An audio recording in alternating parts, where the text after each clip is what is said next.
How are we doing this morning, folks? We made it to the weekend. We made it to another Snap OTA.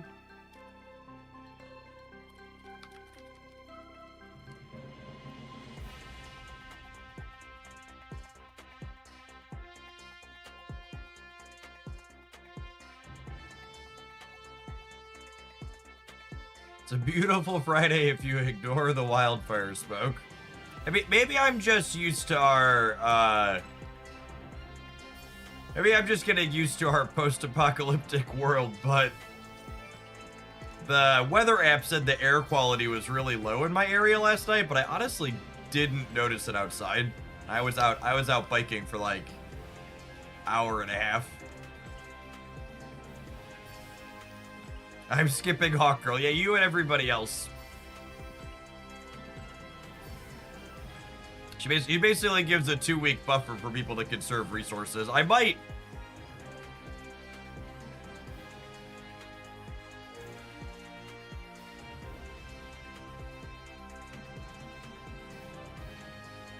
We ignored World War III for another week. That's excellent. Yeah, I agree, Polaris. I'm surprised Dark Legion ran Hawk Girl without buffing her. When they skipped her in the... Ooh, this bundle's really good. If you're missing Malekith gamers, and you're not some type of Leviathan that has infinite tokens, these are some of the best bundles you can buy with your gold. Reasonable resource ratios and a Series 5 card if you're missing it. I think I'm just doing Snap today. We might do some Pocket at the very end. We'll see how the vibes and the numbers are. But to start, I'm gonna say just Snap. If we get enough viewer decks, we'll probably just do Snap today. We played enough Pocket the last couple of days that I've got deck highlights queued up for a little while, so. Although I did wonder pick a Kingdra last night. At some point I want to play with Kingdra.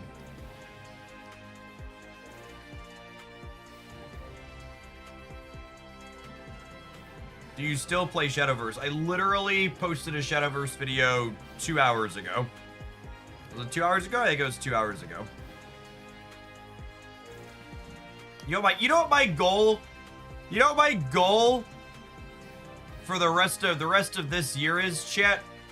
My goal for the rest of this year is to play enough different card games on stream that people stop asking the incredibly stupid question, do you still play this other game because you're not currently playing it? I think that's my goal. We're gonna check out Digimon, and we're gonna check out a few other things as they release this year that are coming up, and my goal is to just still play plenty of Marvel Snap, but also Pocket and Shadowverse, and check out new things and just enjoy a bunch of good different games and see what is there. So that way it gets more normalized that we're not doing only one thing at a time. We'll just, well, not all variety games, but not just full, not just all in on one or two. Yeah, the Digimon digital client, oh, it's hopefully gonna be reasonable. All right, what are we playing this for? Let's look at the post OTA numbers and take a look if there's anything. It was kind of the OTA yesterday was like not a big. There was a little nips OTA yesterday, I think is how I would describe it. We trimmed around the edges a whole bunch. Yeah, buffing Mobius was a little bit of a head scratcher. Oh no, chat. Oh no. Username Gundwing asks, are you gonna try the Gundam card game? You know, is there a Gundam digital client? I'm not talking about paper games just for clarity, but Gundam digital card game was not on my radar. I think it's paper only, yeah. There's a Sonic the Hedgehog digital card game that takes some heavy Snap inspiration. We'll probably check that out too.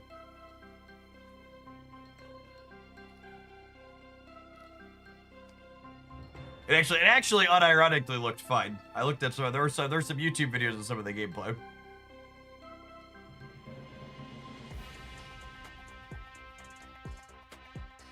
Yeah, if you Prodigy the Invisible Woman, Havoc is 16, right?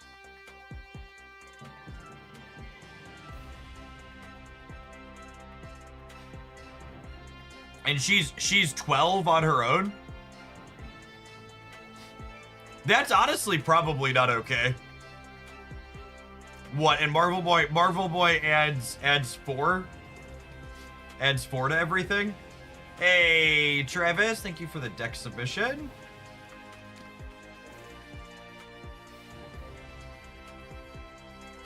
He quits when you run out of energy. Yeah, but that's why you just do it on the last turn, right? And then he soaks up 4x.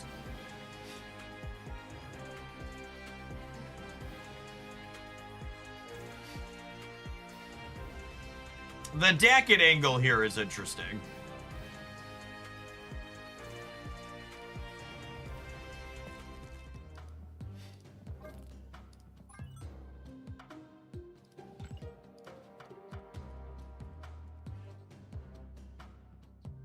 Here's the real question, chat. Are we going to play enough of the new Invisible Woman that I should go buy the variant?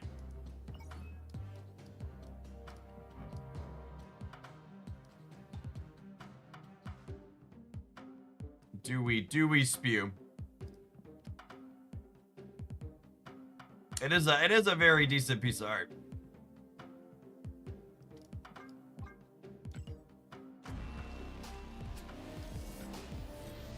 Mastery.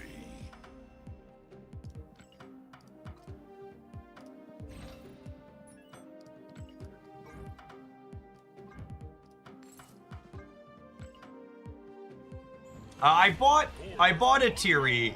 I really didn't love the Lasher artwork, and I have to like a piece of artwork a good bit to be willing to spew on it, spew 1,200 gold on it.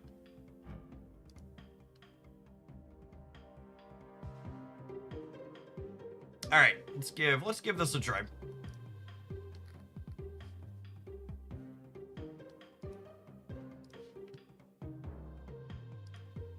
Yeah, I think there was actually another Lasher data mine.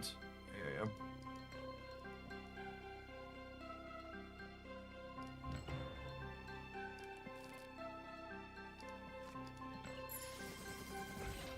This looks like what we can burn an infinite ticket on. Looks like one we can burn an infinite ticket on.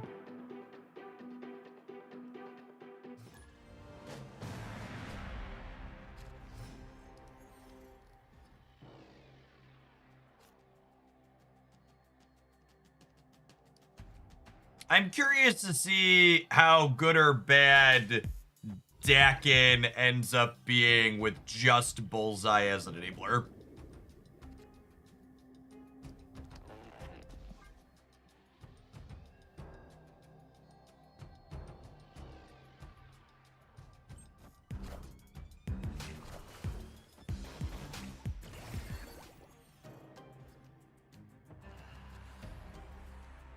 Nico could be an enabler if you squint. That's true, you know.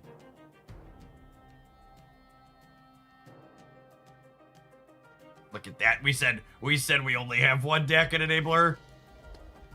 Just gotta keep the faith, gamers.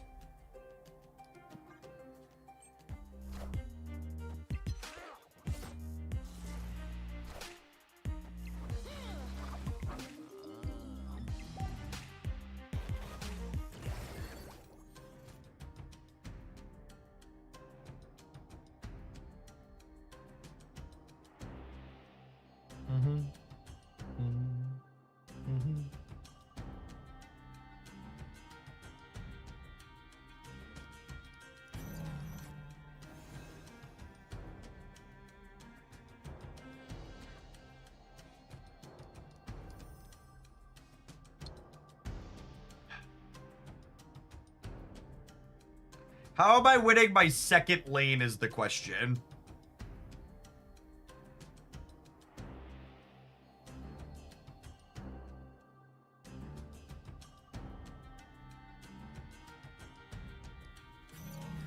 think I'm doing this for now.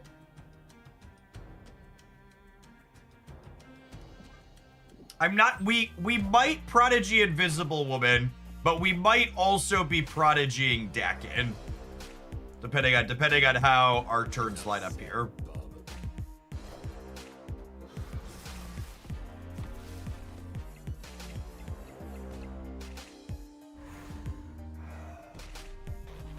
Hey, Jace. Yes, 100 bits is $1. Thank you for the support.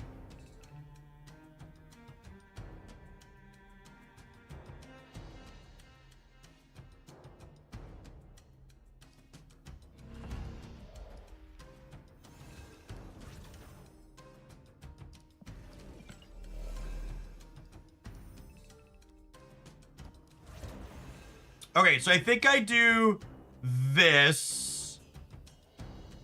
And then next turn, I go Prodigy plus play the shard. And then Prodigy copies this, then Bullseye discards this shard. And then Invisible Woman cranks both of these up a good bit.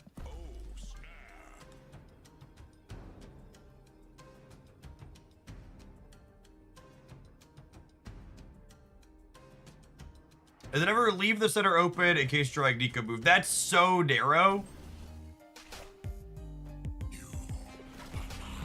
All right, Wolverine, don't be a fascist. Don't jump to the right. Center or left, bud. Thank you.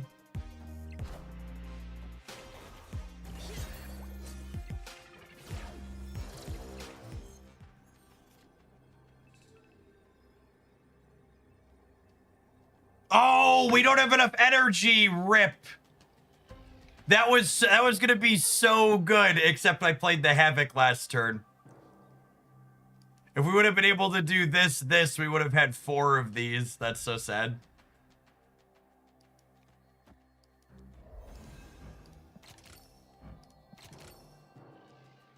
That's fine. I think we're still good here. I guess, do we die to a big null? We might die to a big null. I don't actually know. We'll let Broad sort it out here. I'm getting a decent amount of points, right? My Dakin is going to 16, and this is 12, and this is 12. Are you better off not playing out a shard? I need to play out 2 cards for Athena to gain 6.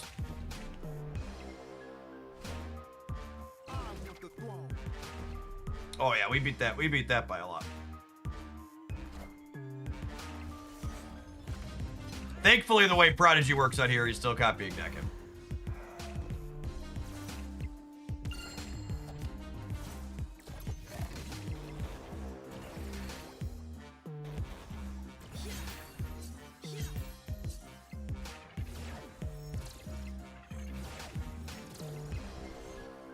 Okay, I mean, this was like not remotely an ideal draw, and we ended up with 52 points total, which is not like nuts, but it's a very respectable amount of stats, especially considering a lot of our bigger numbers here weren't like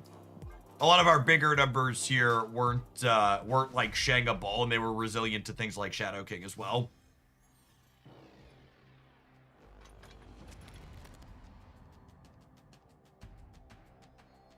What do we think of eating, Pedro?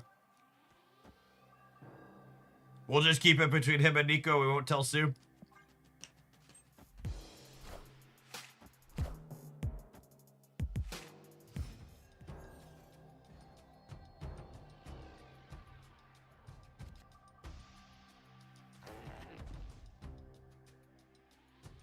I think we snap, right? And it's not even on the draw. We go Dakin into Frigga the Dakin into Bullseye into second Dakin, right? Sounds great.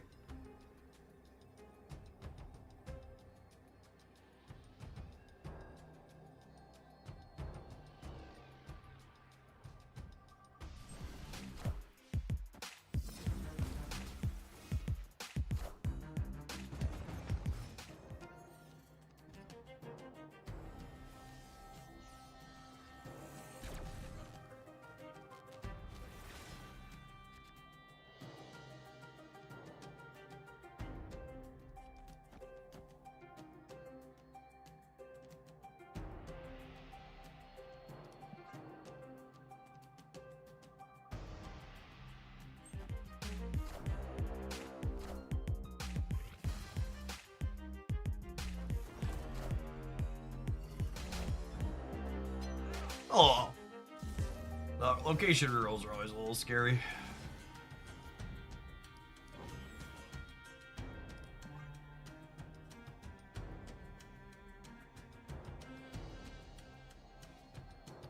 It's a shame we're not going to be able to Moon Girl and Dakin on the last turn.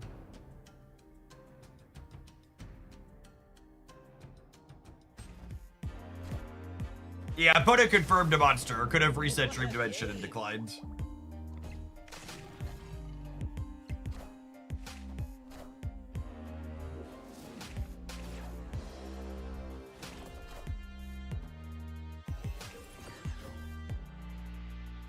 Yeah, if they would have gotten rid of Dream Dimension, we would have been able to Bullseye and Dakin on 5 with the Quinjet. It would have been sick.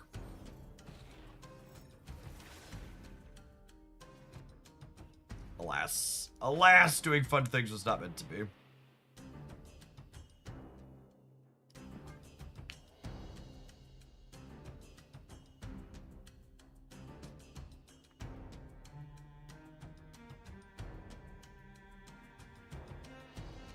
Yeah, opponent didn't know they would have once in future when they chose to leave Dream Dimension.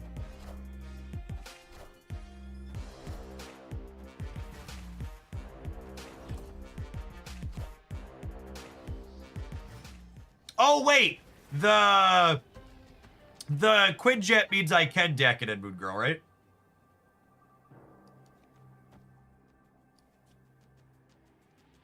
Yeah. Oh, but that actually doesn't matter. Because Dakin Shard here, and then I have 1, 2, 3, 4, 5, 6. I needed one more card out of my hand in order to be able to Moon Girl a Shard.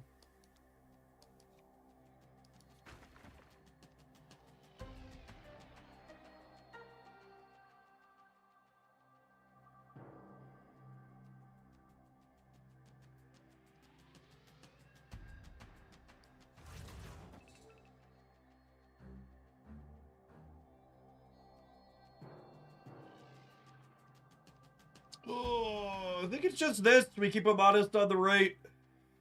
There's no reason to play Theta out. I'm really surprised at the person who was boomer sapping me, or is boomer sapping me after they got salty with the emotes earlier. I wish you knew how many things were destroyed. Death could be a kink here for sure. I'm gonna stay just because I mostly don't care.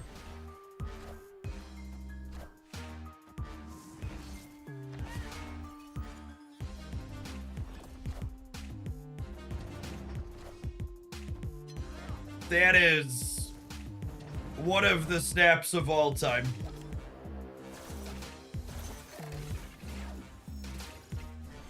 One of the snaps of all time. Right there, video gamers.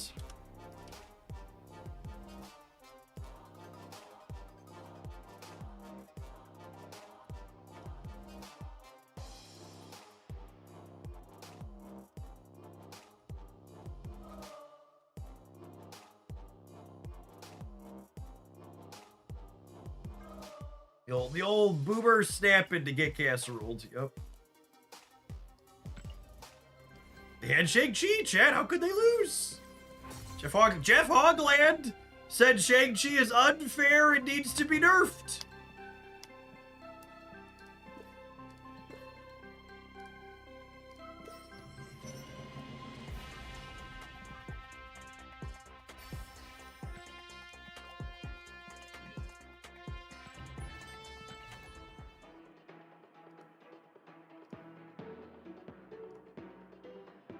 Hey, Rad, thanks for the tip. Is there anything we could do with OTA stuff with Big Bad's Rad?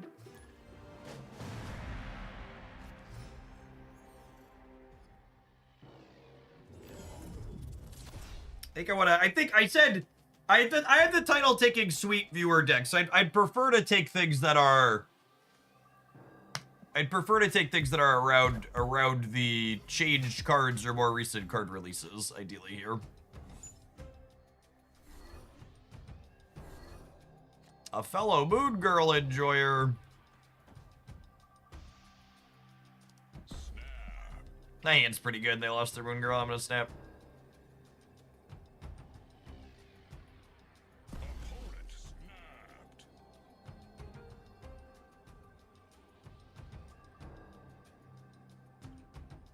This one is both. I agree, Travis. This one qualifies for sweet.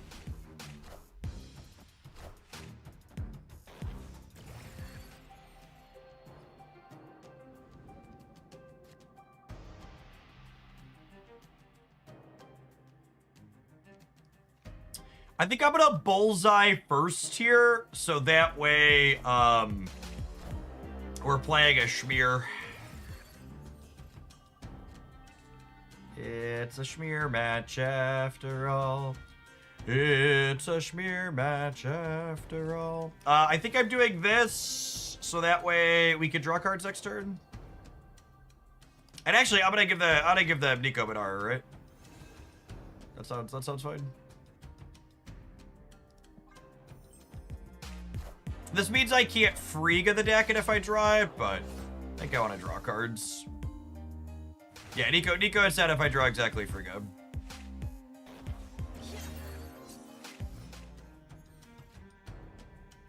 Fuck you, game.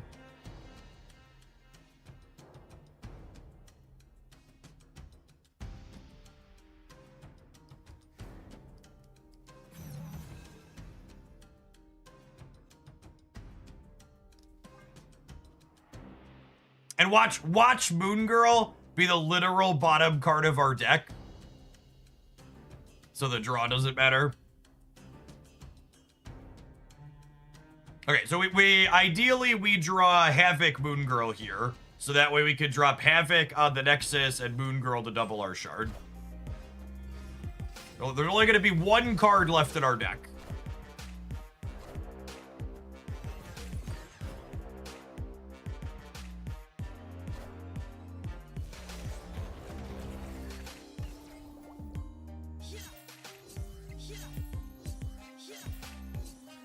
All right, Havoc, come on, bud.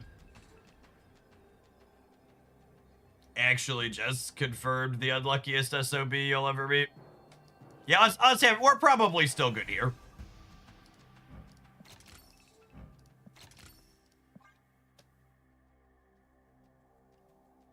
Havoc's only 3 more points than Moon Girl.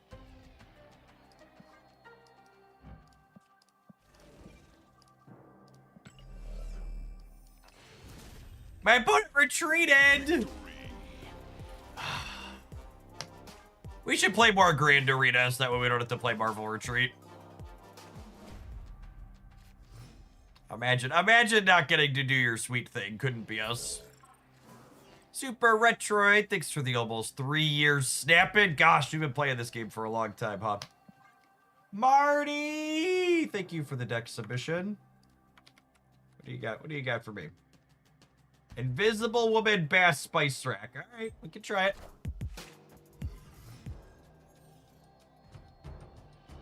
We can do it. Ooh.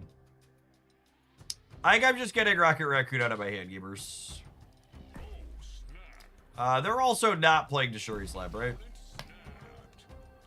They're probably not playing to here either. Like, it's probably the hub.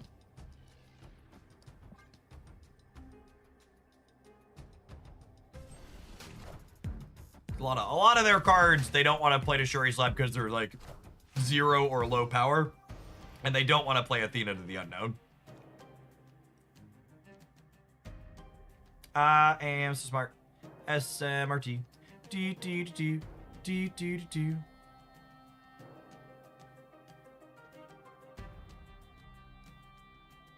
I would be super happy to play some Dormammu Red. That sounds fun.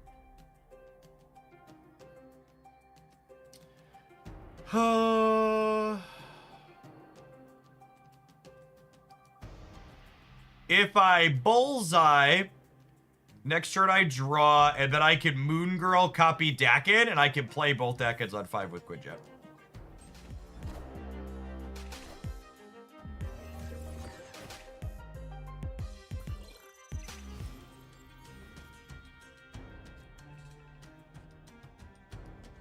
We also play 2 Invisible Women on 5. Yeah, we could. I think the Frigga means we're on the Dakin plan, though, yeah?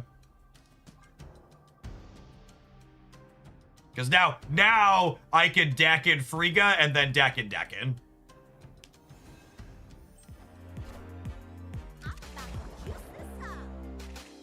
Thanks to the Quinjet.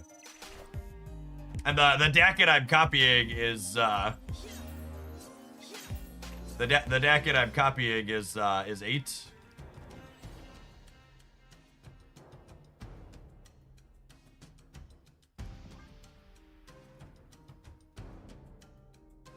Too many Dakins on the dance floor.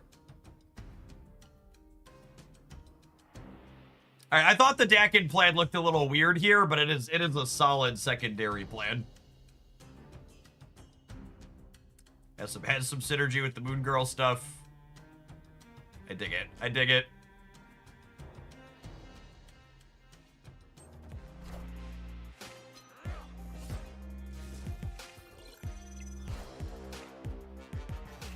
They Friga'd their Theta. We Friga'd our Dakin. We are not the same.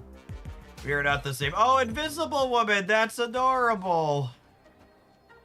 That's totally adorable. No, come back. You're 2 cubes to 10. You can't win. Let me make my number. Let me make my number. The #1 feature Marvel Snap needs more than anything else is let me play out turn 6 to spite my opponent leaving. I don't need any extra cubes. I just want to get to see my numbers go.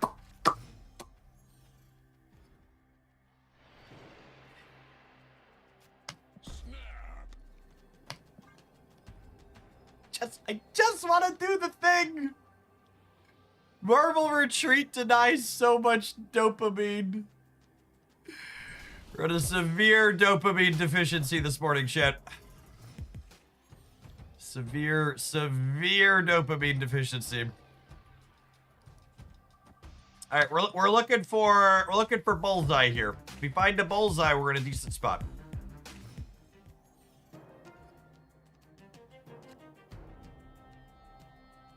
Feaster Mantastic, you say?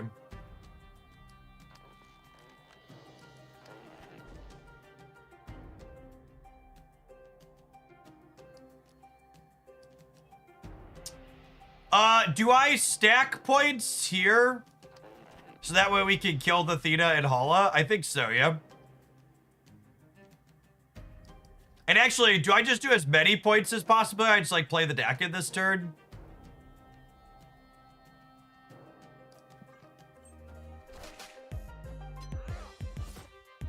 Yeah, locations go left to right, and locations go before Theta goes.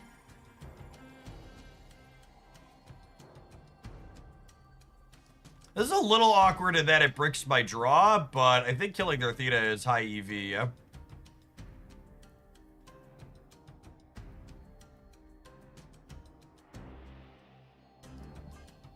Should we copy Sunspot with Prodigy? Oh, yeah, that's probably better, right?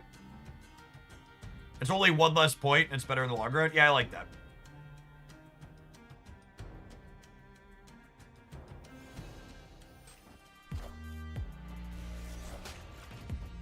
And 6 or 5. The sunspots go after Hala, just like these go after Hala.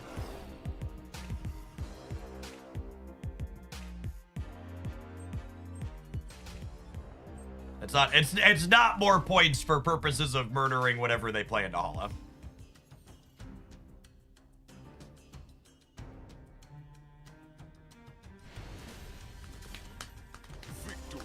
You denied me so much dopamine so this could occur. This is deeply rude. Deeply rude.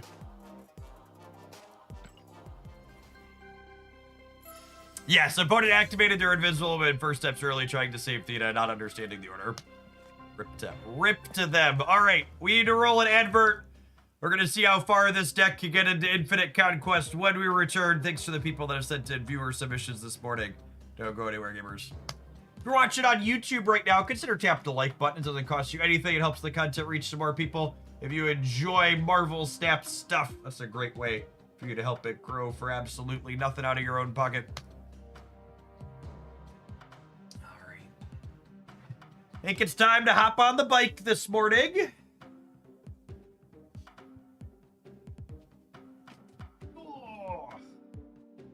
My legs are a little bit sore. We did 11 miles on the actual bike outside last night.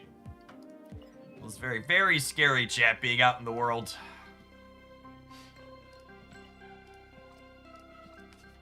Oh.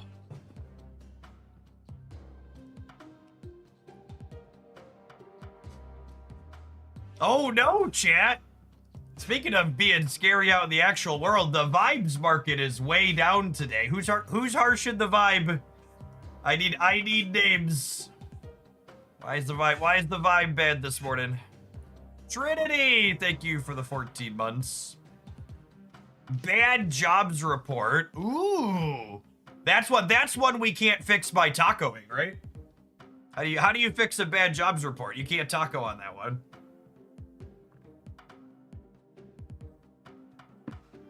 Normally when the vibe gets bad, we taco on whatever insanity.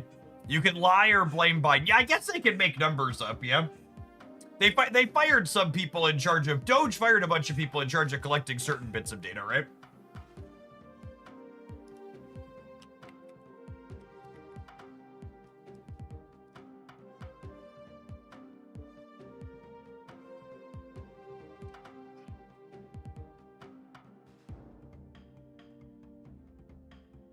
Stickman Bond, thank you for the over 2 years. Welcome back.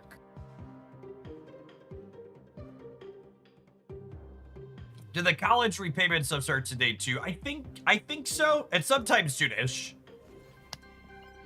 Yeah, the student loan stuff's about to ramp up. The Fed was earlier this week, and they did not cut rates again. But a bad jobs report could change that for the future, right? If the jobs reports are bad, that makes a rate cut more likely for September.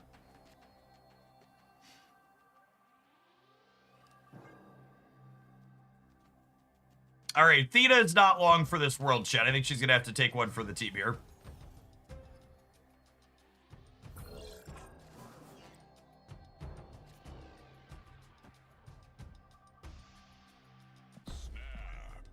I think I'm snapping here, because I have Thena into Bullseye the Thena's path, so he's insulated against Red Guardian.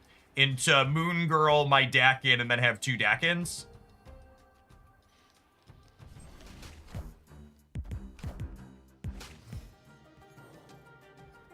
A Lasher Enjoyer. Oh, they're Cerebro too, which means Nidavellir is not good for them.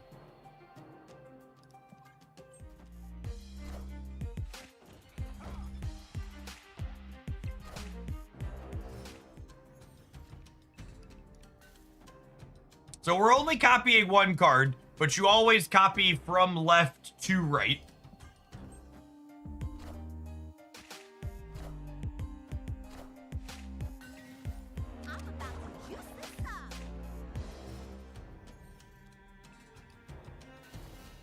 And then we'll go Dakin here, Baby Land Shark here. And then in theory, we could go Dakin, Prodigy Dakin on the last turn.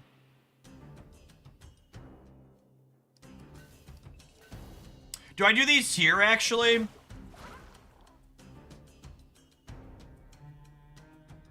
Because if they storm this now, I'm still able to play last turn. I think I want more points in the center, because they're more likely to be competing here than here. They might just not be able to compete here because of Storm.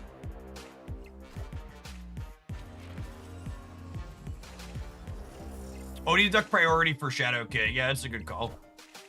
We're gonna successfully do that here. All right, and then they're locked in the middle now, right? So they're cooked.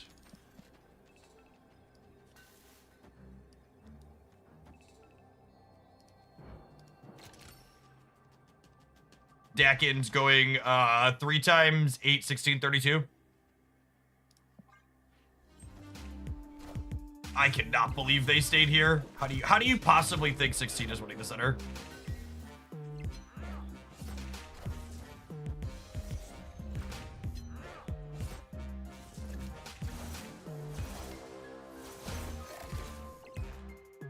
We should Red Guardian their Sandcastle. Nah, I'm gonna beat them on rate.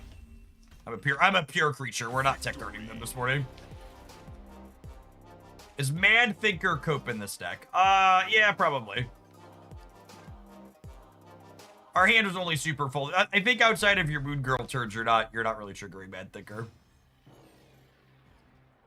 Yeah, the opponent didn't have Lucas either. It's another thing that makes that stay pretty bold, huh? This location, not great for the opponent. Not great for the Cerebro 2 deck.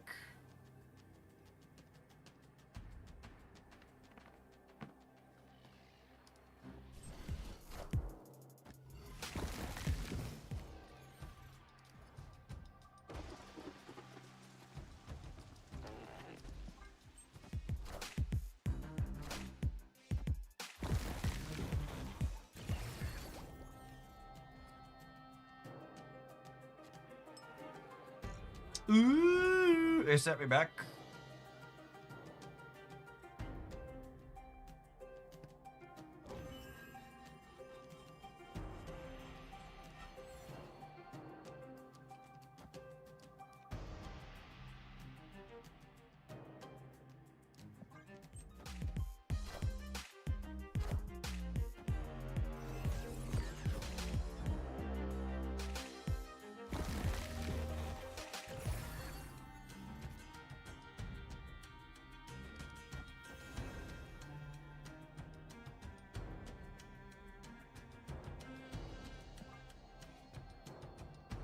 How good is Ravona in C2? She's fine.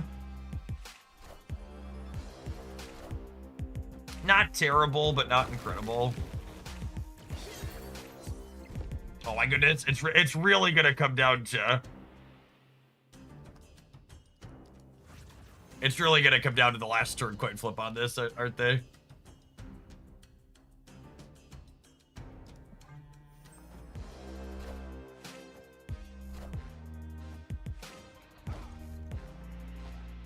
Joke's on you, I was gonna absorb more on Sunspot anyways.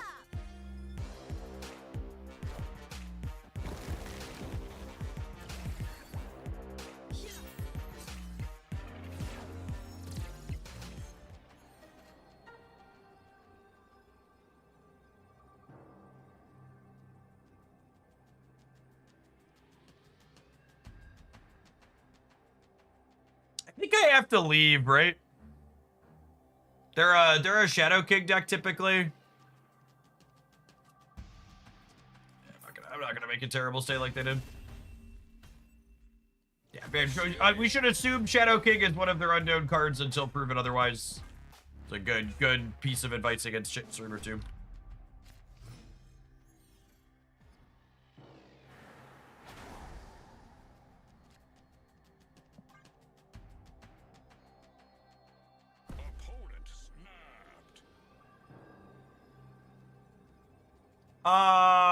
I don't have honestly. My hand's okay. I think staying for the Cerebro 2 player snap into 2 unknown locations is generally good. That's pretty terrible for us.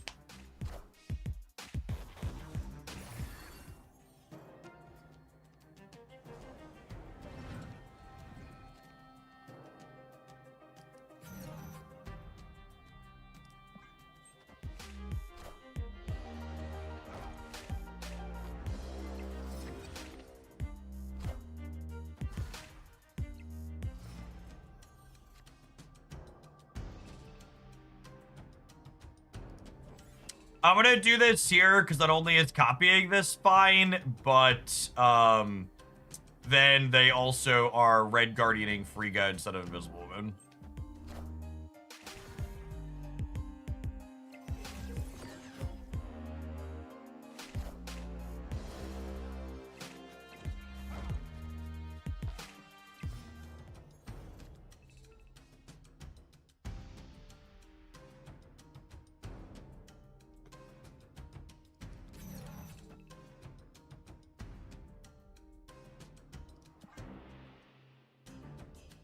I need a Athena or a Havoc here. I said some of that little bit of awkwardness of our deck having two distinct plans and then drawing half of each of them, right? Like I have Dakin with no bullseye, and I have Invisible Woman with no. Oh my god, they have a third freaking Red Guardian.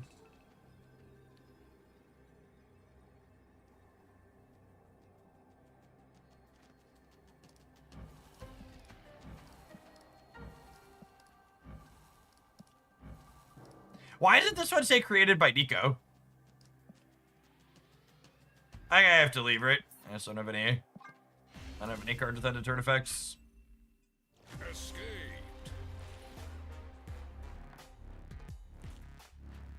God, there's so many Russian agents in this game. You'd think it's one of Trump's cabinet meetings.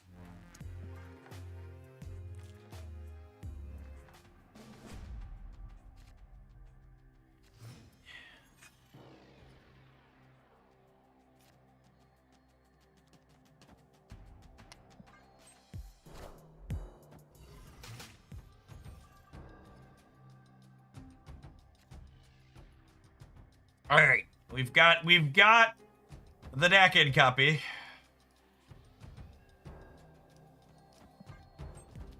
We just need a bullseye. Remember when you said you didn't want to kick their sandcastle? This is what happens to the dice guys. That's fair. Oh, well, now I wish I would have put this here. Maybe they just don't have...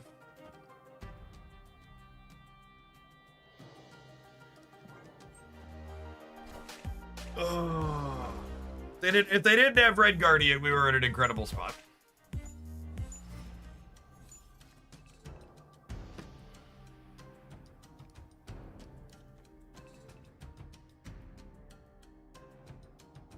Are we still okay? We're still pretty okay, yeah?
Yeah, where are they shadow kicking me?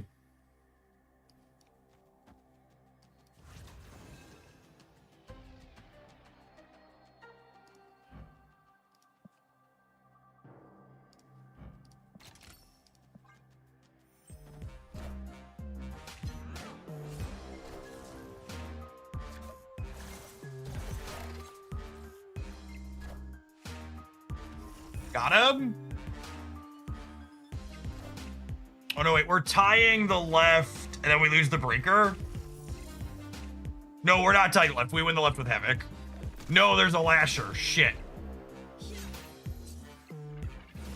Cooked.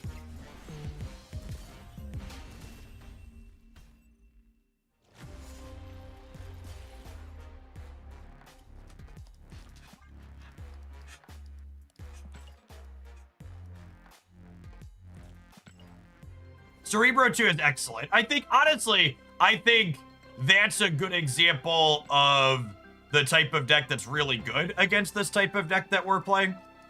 Where, well, let me spend I want to spend my read boosters really quick and then I'll complete my train of thought. I'll spend a little bit of gold on these, that way we can start upgrading the variant.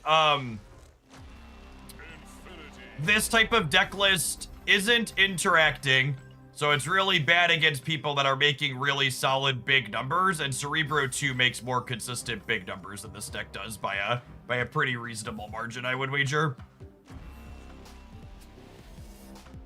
Now, that game didn't even really come down to priority, chat. My opponents, we dodged their tech card. We didn't lose that last game because of priority. We lost that last game because my opponent simply had a better rate than we did on the cards that they were putting on the board. They had 24 points on the left and we only had 20. Nothing about that game came down to a tech card or priority because of the coin flip. We had a coin flip because of priority, but we won that and then still lost.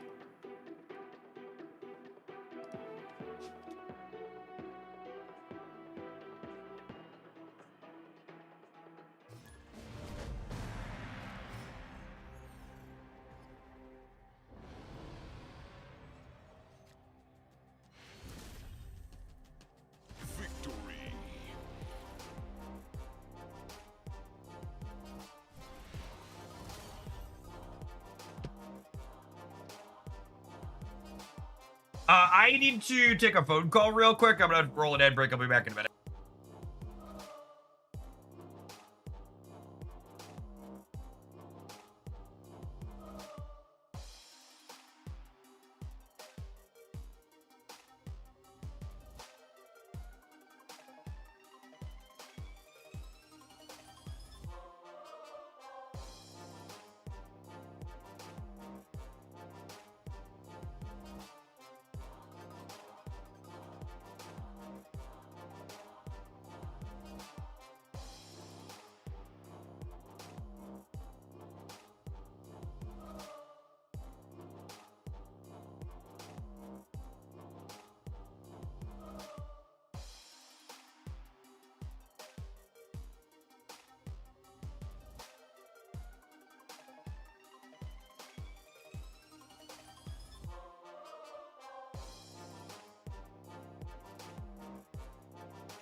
Chat, this is not financial advice, but if you're ever out there looking for financial advice, my number one recommendation is never use Edward Jones.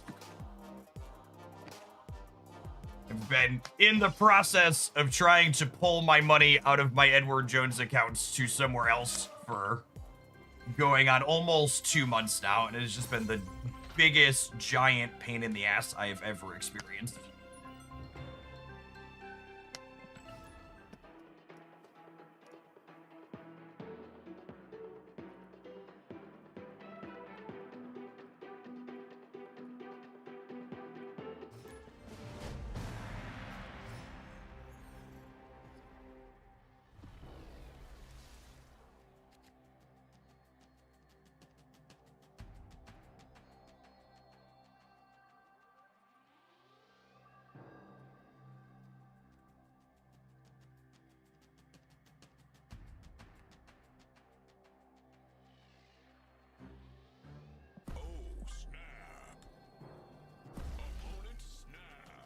Someone who works in finance, I 100% agree. Yeah, my wife and I had an Edward Jones guy knock on our door almost a decade ago. And to his credit, he got us to start saving a little bit for retirement when we probably wouldn't have thought about it yet, but man, their account fees are so much significantly higher than everything else in the industry. And I've been in the process of moving it to a self-managed account at Schwab. Getting my Roth IRAs out was relatively painless, but moving my business 401k out has been a pain in the ass because of some advice he gave us. Without getting too far into the specifics. Munchlax, thank you for the 21 months. I appreciate it. Welcome back.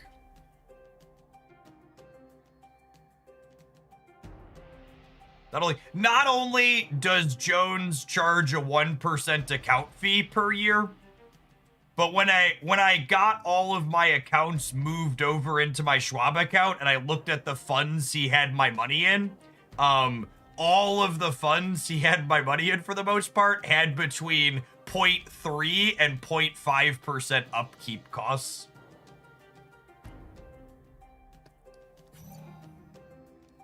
For just an extra kick in the dick on top of.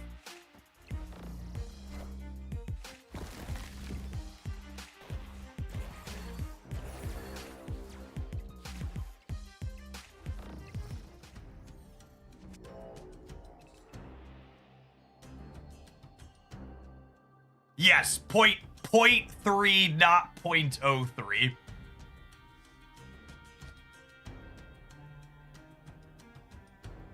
What's the annual fee for Schwab? They don't charge you an annual fee if you're self-managing, and if you use one of their advisors, I think it's somewhere between 0.3 and 0.7, depending on what your setup is. It depends on a few things. All right, so we're free-gaying Invisible Woman and then playing Thena here.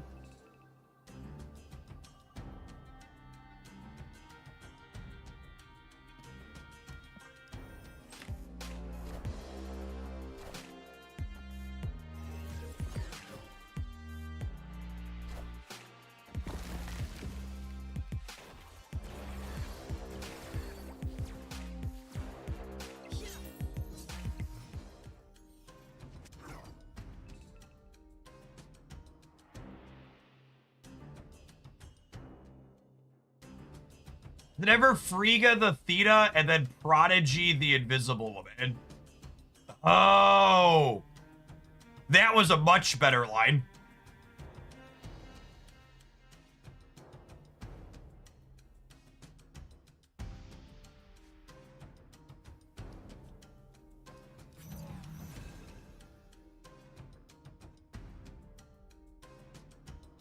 Okay, now we're doing this.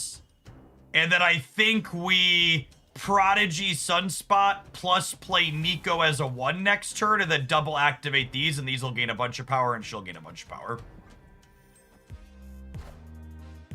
You play Pokemon Pocket? Yeah, I actually started posting Pokemon Pocket deck highlights again. There's been ones up for the last few days on the Hooglandia Pocket channel. Make sure you ring the bell or whatever over there.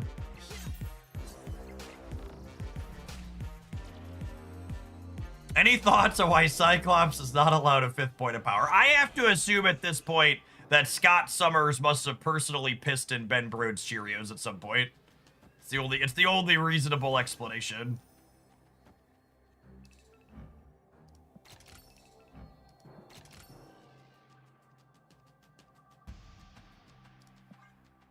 Okay, so each of these will gain +8, and she's gonna gain +12. Doubled on Throne Room, obviously, because when you have 2 invisible women, they quadruple your end of turn effects. They are so cooked, gamers.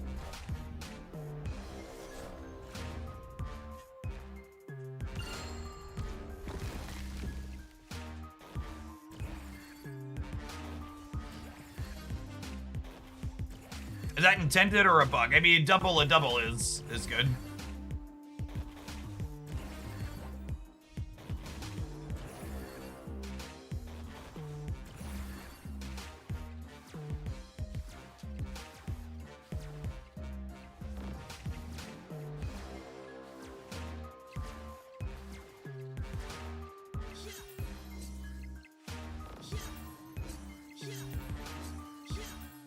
And if there were a fast forward feature, I wouldn't get to hear the hi-ya, hi-ya, hi-ya.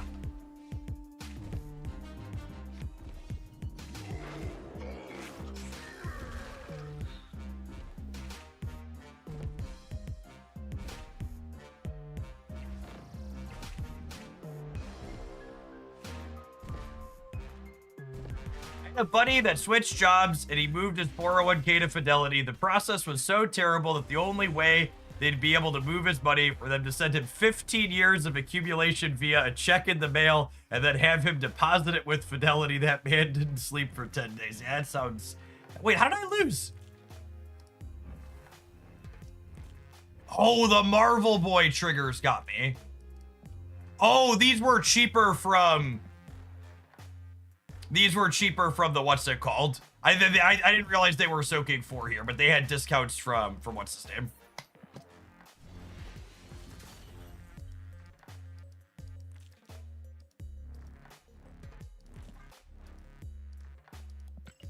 Yeah.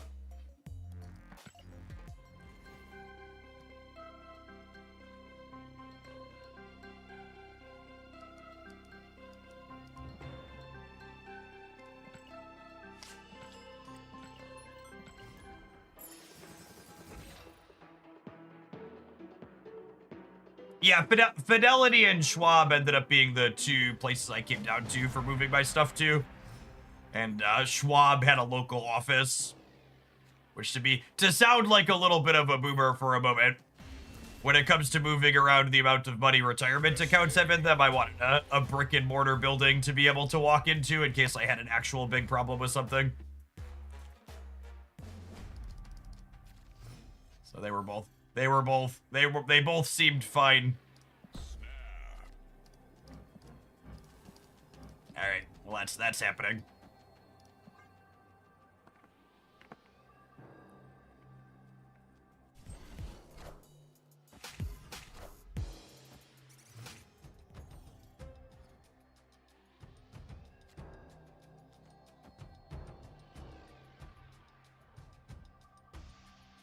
All right. Operation Lose the Left, or as I like to call it, Corporate Democrats, is certainly in effect here with Havoc in the Oscorp Tower.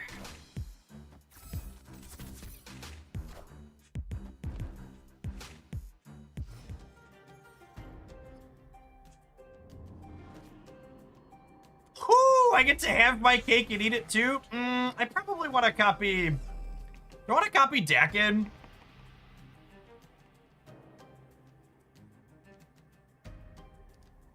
Do I want to copy... I want to copy Dakin rather than Havoc.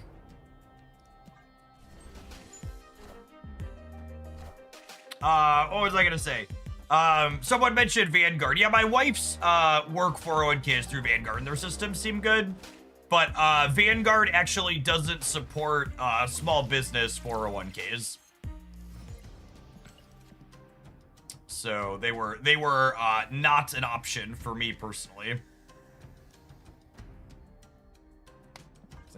I wanted to place that. Could do my small business 401k.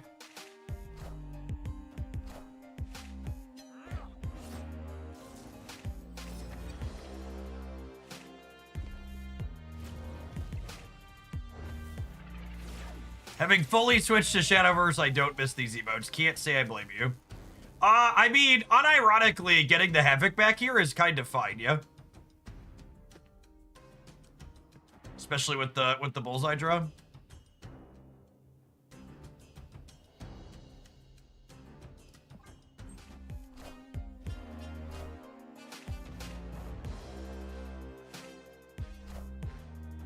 Okay. And then, do I just assume they can't compete on the right and we play hard for the center? Or do we think they're gonna shag me?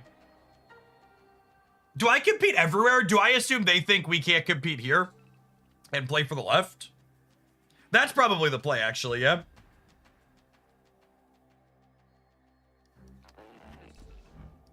They emoted me, so the odds that I get Shang-Chi here are incredibly high.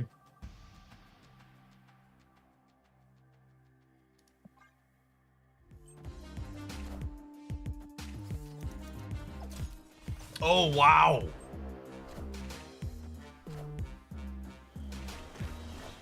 Wow, that's a super unfortunate beat. We lost because I didn't play center.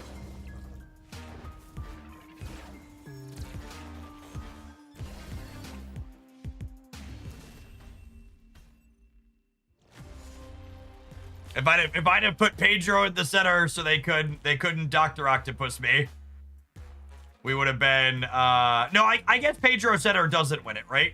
Because I'd be another, no, we would have won by 1. I would have been plus 6 on the left. I would have been 19 to 18.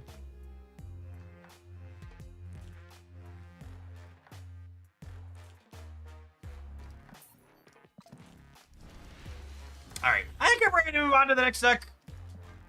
This will be a flip on where they octopus. I don't think they're ever octopusing on the right. I guess they could have octopus center or octopus left, I guess. They're never octopusing right, but yeah, it's a flip where it ends up at. Yeah, I don't know. This deck felt okay when our plans came together. However, it definitely felt like our lack of cohesion was on display in those last couple of games that we played, yeah? Where, like, when we were a half Dakin deck or a half Invisible Woman deck, there's like, some overlap between the two plans. Like, Moon Girl's good with both, but in general, it definitely felt a little bit clunky in that set of games, having two different plans that mostly didn't synergize together. I think the stats on this deck weren't particularly good when we looked on Untapped, yeah. That's at 52%. That's not terrible. I've seen worse. Happens when I slice it a little higher. Bad cube rate, good win rate, small sample size. Sample's probably small enough that it's not relevant. Okay, yeah. So, not really amazing anywhere. Banned subslots. Yeah. It's two great tastes that taste worse together. Yeah, I think that's kind of it. They really didn't feel like they blended super well.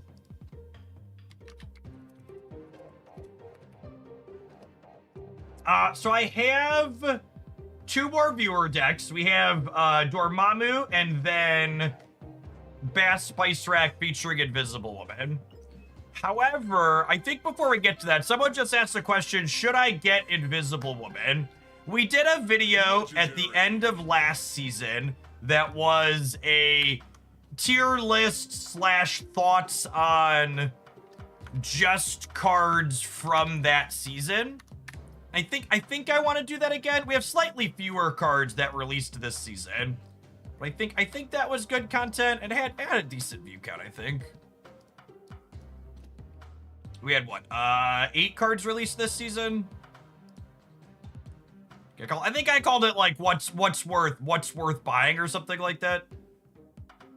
Pictures. I grabbed cards last night. This is all the July cards. Yeah, there's 8 of them. Actually, I'm gonna cheat off of past Jeff. I think we had good categories last time, so I'm gonna double check what my categories were and copy those again.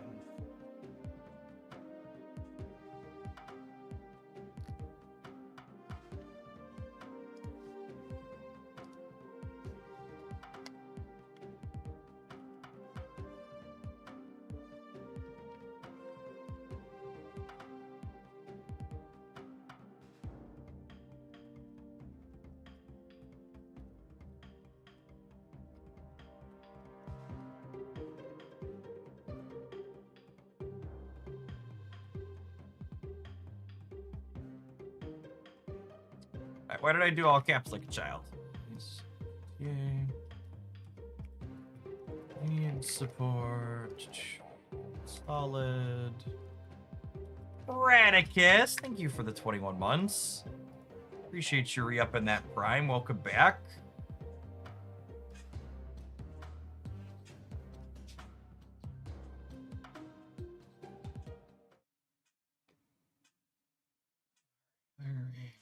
Go to this screen, I think.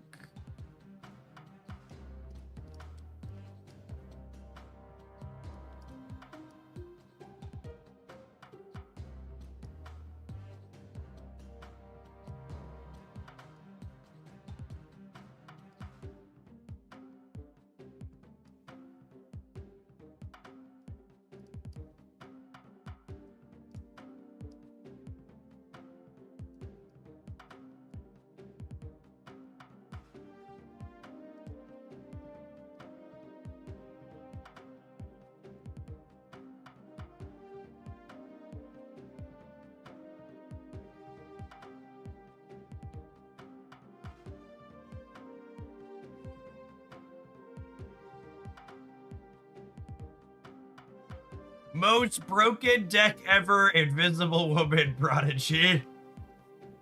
I guess it doesn't surprise me that there's a new playable deck and that's how people are framing it, but yeah.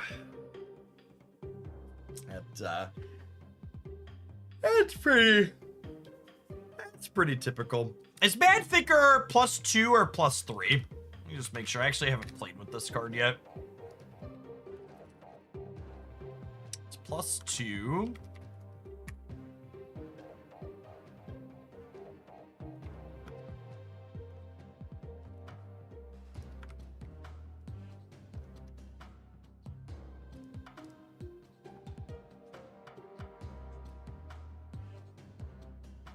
Ah! This is why Regis is the most successful Marvel Snap YouTuber by a lot. The most broken deck I've ever played. This is busted. He's the biggest Snap channel by a significant margin, just so we're clear.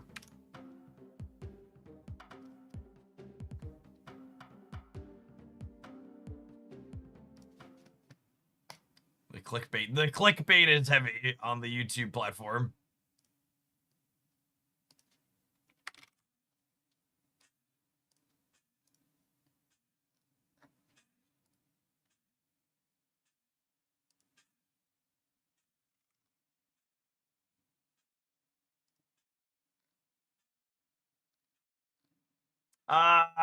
Yeah, I mean, these look... This is a small sample, but this looks like about what I expected. I think we should just be happy that Marvel Snap survived to experience the most broken deck ever after the Kid Omega situation was absolutely going to kill it.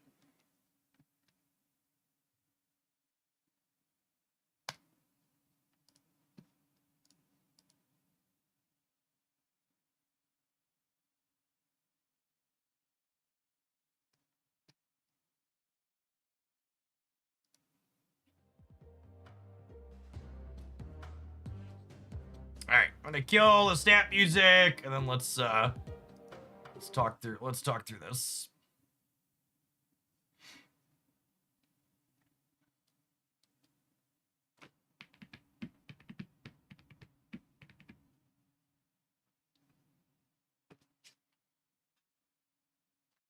All right, gamers, it is the end of our July season in Marvel Snap, and we had 8 different cards released. We've got our month in review talking through where a number of these cards have ended up at. Today, I'm going to give you my thoughts on where they fit in, their power level, and why you should or shouldn't consider picking them up, depending on what decks you are interested in playing.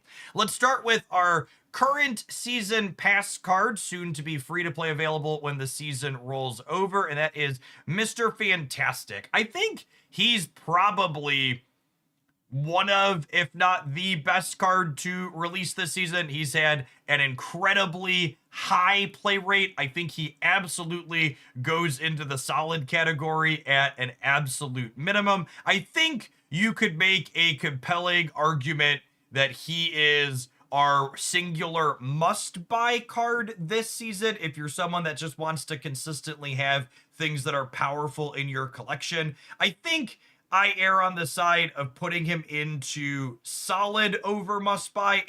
For me personally, in order for a card to be a must buy, it needs to not only be powerful, it also needs to be offering something that is heavily synergy based, meaning it can't be replaceable inside of the decks that it's played in. And while Pedro has a really good rate, he's just that. Like, he's providing some efficiency. He's not like, you know, a Deadpool or a Dakin or some key archetype enabler. If you have a deck list that has Mr. Fantastic in it, you can cut him for a different playable 2, and that deck will be weaker almost assuredly, but it's not going to be non-functional. He's a card that adds power. He's not a card that defines a deck and has a deck built around him, generally speaking. The one small exception to this is the Invisible Woman deck and Fantasticar deck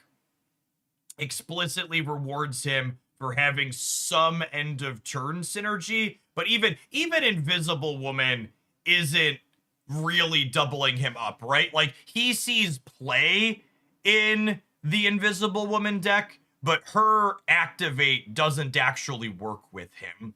And I think she is a card here that definitely goes in the solid category. She's kind of the opposite of Pedro, where she's a card that's very good and you build around her. She's a card that you can't play the Invisible Woman deck without Invisible Woman, but at the same time, that deck isn't really omnipresent, and I don't think it's going to be overbearing. As I'm recording this video, we're actually just laughing about some clickbait surrounding Invisible Woman First Steps because she's created a new playable archetype. The end of turn deck is definitely playable, but I doubt it's over the top, can't be beaten. And even if that was the case, we can trust Second Dinner is going to pull it back down in an OTA appropriately. I expect that it's going to stay a solid, reasonable deck for the foreseeable future, though.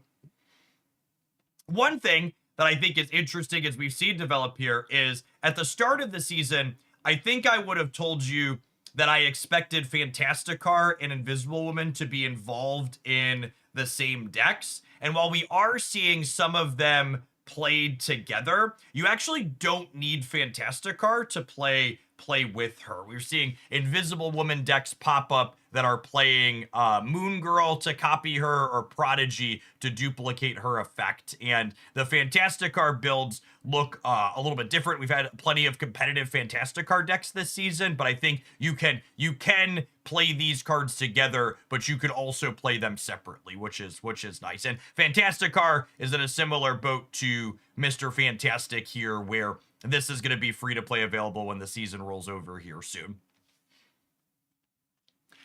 Honestly, as I'm going through the list thinking about the Fantastic Four, I think they kind of nailed the power level of a lot of the cards this season.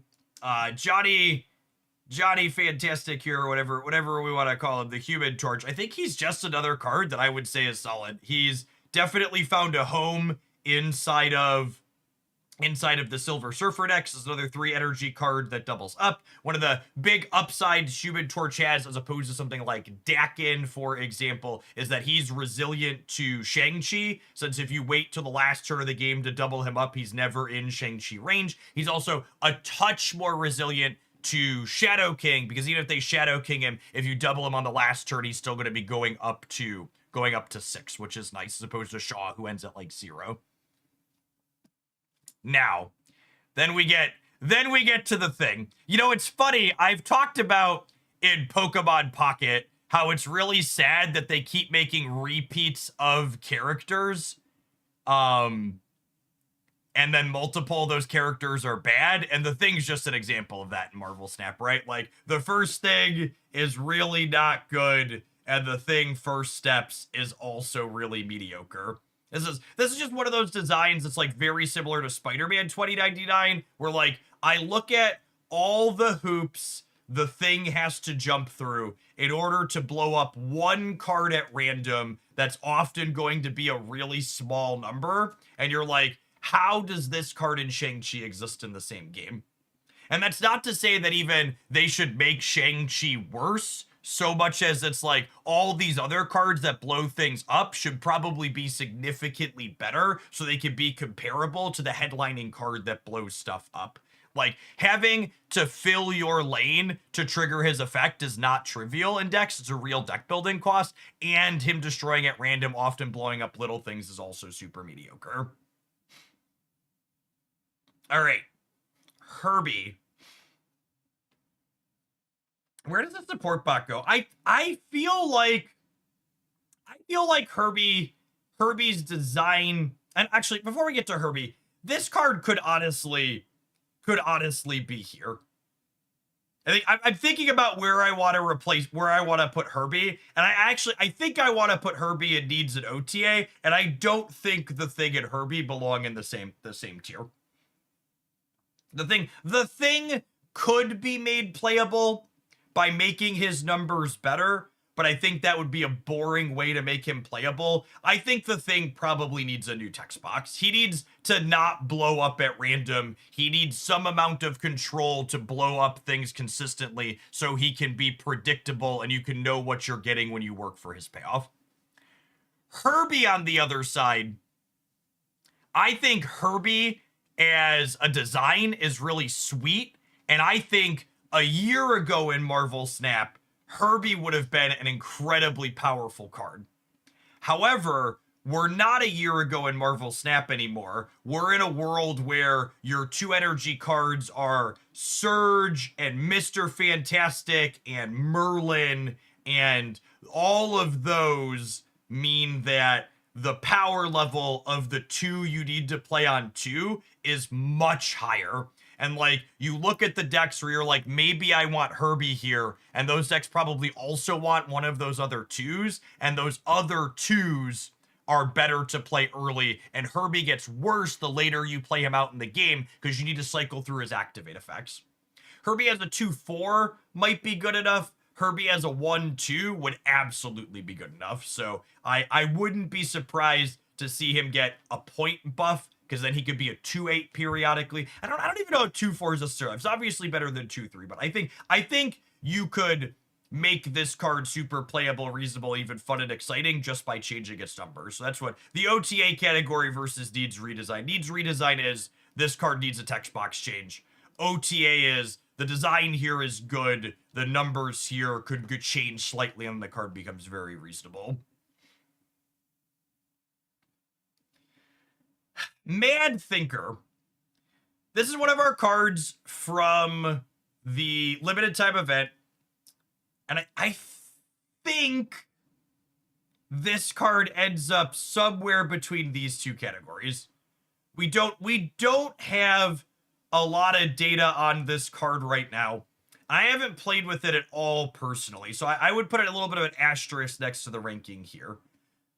In concept, if you trigger this twice, it's a 1/5, which is on rate, or above rate even, but it has a real deck building requirement to get to that 1/5. And I wouldn't be surprised if we see this gain like a base point of power in the long term, because usually these ones that are synergy based need a little bit more of a push.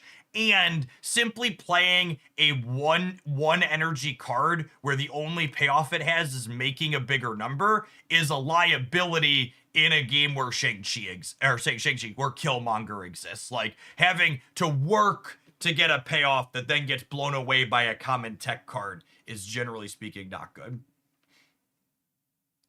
Mole Man. So Mole Man actually was so terrible for his first little bit that he was out. He was actually OTA'd already. So that Mole Man says 3/4. He was originally a 3/3. And I would wager this card probably needs another OTA. I wouldn't be surprised if this card is doomed to Fastos, where like it's gonna get an extra point and then it's still just never gonna matter and they're just gonna leave it forever. But I don't. It's hard to find a compelling reason to play Mole Man when I can play Kate Bishop. Kate Bishop has a very similar effect. She doesn't have this element of deck building requirement of needing more expensive cards. And he costs 3. And the difference between a 3 energy card and a 2 energy card is massive. Like the bar for 2 drops has gone up in recent memory this year, but the bar for 3s is really high, and I don't think Mole Man meets it currently. I think its design is good.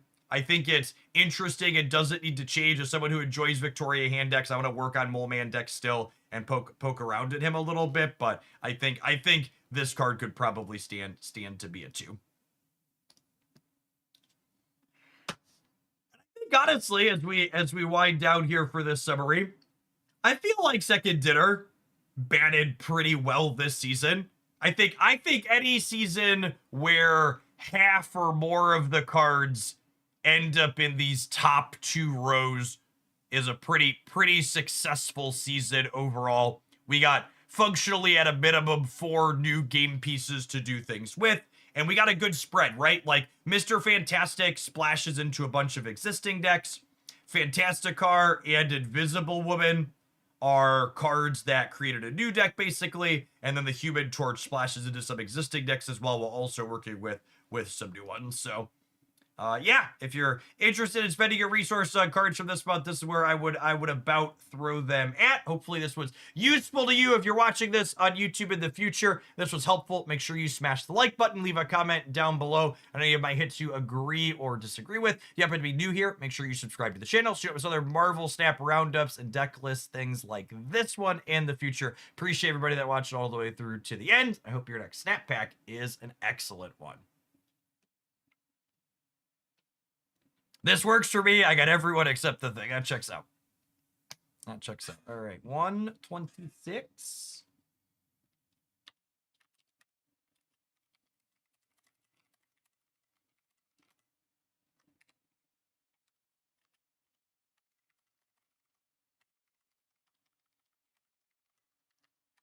Wanted to get that out of the way before we forgot about it.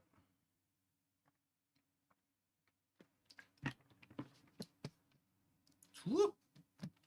Unenhance.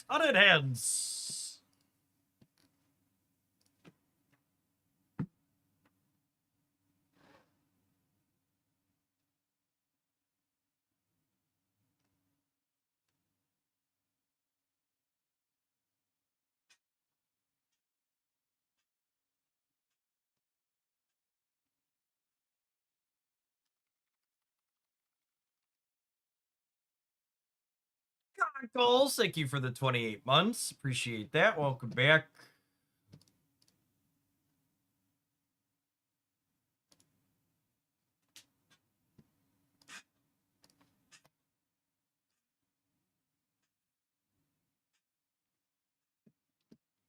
All right, we have a request to play Dormammu.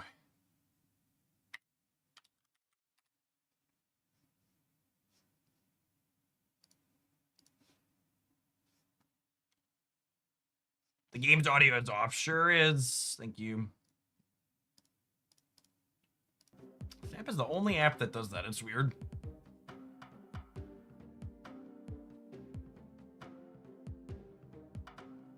We play more Grand Arena.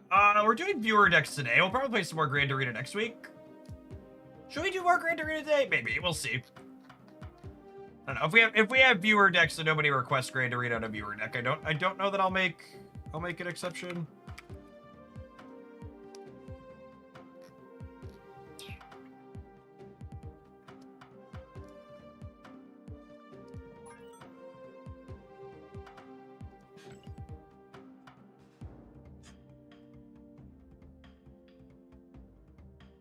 I have 11,000 tokens. I'm collection complete. How does the math work out to know how long I can stay 5k stat packs to collection complete? I don't know. Offhand, Josie.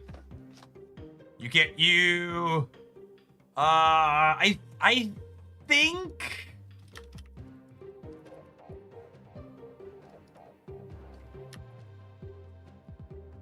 Oh, did Marty end up fragging that video by mistake?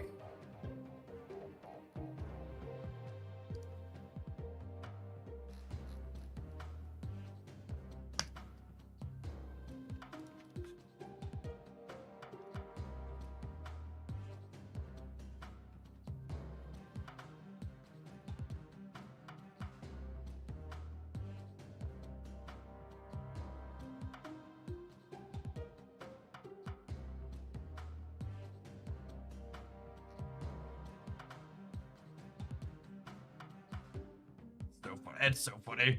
All right, I'm gonna get this next deck loaded up here. I'm gonna run an advert while that happens. We're gonna play this as our next viewer piles a request to do some Dormammu. Got a change in the recent patch. Thanks for checking it out. Don't go anywhere.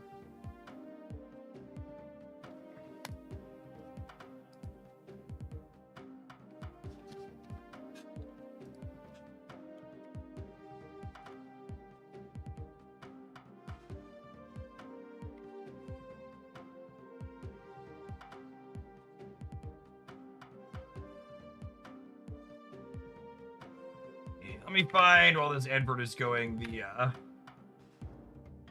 economy video, where we can link that for people that are asking about tokens and stuff.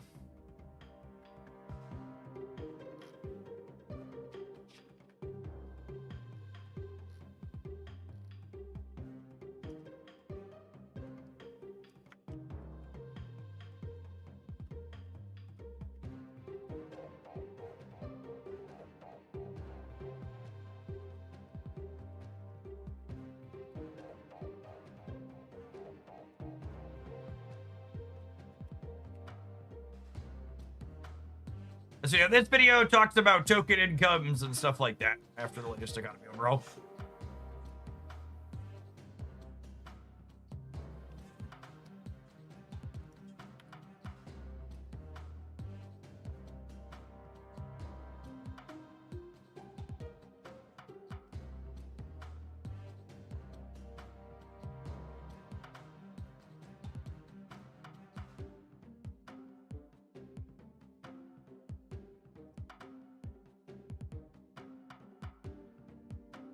Oh, wow. Some people are talking about the jobs report being the bad vibe. That's a big revision. Normally the jobs report like goes up and down and gets revised a little bit. But that's there is no recession in Boss Sing Say gamers.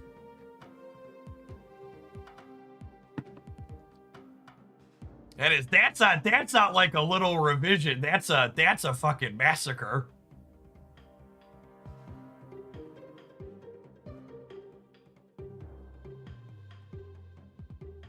I'm no conspiracy theorist, but it's looking like it was aliens, chat. That's all I'm gonna say.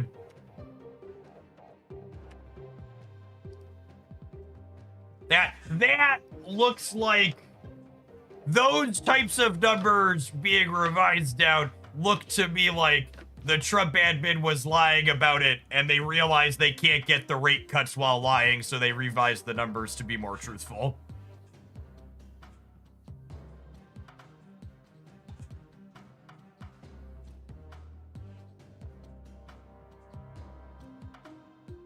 Nobody reads their direction. To be fair, the market's barfed a little bit. They dropped 1%. We're down, what, 500 points on the day?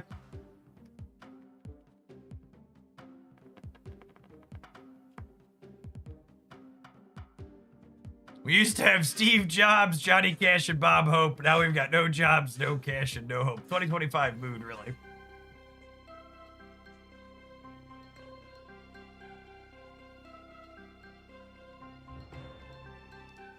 Next thing you're gonna tell me he's not 6'2" and 230 pounds. Nope.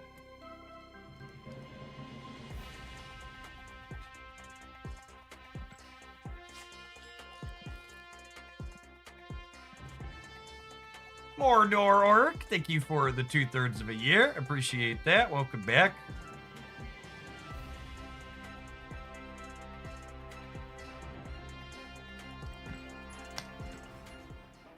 Alright, let's see how we've come to bargain, Dormammu.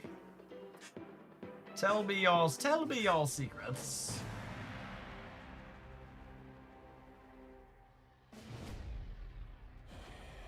I want to ask for Kitty Pride stuff, but if not, I can do something with Black Cat. I think we can do some Black Cat comic games.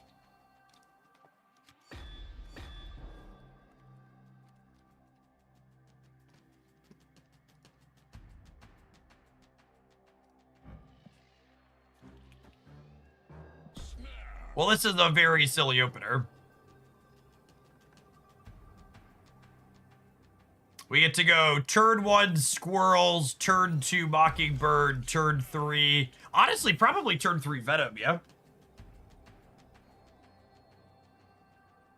Because turn 3 Venom will, Turn 3 Venom will merge the Mockingbird into Dormammu.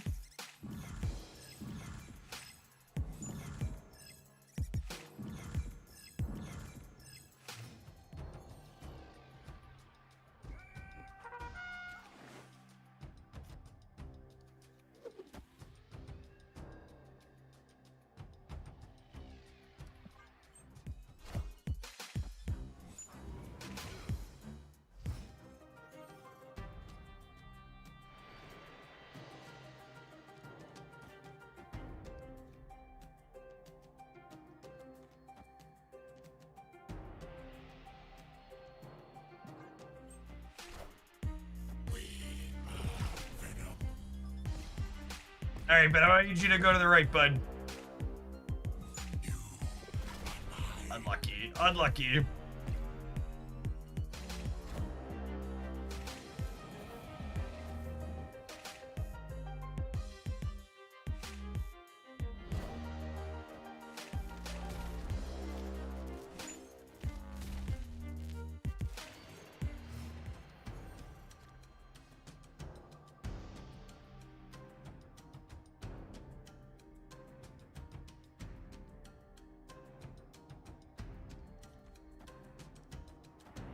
What do we think? Think I'm into it? I think I'm into it.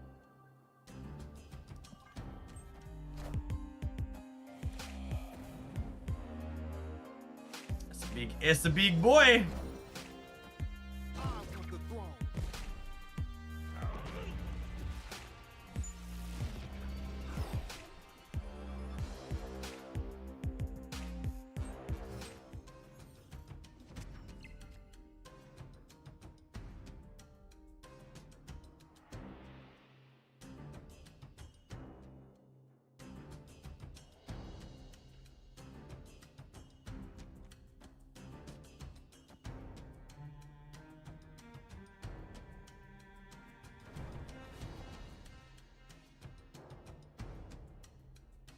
Am I even gonna play him?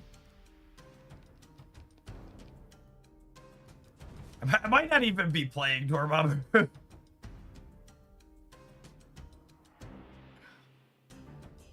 Order, yep.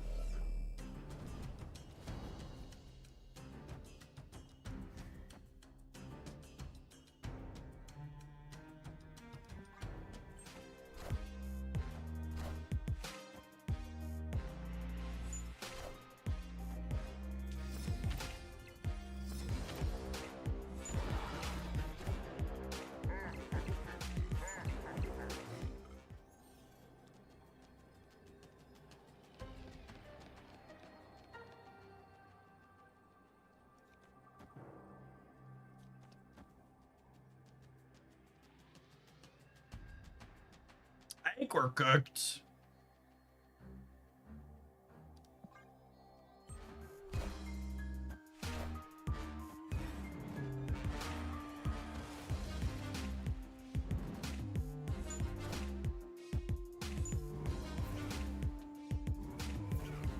Actually, relatively close.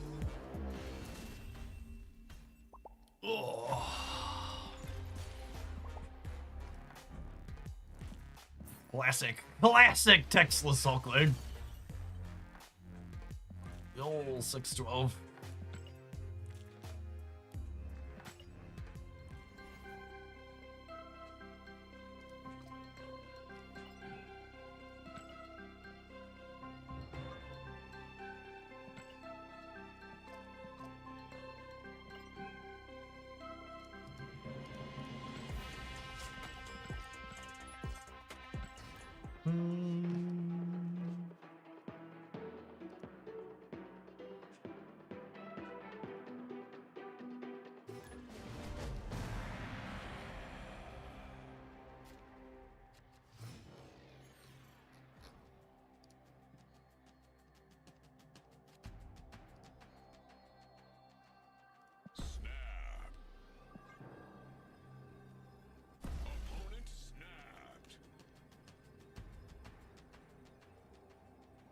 Or the other deck you were playing with like Killmonger over Sunspot. I mean, the other deck was struggling to have enough end of turn cards, so cutting end of turn cards and making even fewer of them seems very, very not good. If you catch up on the conclusion at the end, my conclusion at the end was we didn't have enough enablers. Or 2 split.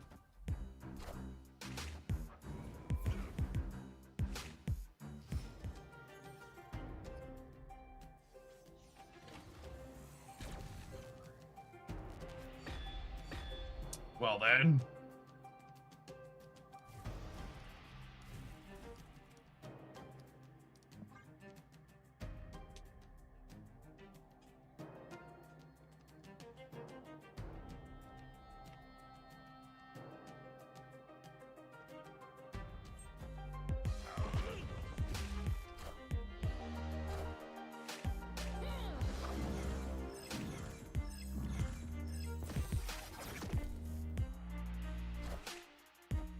Oh, I forgot about Zorn. That's fine.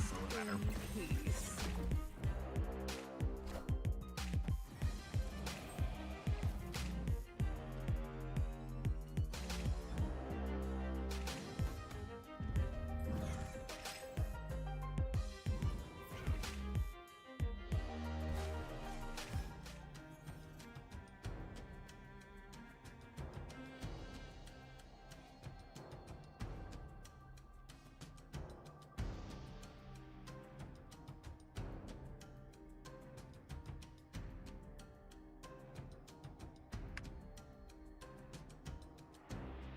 Unfortunately, I didn't get to blow much up for this, though.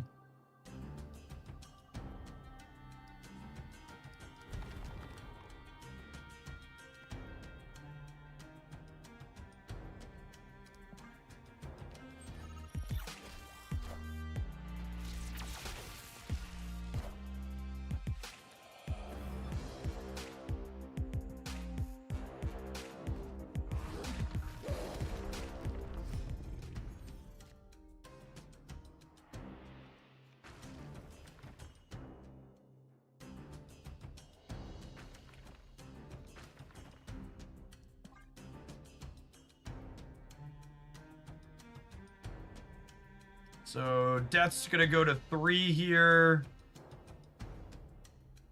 Mockingbird has a chance to also be 3.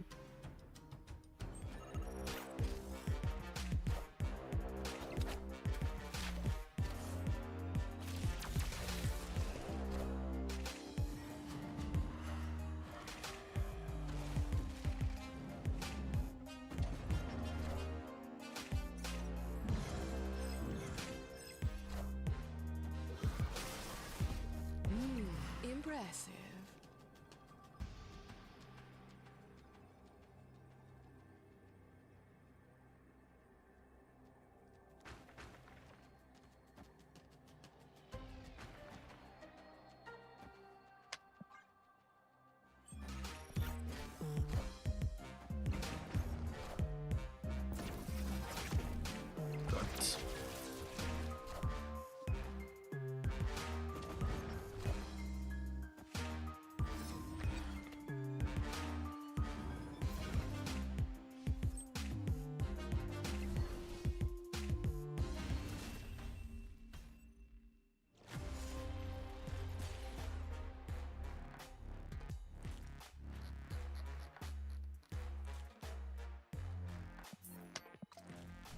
That band there in chat is one of the strangest sort of Twitch viewers.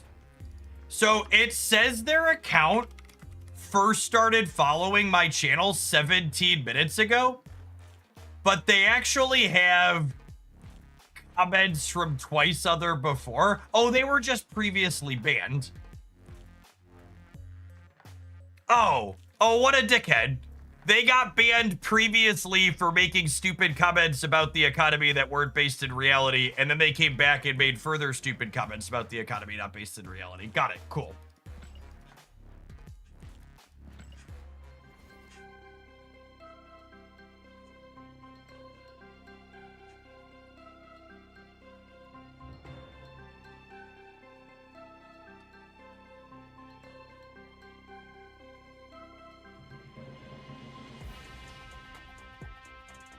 and they go for a third, they won't get another chance. They're done and gone.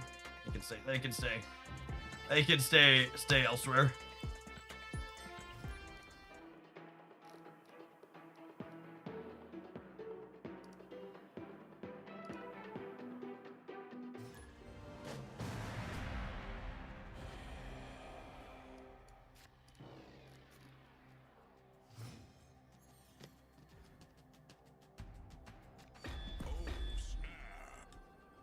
It is. It's honestly, it's been a long time since Second Dinner released a card that could potentially be super powerful. I'd forgotten how much of Lemmings off a cliff fucking Marvel Snap players are. Regis Kiblin posts one piece of shitty clickbait, and you people lose your goddamn minds about a card because it's playable. Calm down, calm down. I can't believe Second Dinner had the audacity to release a playable Marvel Snap card.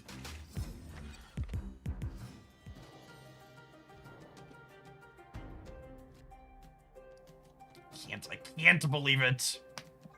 Rabble, right.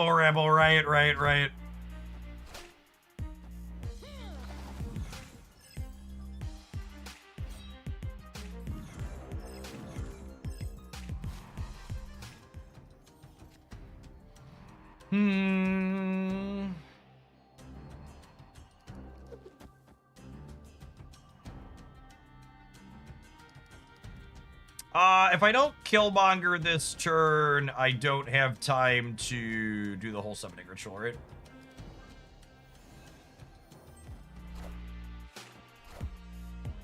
What are gamers complaining about now? There's a bunch of people... There's a few people at least posting clickbait about Invisible Woman being broken. Great power comes.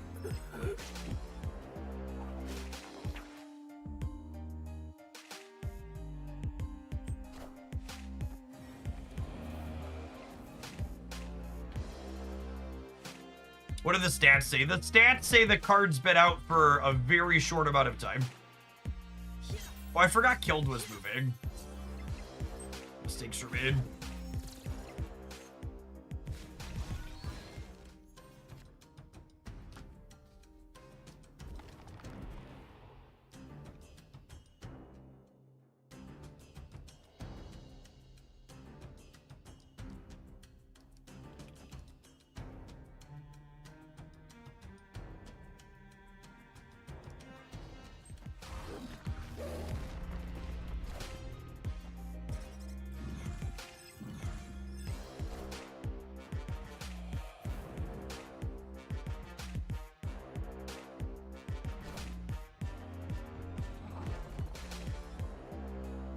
Unironically, I think that Juggernaut is good for me, yeah?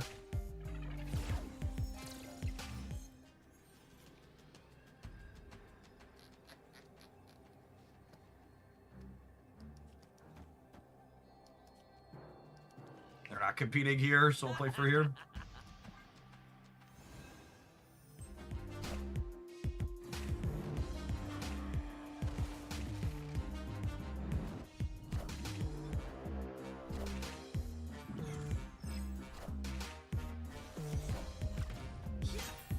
Can you believe Second Dinner would release this broken, overpowered garbage shit? Look at this opponent's deck. Can you believe? Victory.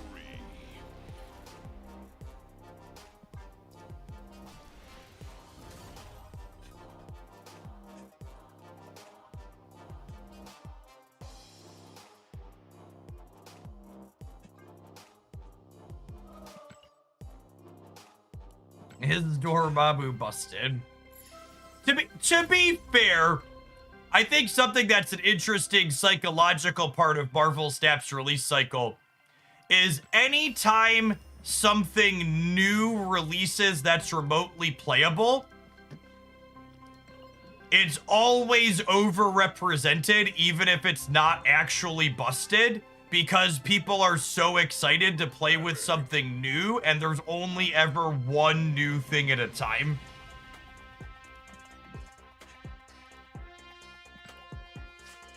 So something doesn't even have to be busted to suddenly become super popular. It just has to be playable because it's the only new thing at that moment, and then suddenly you're gonna queue into it a bunch, right?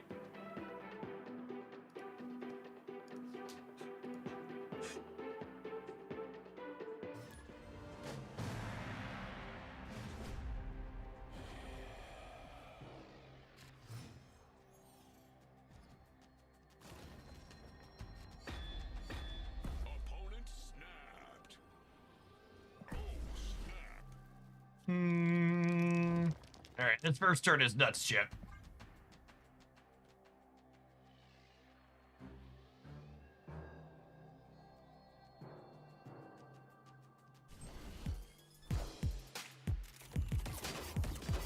Aeroship's a great example of that. No, Aeroship was actually busted. Aeroship was both new and novel and busted. Card's been nerfed like 12 times, chat. It's still very fucking good.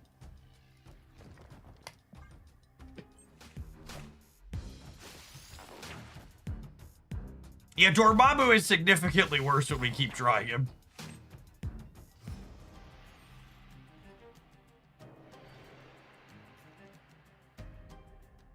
What did Aeroship do on release? We don't talk about Bruno.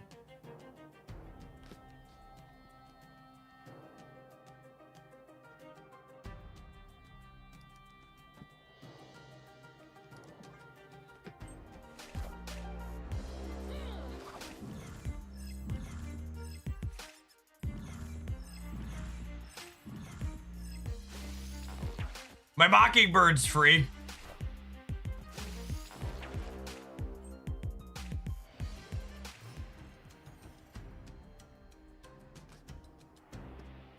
Freeman!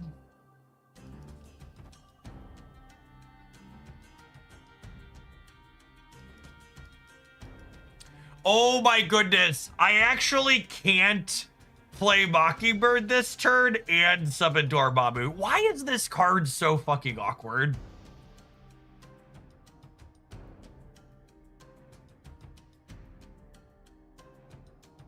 God, that's rancid.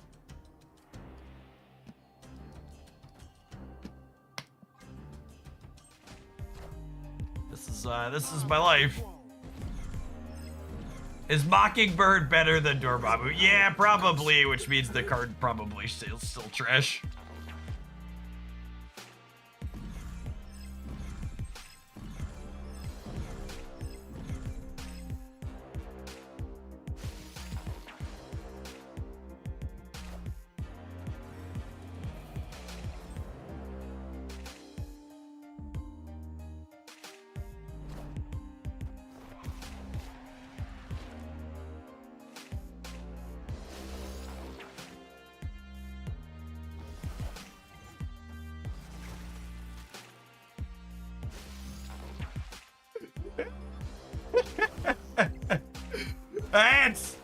That's funny right there.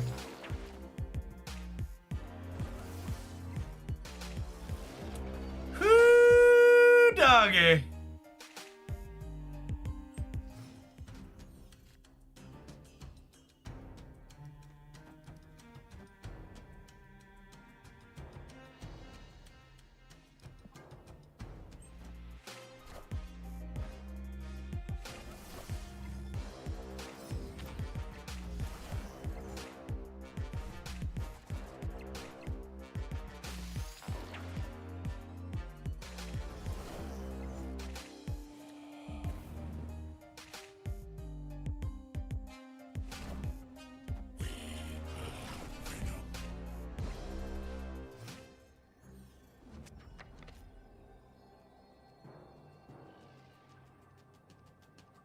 Hey, thanks for keeping me around, Neptune.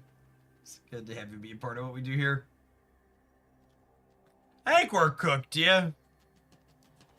Just mercilessly.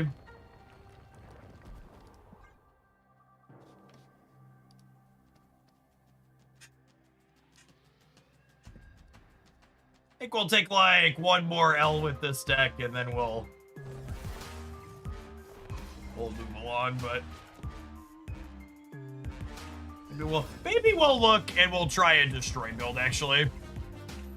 Go left! Go left! I think I'm still dying, right? Because I'm only tying the right here.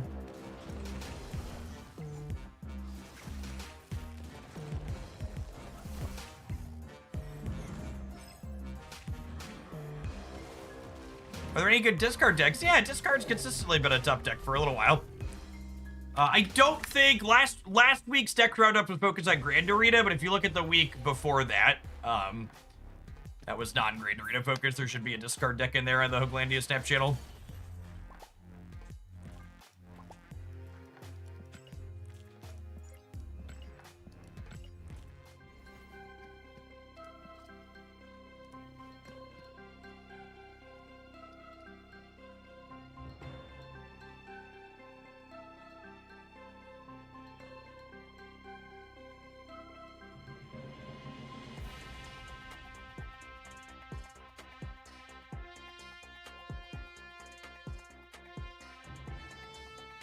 It's just all so bad.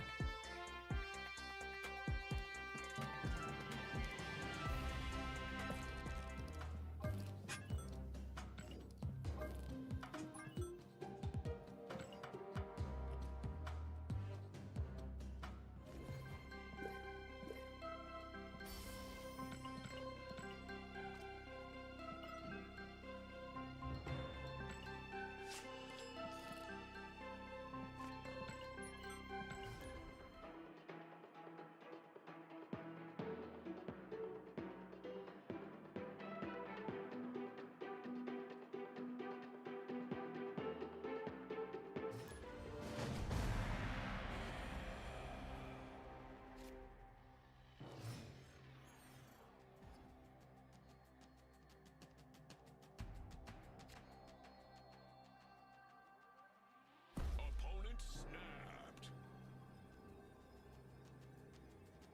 Snap.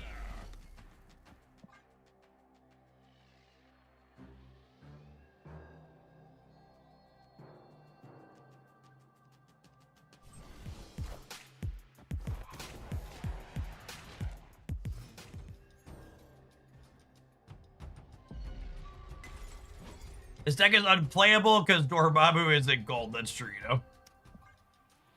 Just the facts.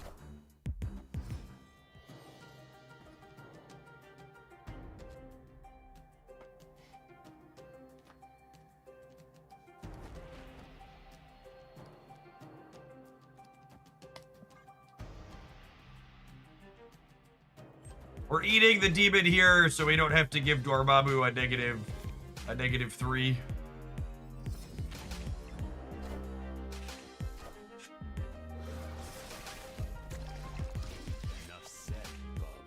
Also helps Null out a little bit. Hood gives Null indigestion.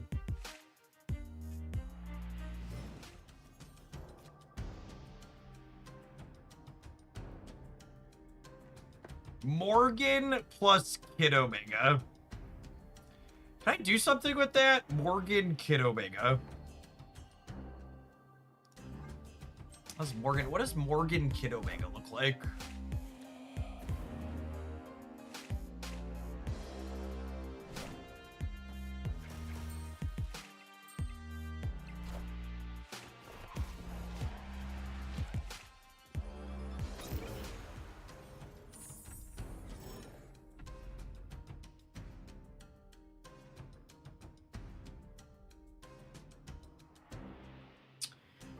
I think I'm gonna kill their Monger. Am I? Or am I playing Null this turn? Since they gave us an energy. I think it's Null this turn.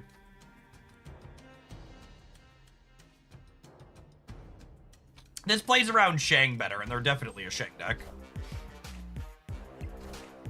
Oh, wait. Null into Citadel. Means we're still dying to Shang there, yeah?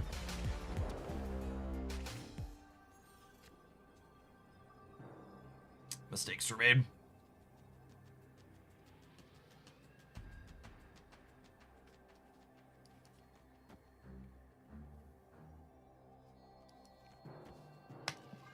Rip. Rip. This is why Destroy in general hasn't been good in a long time. The last time Destroy was a very competitive deck, it was before the era of tech cards being omnipresent.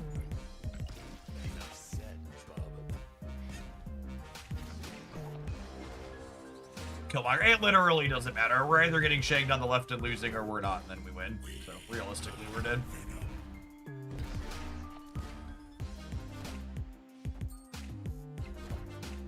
Power must be controlled. Shocking.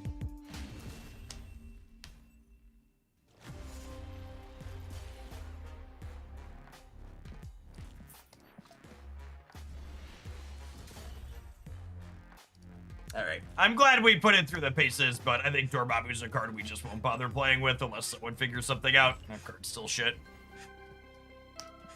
It's just cards that all they do is make big numbers like that just aren't. It's too many moving pieces to jump through to just like have your stuff get broken by a card that's just way more efficient.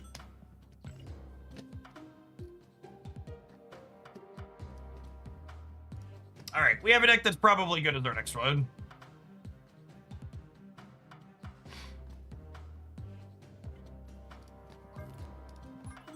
Hey, Dondi, thanks for the super chat. Yeah, I think I have room for another deck submission today. What do I got? I've got it's 11 a.m. and I've got 2 more after this one. Yeah, I should have time for one more. Just send it a link to the deck on Untapped or Snap.fan with the tip.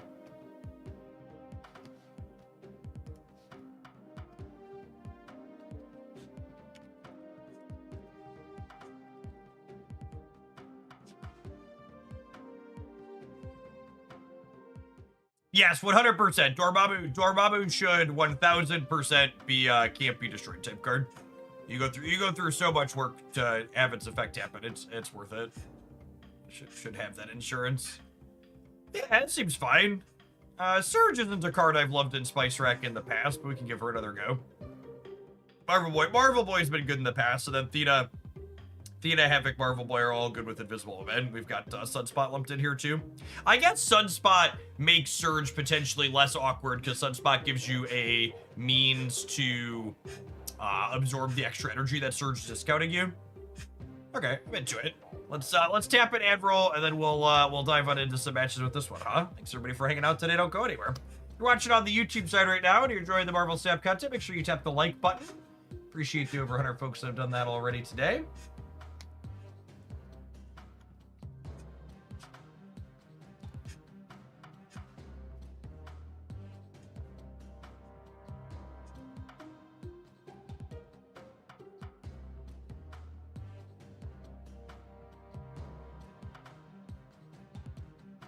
Ooh, that's a good call out. The last time Destroy was really good is when Hela was great because Hela made tech cards worse and Destroy could go over the top of Hela.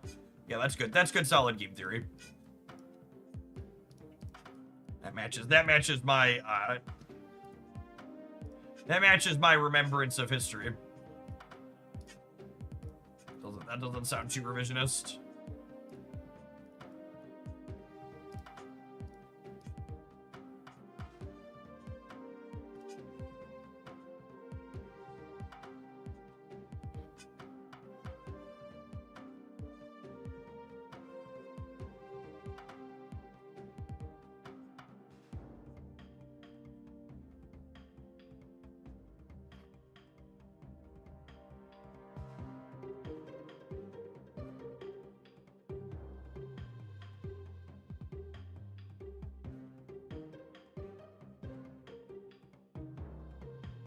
Hello is secretly the good guy all along, keeping the avalanche of tech cards at bay. So,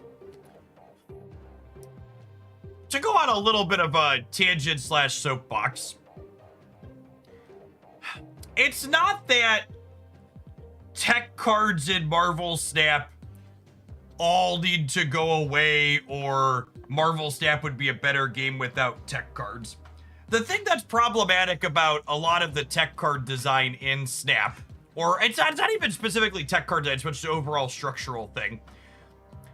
And this isn't easy to do from a balance perspective, but it really feels, and they've kind of been pushing towards this with nerfs to Galacta and Zabu and Gwenpool. The problem with tech cards in Snap is that a lot of them are efficient to the point where you shouldn't be able to have your deck be 50+% tech cards, right? Like, tech cards should be a tool that you could reach for to fix a problem matchup that you have or beat something you really want to beat. It shouldn't be that your deck is all tech cards and no actual deck, right? Then they're not tech, they're just the thing that you're doing. There shouldn't be these overwhelming, I got interacted with 8 different ways every single game, right? Yeah, the tech card shouldn't be your numbers. There should be some amount of synergy in your deck that's meaningful to build around. It shouldn't just be I'm 8 pieces of tech slop, Galacta, Gwenpool, Zabu. And they've been poking at the other bits of that to their credit.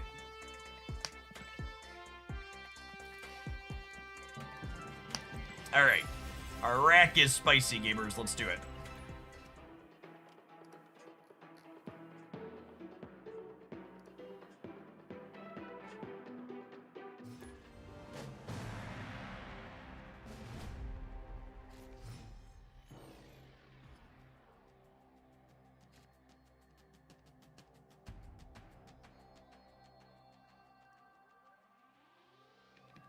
Sunspot into an Elysium game.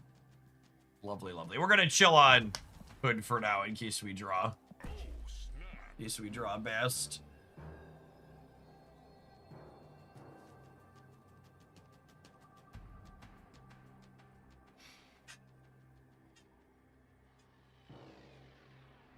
Carnage profile picture. What are the odds we get Killmongered here?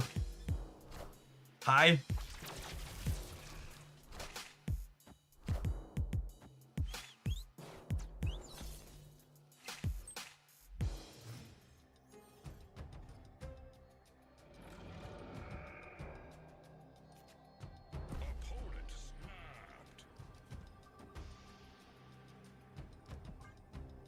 Blue Flamed Abyss, thank you for the 14 months. Welcome back.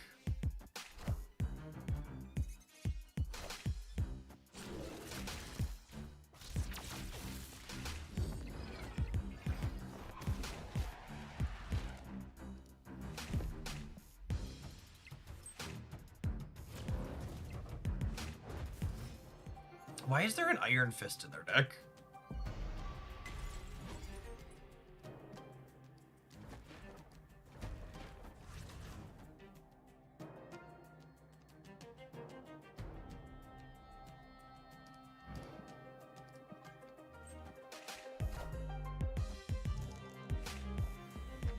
Ooh, piece of candy.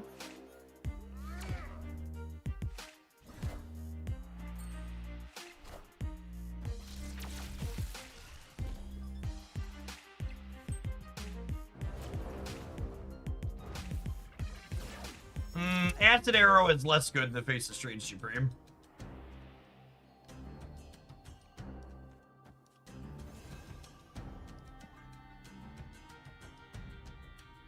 They could be season pass experience, right? I mean, this is Infinite Conquest gamers, just so we're clear. Not low collection level either.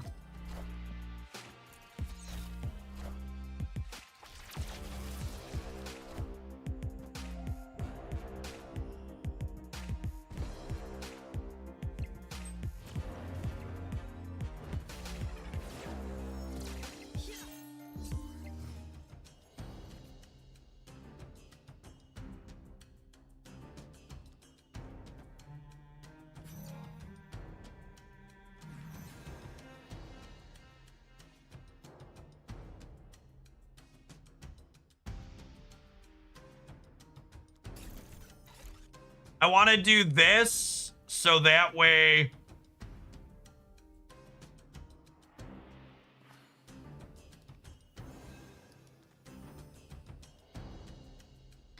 I'm gonna do this so that way next turn I can trigger Invisible Woman Thena.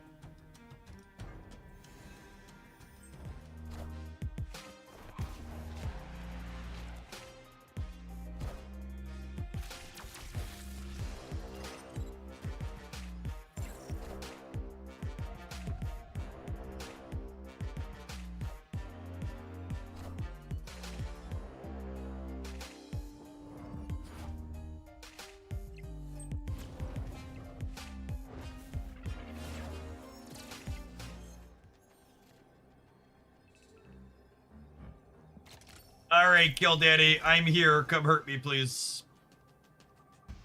As you will. We're getting 6 in the middle. We're getting 14 on the right. We're getting 8, 14 on the left.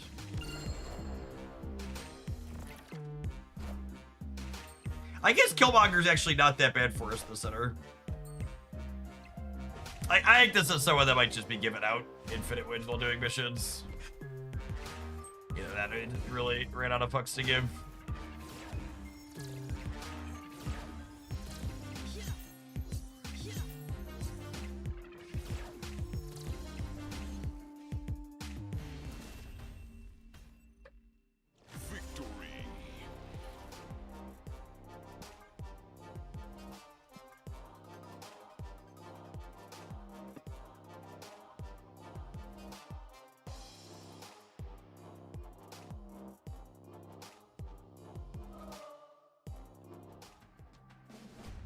So you're doing viewer decks. How many do you have in the queue? I have 2 more after this one, but we're just getting started on this one.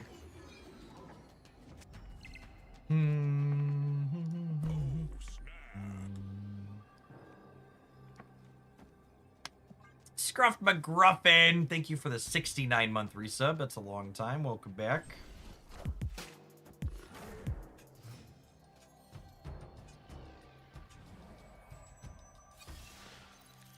Have a 3-power Orca Gamer. Enjoy the Orca. Ooh, that's a piece of candy. We brick a draw here because Ben Brode shoved cards in our hand 2 turns in a row against our consent.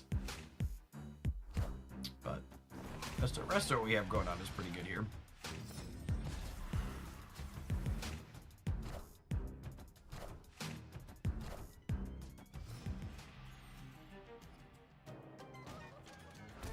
So I think it's Thena, Sunspot, and then we'll go Demon Marvel Boy. And then we'll have Invisible Woman plus a 2.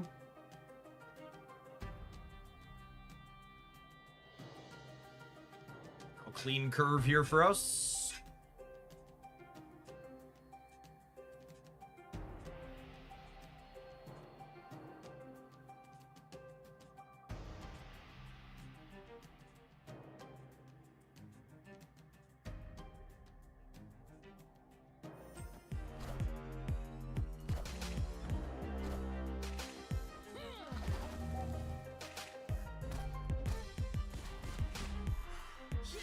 Oh, look at that. Our copy of Death is playable. We take those.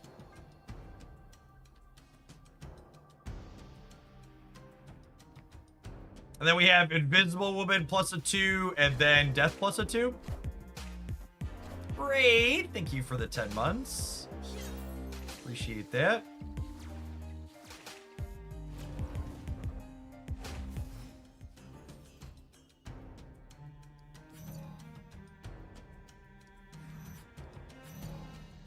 Her animation is so good.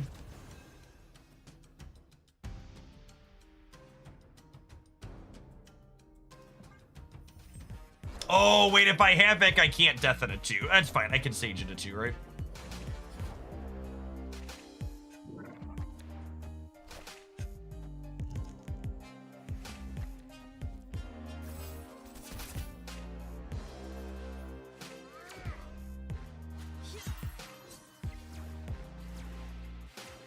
Oh, now I can death it a 2. She's cheapo. They also have a 3 energy death in hand. FYI. Is Death smaller than Sage in the center?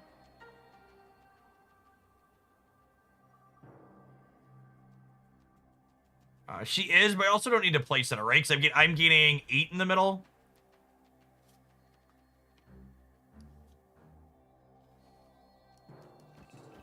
I think it's just this, right? Because I'm gaining 8 in the center, and I'm gaining 6 here. Or closest here. This is getting a little bigger.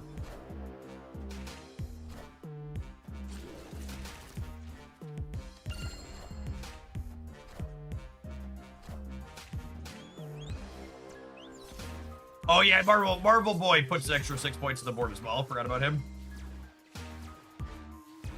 So yeah, definitely want to play for the right here.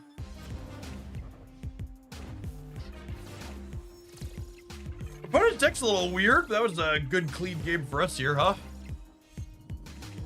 A lot of numbers. What's that?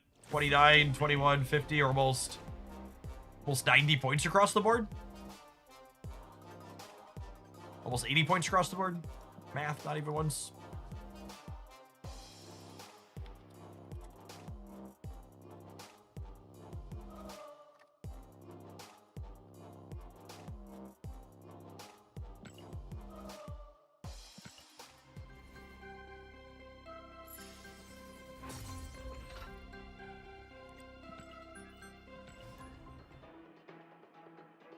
I think that last deck submission puts us full on submissions for today. 3 more queued up after this one. Should get us solidly through the afternoon.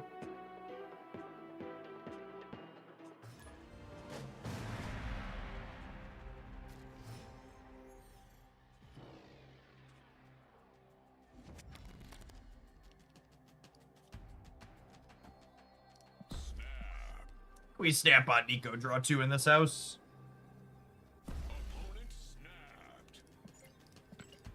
I guess Sakar might be good for them.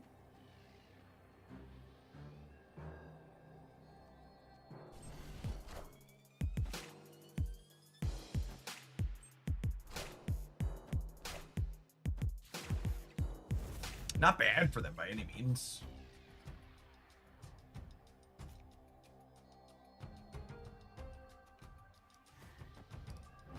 Oh, Lucas, my Lucas!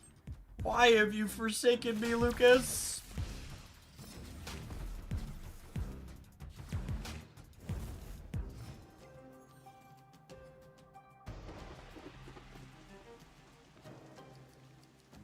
Yeah, the real question is, are they a Killmonger? Killmonger surfer deck?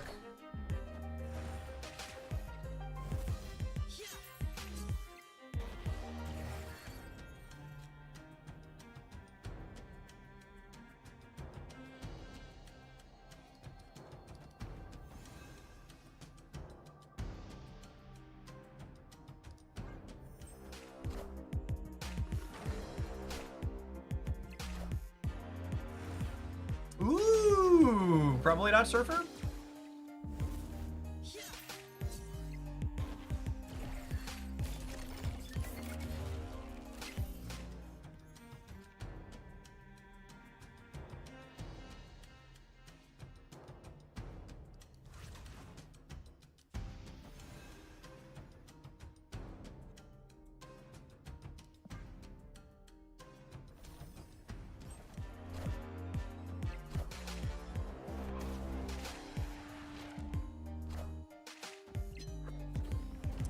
Mixed feelings about that one.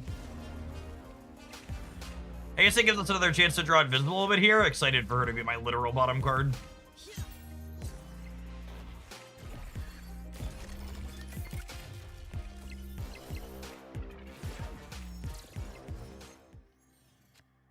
Oh, sweet.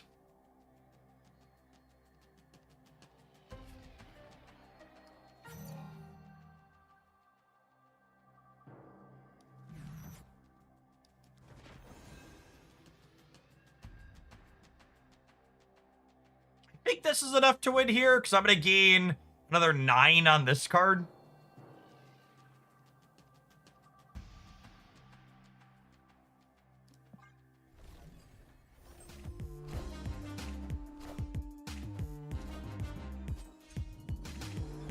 We save demons so we can 2 spells extra. I'm guaranteed to draw Kate.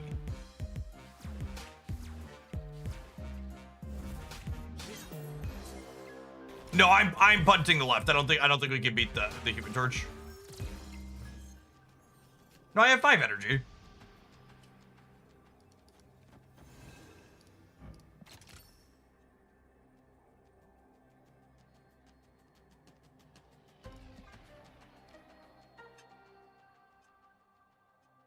Okay, and they should be massively cooked here, right?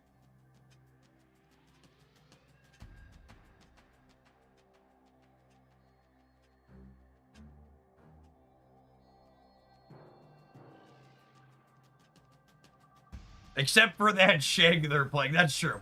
That's true. Shag Center would be bad for the hook, dude.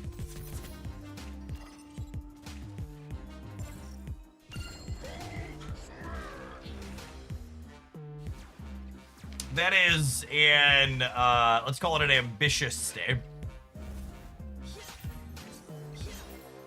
Chia! Chia! My nerds. Look at my nerds charging up here. Yeah, I could have contested the left, though. Little did we know.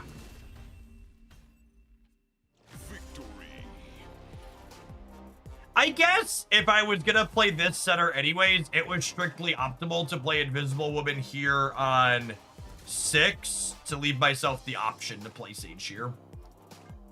So I'm gonna have a 3 in this slot anyways, since we know what we're drawing. My Invisible Woman placement there was wrong given the context of our known last card. We have completed submissions, gamers. Our alliance is going to be so powerful.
Your favorite decks to play before you were Series 3. There we go. I have a relatively recent video. Starter guide for Marvel Snap in 2025. Check that one out for decks to build as you're finishing through Series 2, and then things to expand on as you build your collection up.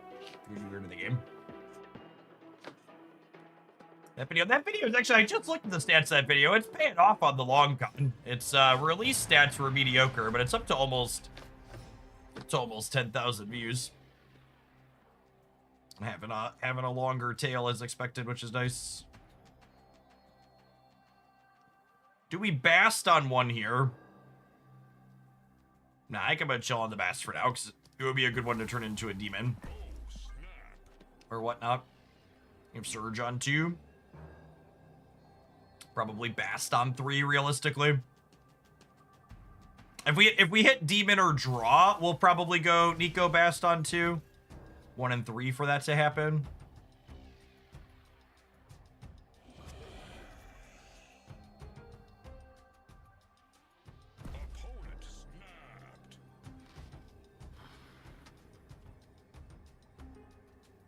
Tarnax is a bad location for us. Do we mulligan?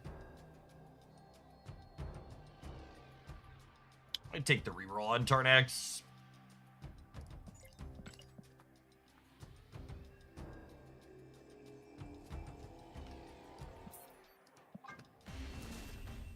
I don't think this is the game. Feeling it.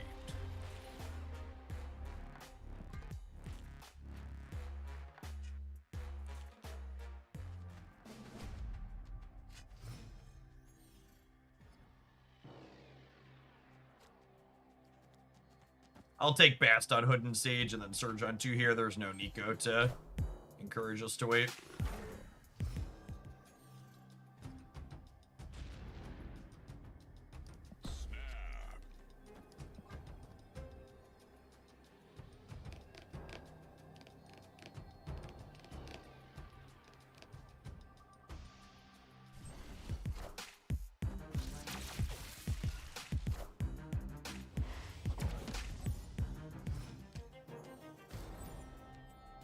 Mr. Negative is probably a real bad matchup for us.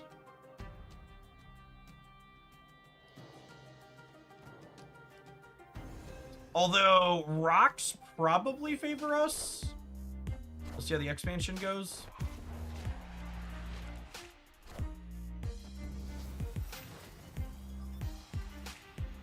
Could be not negative.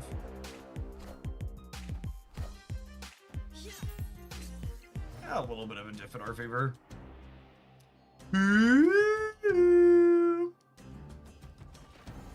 Piece of candy.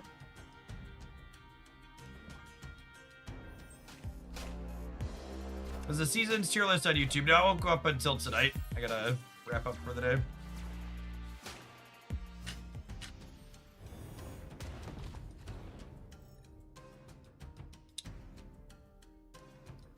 It's probably one.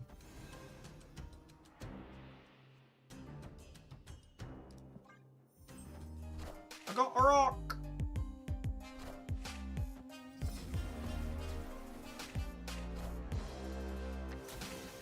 Confirmed, Mr. Negative.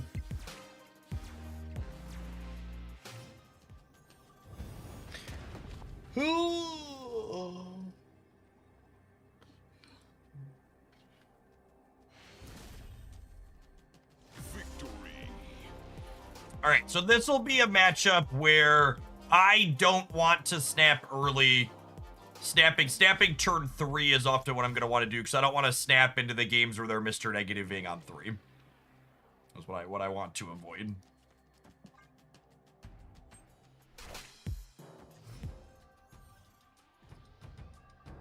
So when they have no accelerant on 2, we'll snap them here.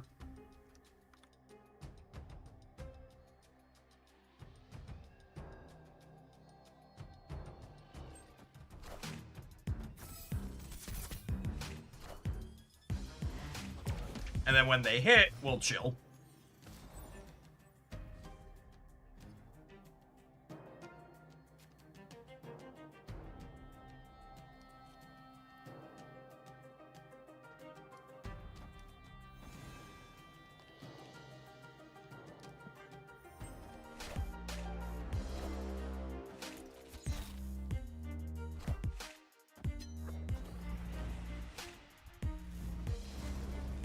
All right, I think when they miss on 4, when they miss on 3, we snap them.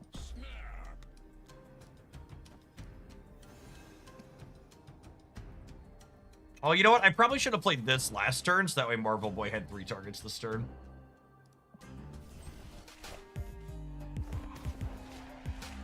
Leper Messiah, thank you for the half a year. Welcome back. Unlucky.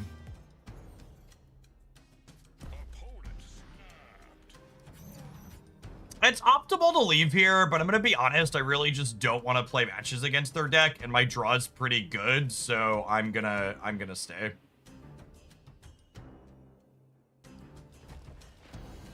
I don't think it gets better for us from here. So I'm gonna stay, and we'll probably die, because that's how this works.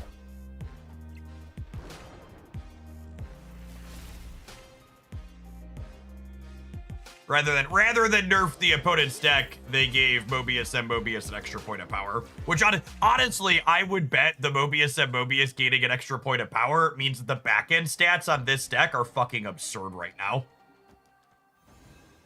It's like, it's the only remotely reasonable explanation for them buffing that card.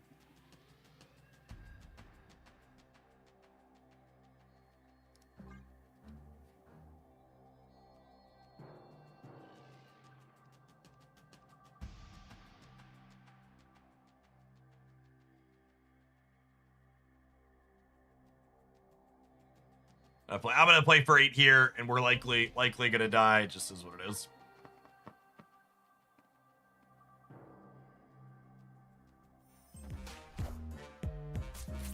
Marco Latte, thank you for the 16 months. Welcome back.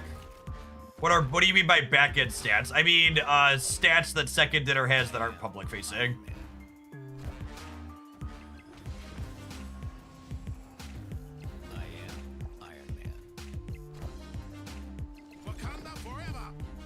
Do they think I just can't compete on the left here? Because, I could totally compete on the left here, yeah? This is 3, so I'm at 18. And then I'm gaining 4, so I'm at 22. And then this is 11. 2, 4, 6. All right, so I'm gonna Sage here, Havoc here, press this. Maybe they thought they wouldn't get a turn 7. Yeah, maybe they expected me to rug pull them. It's a good take.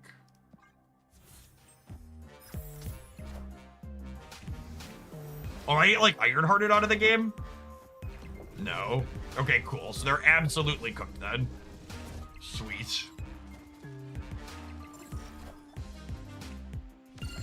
Get wrecked, nerd.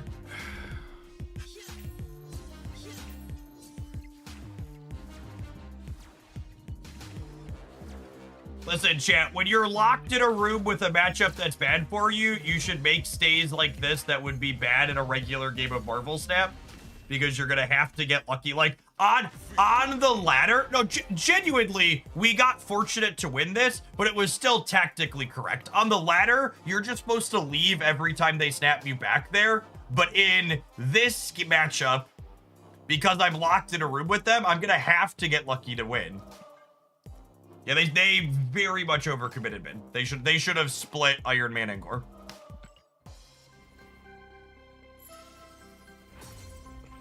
We snapped turn 4 after seeing magic. They were probably scared of rug pull. Yeah, maybe. A part of that was the opponent outplayed themselves a little bit. The opponent tried to play around something and then lost to numbers. Is what happened there. That's why we won that.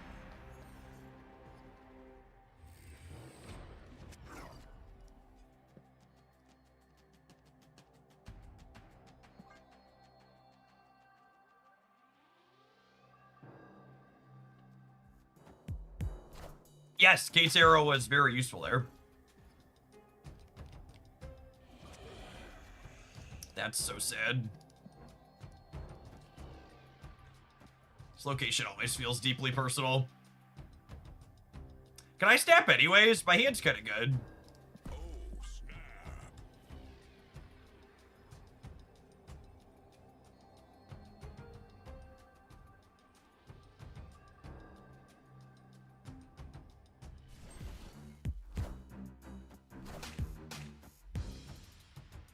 All right, Spider Ham porks my demon every time, yeah? Every time?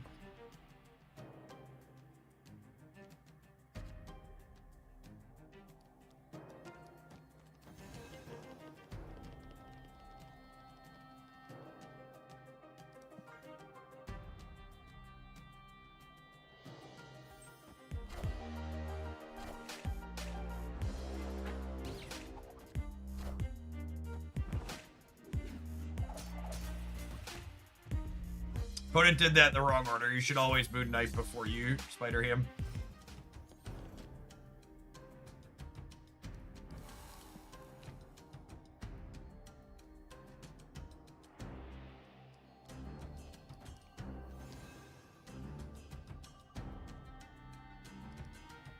Yes, Agatha is your even turn, so they controlled opponent controlled that turn with the rock sequencing. That was not Agatha.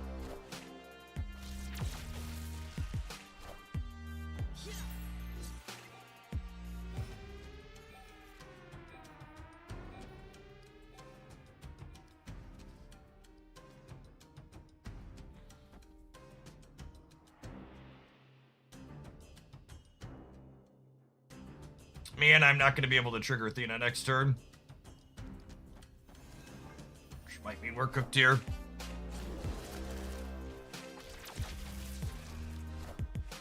Kate got spider hammed, unfortunately.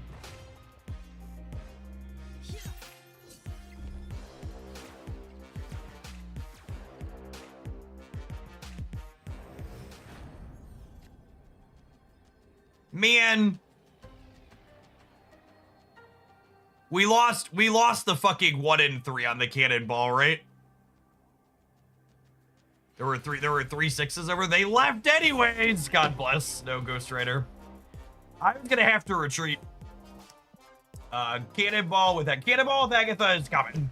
You should make sure you subscribe to the Jeff Hoagland YouTube channel and ring that bell to not miss sweet deck updates like the deck our current opponent is playing. My hand's only okay, and Sandbar kind of sucks for me, so I'll take a mulligan here when they snap on one. Escaped. Personal feature location for my hood deck here.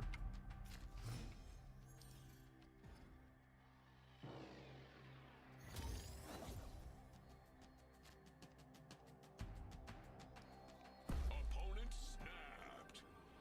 I think I stay on this one. I like my hands.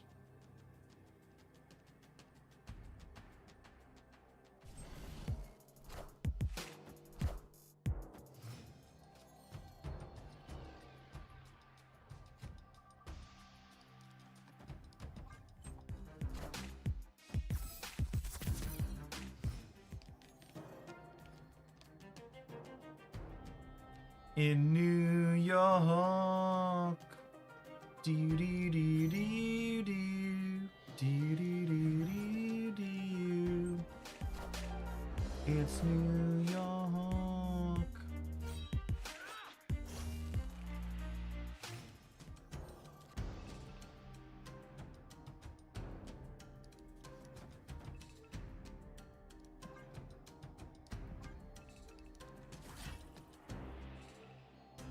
Yeah, seems fine, right?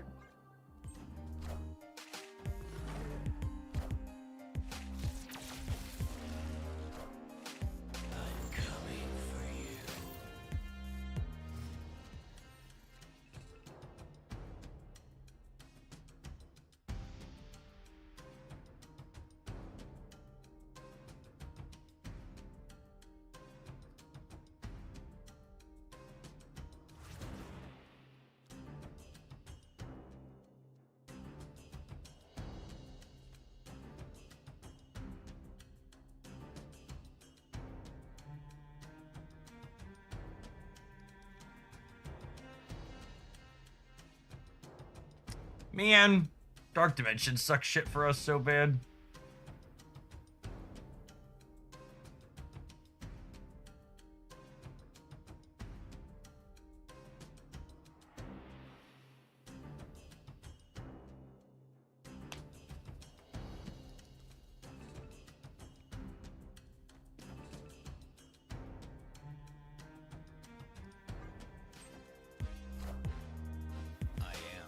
We're playing Iron Man. It's a lot of points.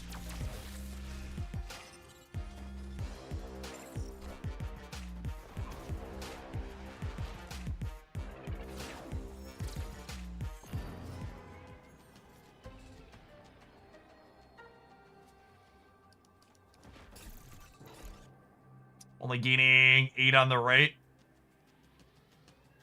To 20. Yeah, just gotta go.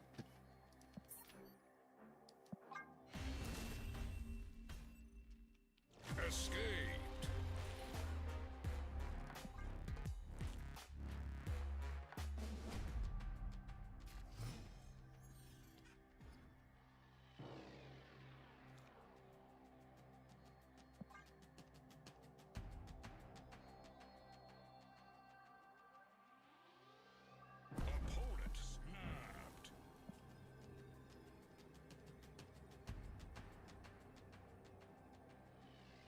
I'll stay one more time. We'll see if they lead on Black Knight again. They do, yep.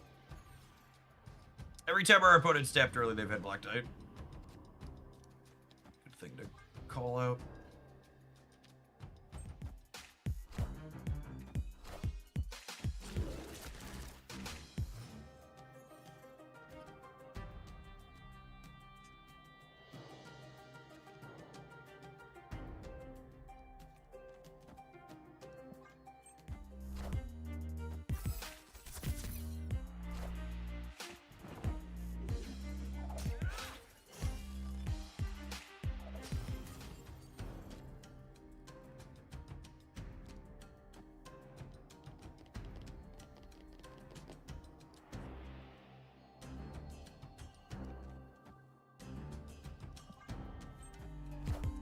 We're losing the Asgard, but they're now locked low on points there, which is nice.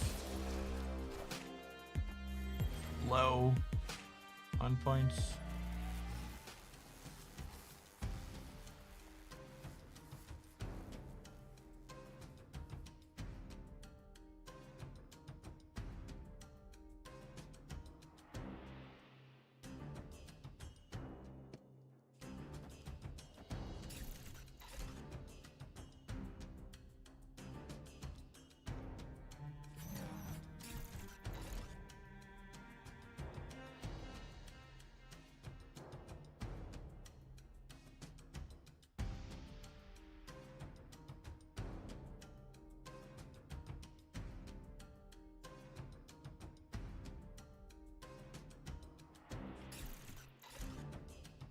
Statistically, I don't get locked on the left here. Oh. Thanks.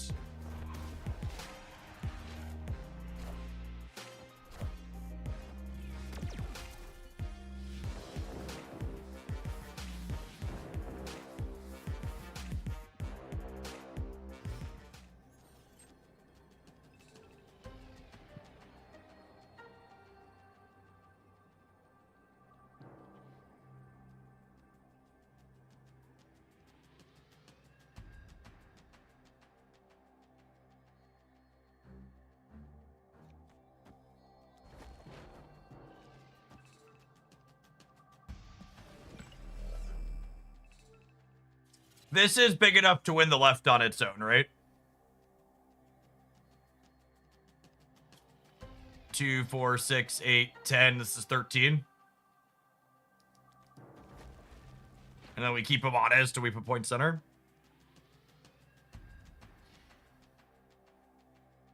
Oh.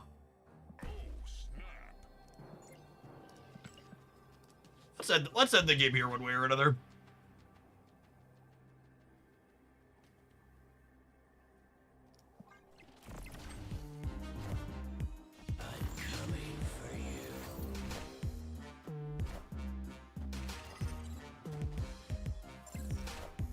I'm getting 10 in the middle, right? No, I missed out. I'm getting 8. Damn.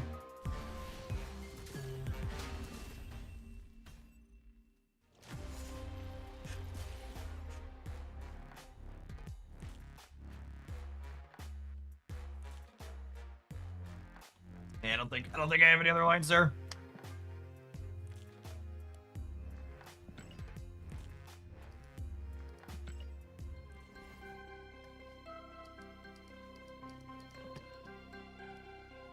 We're gonna play a couple more with this when we get back, I think. I'll full queue another infinite ticket. Invisible Woman's been kinda medium so far, I feel like. That last game was a good example of like how I just really didn't have enough energy to spend on it, right? And her getting shrunk by Agent Venom and Bass has been awkward a couple of points. I'm gonna try a few more, but so far I feel like my current experience is I think this is probably worse than just playing the stock Spice Rack deck that's not trying to do the cute end of turn stuff. So, haven't had a roll. We'll see if that changes after a couple more games when we get back. Thanks for checking out. Don't go anywhere. I'm gonna run and grab some lunch while all these ads go. BRB. Play some more with this, then we've got some other viewer decks afterwards.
A Wildman Wizard, thank you for the 20 months. For what it's worth, I've been playing this deck a lot recently. It's been one of the better lists that I've played in general. Can you sell me on what you think this is doing compelling that's different than the non-Invisible Woman cards? Like, I know you played a lot of this archetype in general, Marty. What do you see as the compelling? I feel like I kind of feel like I've given up the tech card slot. I think I was thinking about it as I was going to get my lunch upstairs. This build feels like it's given up the tech card slots for the sake of additional squirrely littleish numbers, and we really saw that kind of come to a head in that last game against the Black Knight deck, where having zero, just having my numbers are not necessarily good enough.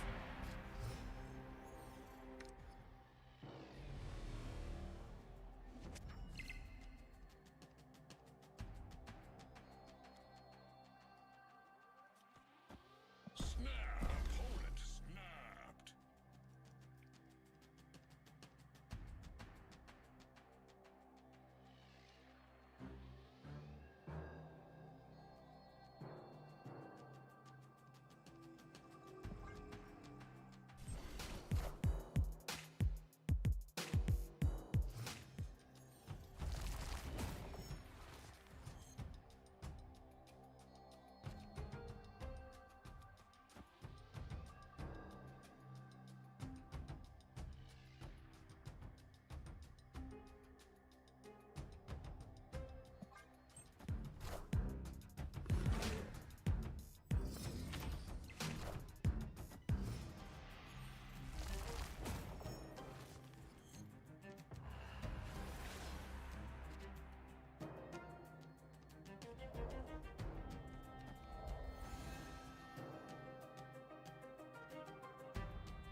Oh, I was muted because I was eating. My question is, if you think you're better against the interactive decks because of the timing on your end of turn stuff, is this build better than just playing the dedicated end of turn deck at that point?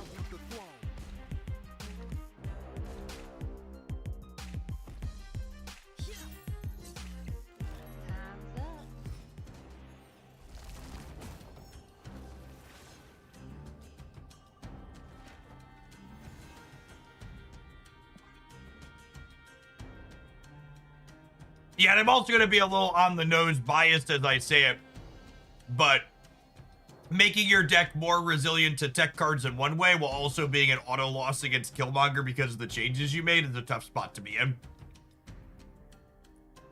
You're definitely a bit better against like Shang-Chi and Shadow King, but honestly, like, we're losing Cosmo is a big part of it, right? Like, not having Cosmo is a huge deal.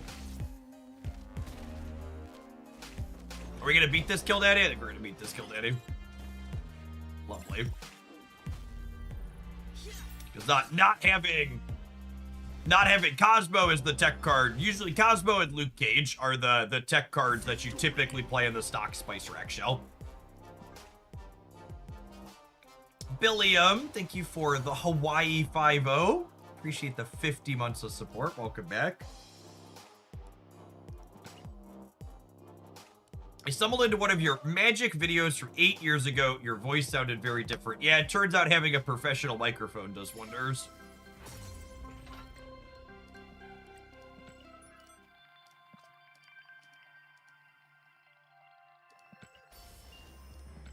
Yeah, if that hadn't been a TVA game, Invisible Woman Killmonger would have never been beatable.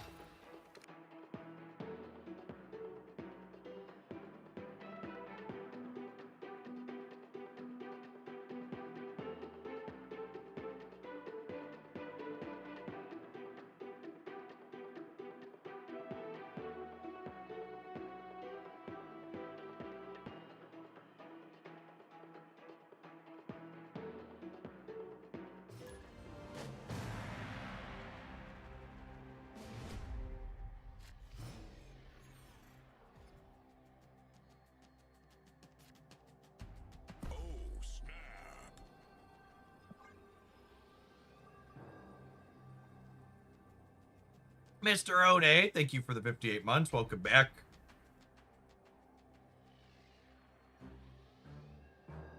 Opponent snapped.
You said on stream near her release that there was no way Invisible Woman First Steps was good at Bass Spice Rack, and I took that as a personal challenge. Fair, honestly.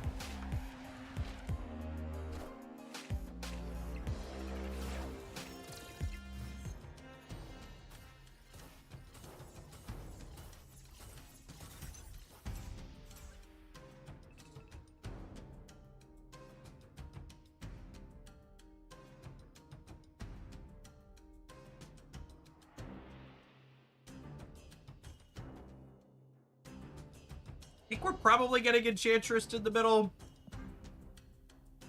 Roof Toilet, thank you for the 11 months. Welcome back.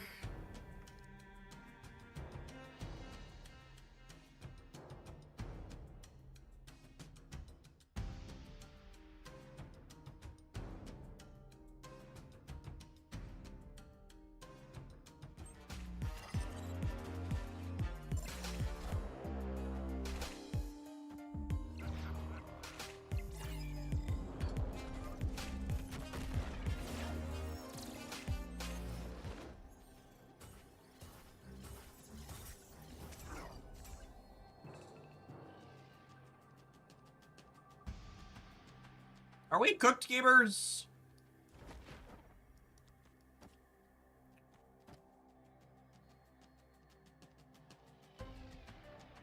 Cause like even here, right?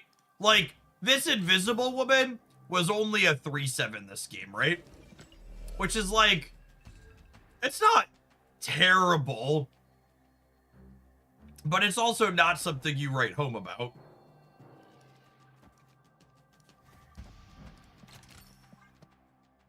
Their Sakar got discarded at least.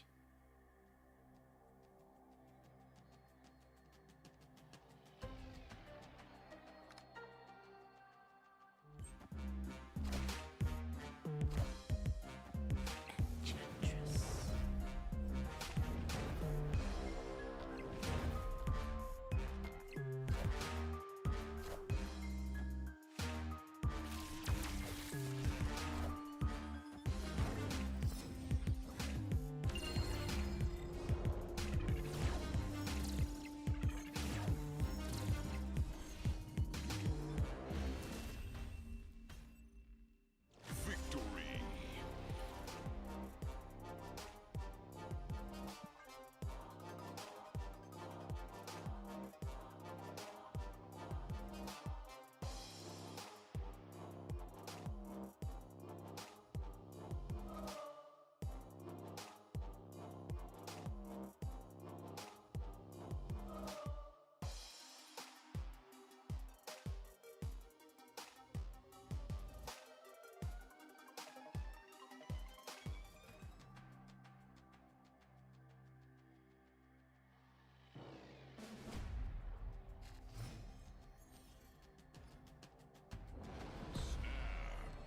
Gosh. Invisible Woman First Steps is really hammering home that there are only two types of cards in card games. ones that are too strong and ones that are unplayable. There really is just nothing in the middle for card gamers. They all desperately need some freaking help, good golly.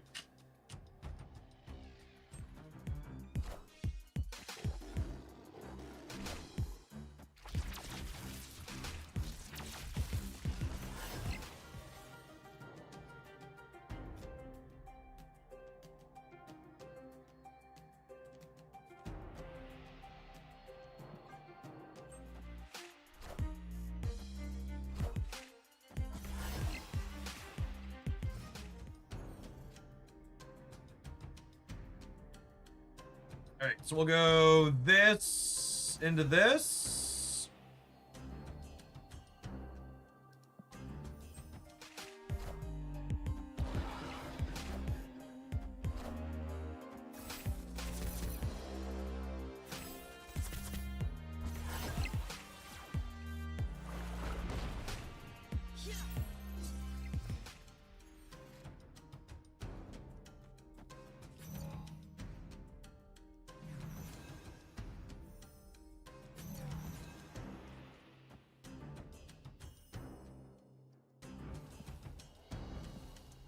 I'm going to end on Invisible Woman, so that way, well, no, I want to end on Nico, so that way she gets an extra point from Sunspot before she quadruples.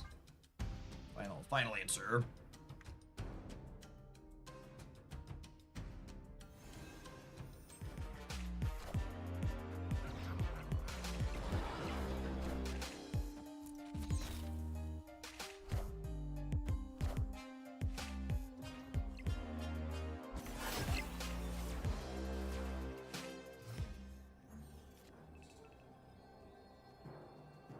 Alright, well, Havoc's a wonderful draw.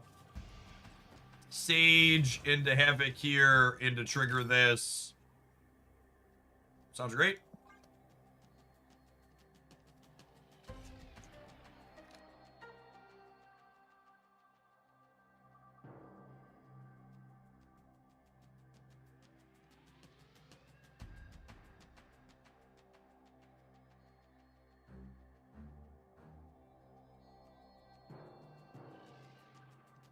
How big is Invisible Woman here?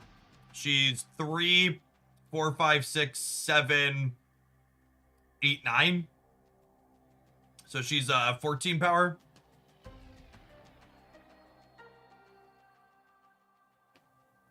Better than the 3/7 we had a moment ago.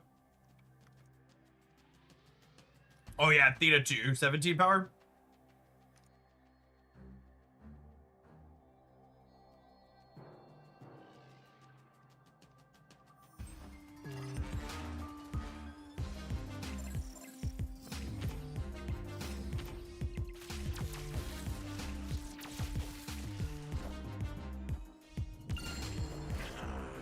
New by deck submission to Monday. Absolutely, Jace.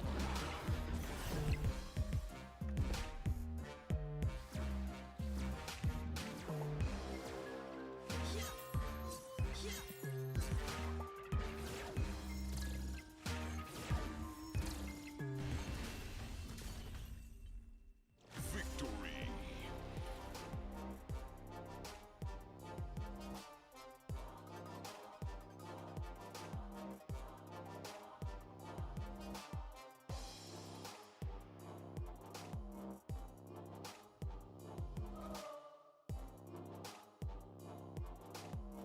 Yeah, it's a good point. Invisible Woman, we're talking about, and it's honestly just like a good comparison for the board. Like, Invisible Woman was like 17 points this game, right? Their shooter was 19. 13 without Madripoor. Our Sage was 20. Like when your 3-drop that you built your deck around fully hits and all the synergies coming in. Like that was every synergy in our deck, right? And she maxed out and I passed with extra energy. And she was only as much as she was there because the Sunspot got to double on the last turn because my Sage was cheaper from the Surge.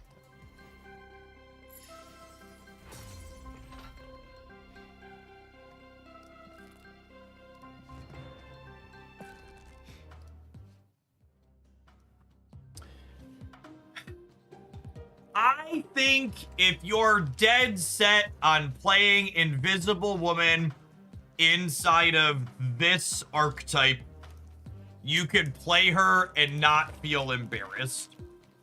That being said, I think she gives this deck a lot more draw variance because her power is based around hitting certain combos, right?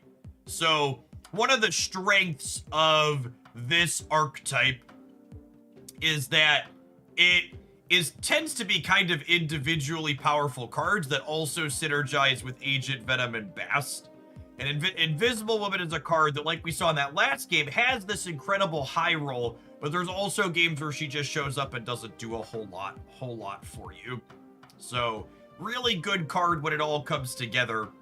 But I don't think she actually accomplishes the thing you set out to do, Marty, which is be more resilient to interaction because you're giving up Cosmo to play her. I think your added weakness to Killmonger with Marvel Boy and dropping Cosmo to fit more Invisible Woman stuff in, I think at absolute best makes you a wash against interaction. I don't think I'd say you're worse against interaction than regular Spice Rack, but I don't think you're meaningfully better.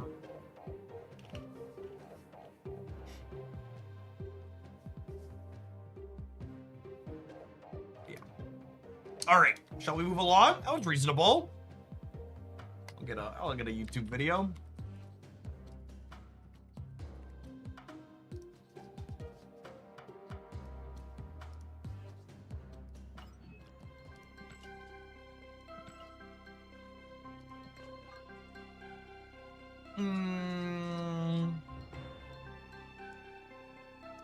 We'll play 5 cost cards at some point, assuredly. Definitely playing 3 cost cards. That's more my speed. Haven't dropped anything yet, right? So let's clear some of these out. Epic. Drop 2 more bounties this week. Perfect.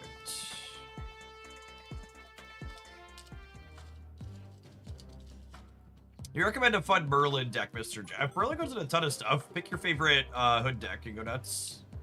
Pick your favorite hood Nico deck. It's a lot of them. All right, I have a request to do something with our new 1/5 Black Cat.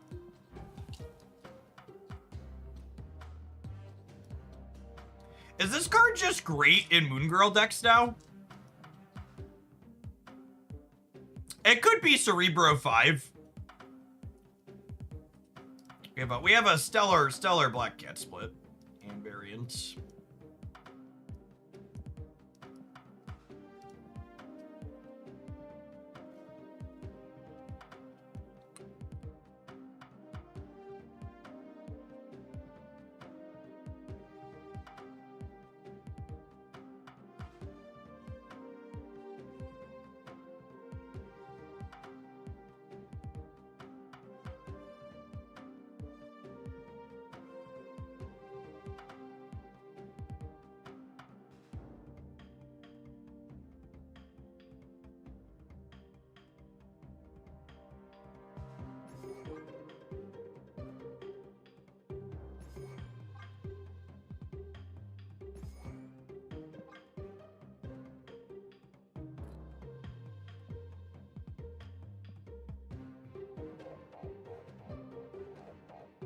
What does Cerebro 5 look like these days?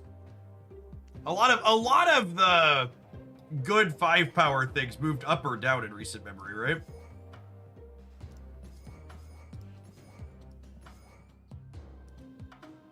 We have the ancient one still.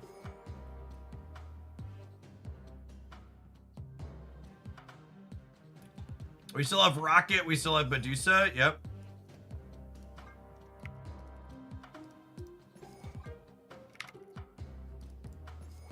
Probably a Luke deck. Oh, and speaking of Merlin.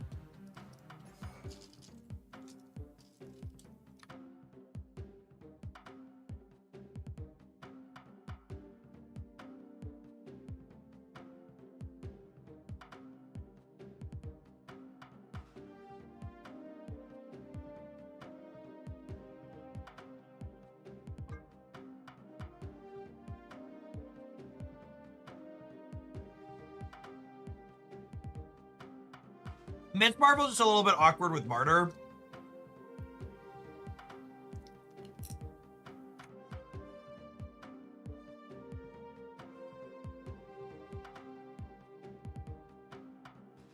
You can't play Silk with you can't play Silk with what's it called either. I like the idea of Captain Marvel though.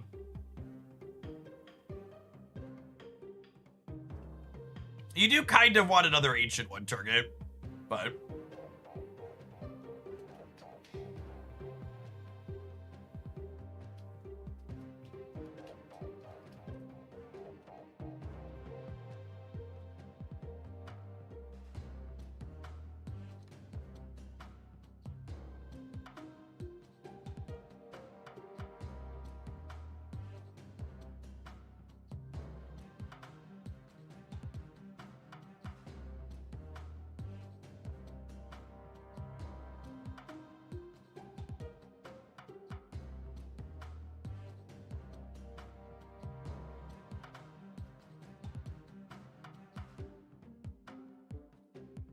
I have to cut like Titania.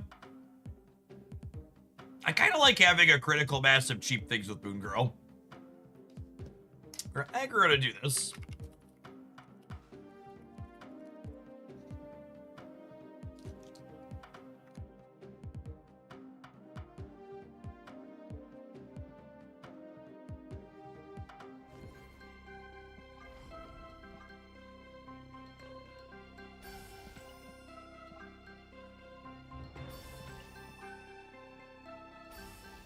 Maybe we build the other one to also. So there's like two ways. There's a few ways to build Cerebro 5. So like another way to build Cerebro 5 is to like do something like this. I don't know. Maybe this looks better.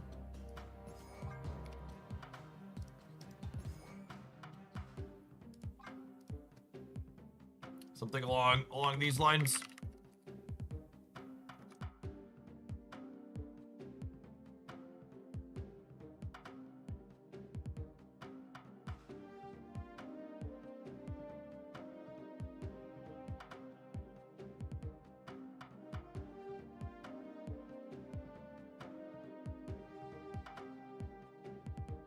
All right, I'll put Wave in here. Yeah, I meant to put Wave in here.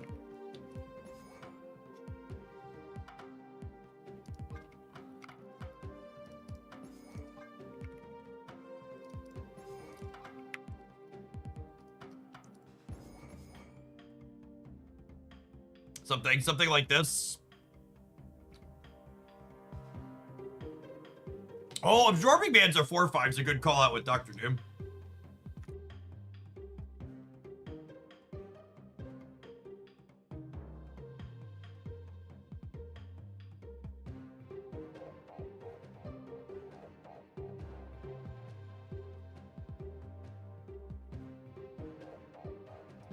I don't think I can realistically Absorbing Man and Miss Marvel, though. Ludus No got a 6 point of power before Scott Summers got a 5th point of power. It's confusing, I know. Maybe I like the look of this better. Maybe I like the look of this better.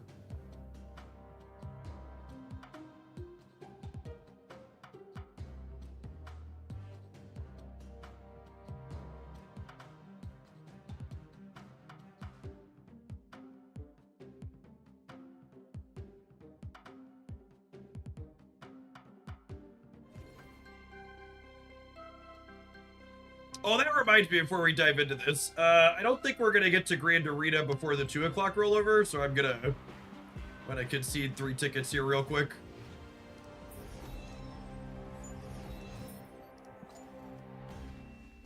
Got this viewer deck and one other for regular staffing.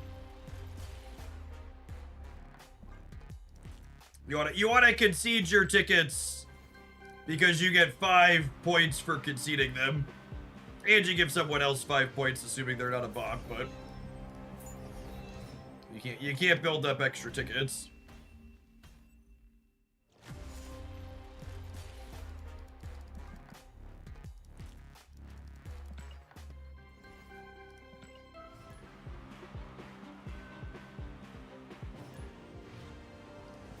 What if we're all bots? I mean, I'm a bot. I don't know about the rest of you. Everyone I play against is a simulation. Never played against a real human being in my life. All right, let's try Cerebro 5. We got that. Now we got that out of the way. Oh, let's delete the one I don't want to play, so I don't queue with it by mistake.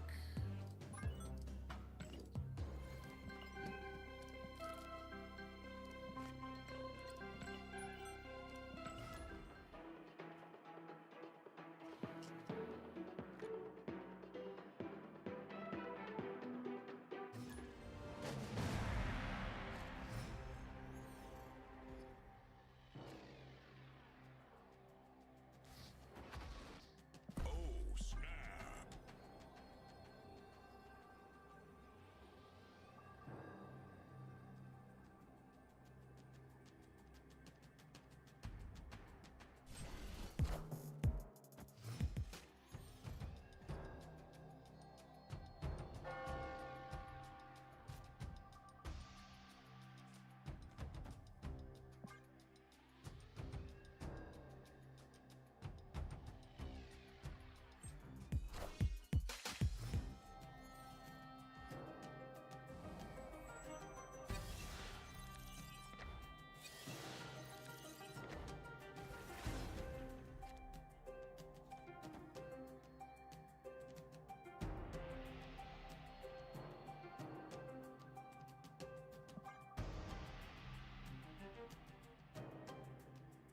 Opponent snapped.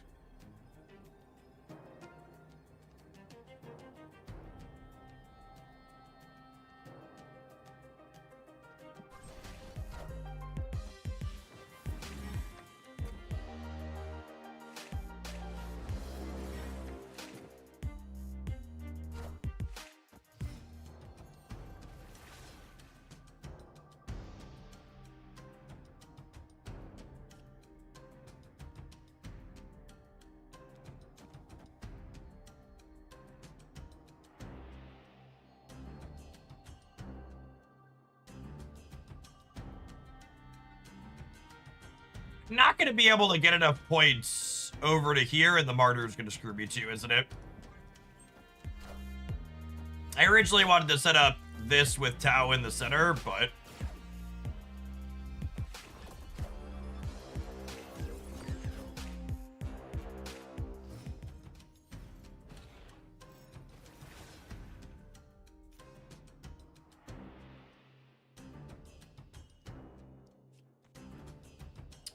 does this work out now?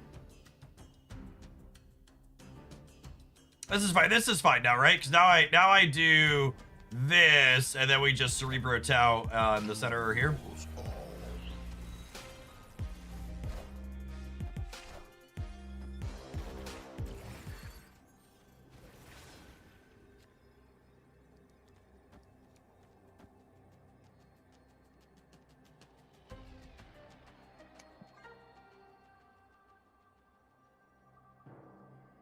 Grow, my pretties, grow!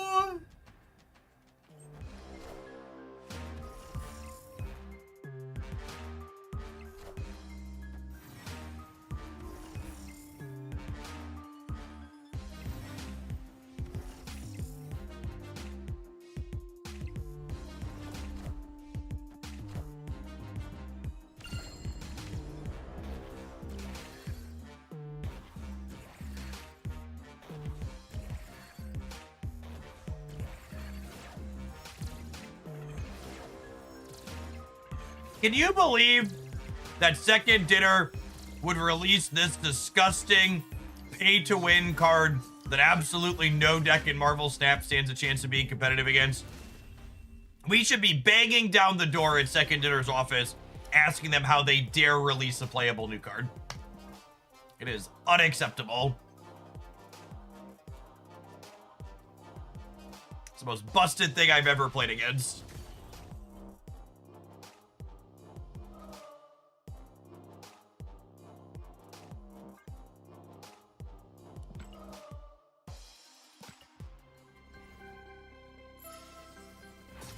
Do they even play this game? You have to ask it. Does the 9 team even play this game?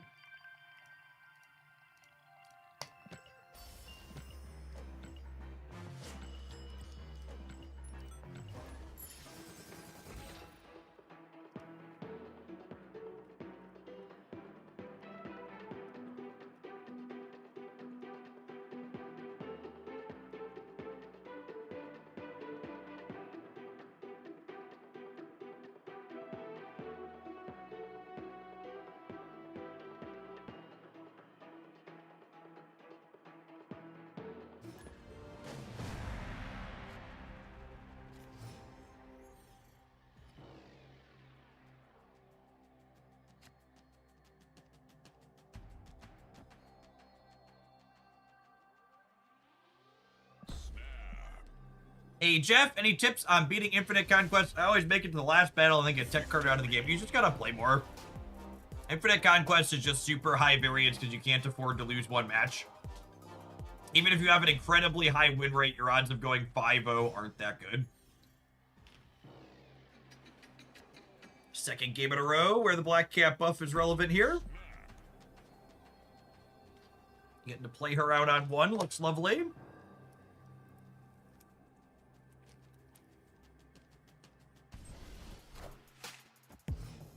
Black Cat can be a staple in the Terrax Starkhawk decks next week. Oh, yeah, that's the one where you get to, what's it called them for... This is rude. You get a rock for the, where you're winning locations or not. Fun one.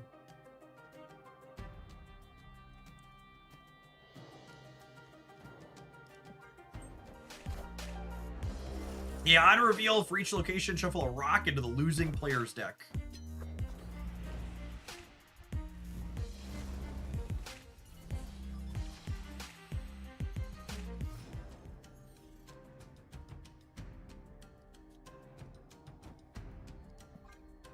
Is there anything you could do at deck building to mitigate the variance inheritance? I mean, you can play good decks, but even playing a good deck, you're not always going to be winning.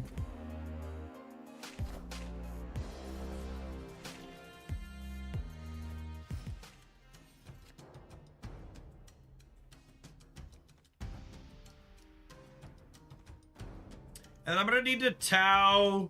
I'm gonna Tau in the center now before they have a chance to like rogue this or something.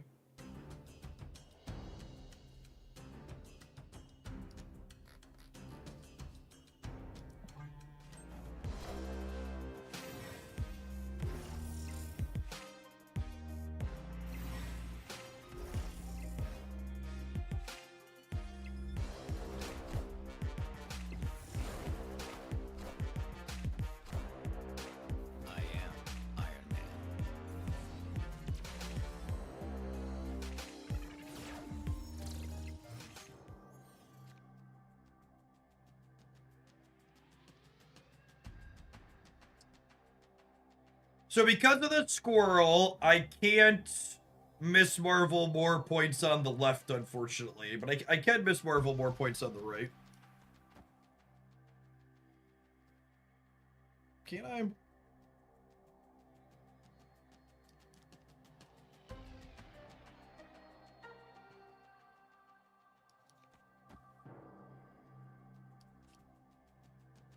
Play Marvel on the left. The only location Marvel can benefit is the right side. Doom plus Rhino is just better than Marvel. Yeah, I think that's true.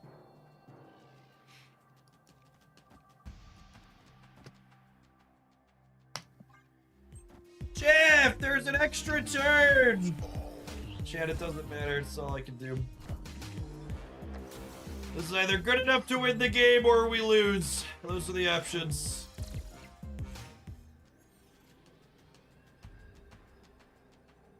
Your move, Yugi boy. Looks good enough for me. Victory.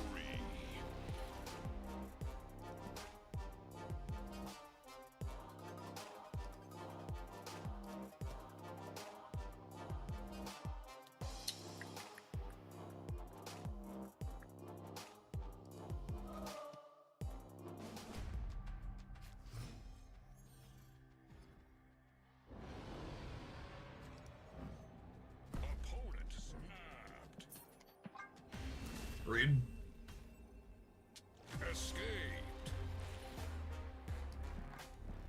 It's kind of surreal how much power Cerebro 5 can put out. Yeah, I mean, 14, 5 up to 14 is a big jump.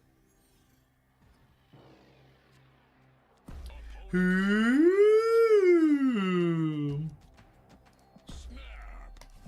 Let's play for all of the Marvels gamers.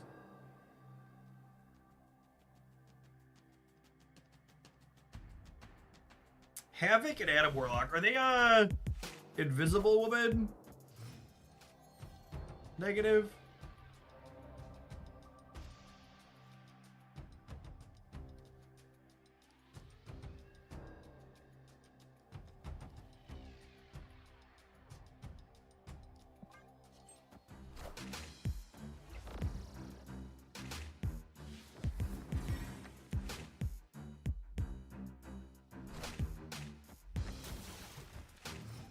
Is a turn to Mr. Negative.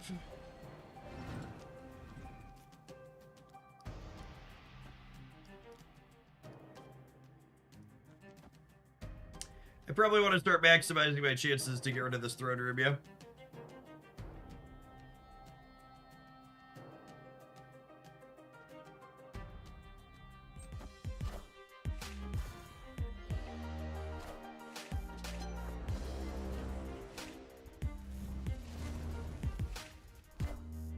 It's fair.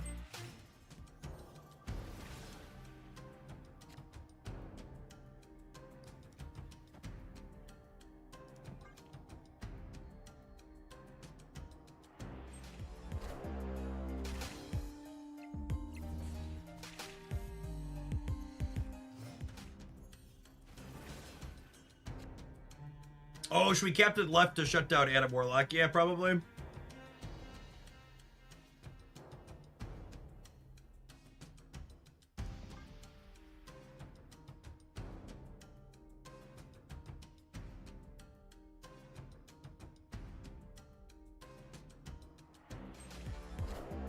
No, you should let Adam cook. He's earned this. That's fair, honestly.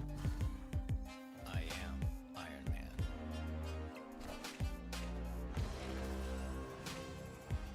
I am Iron Man. I am. They're locking themselves on the right relatively low here, yeah?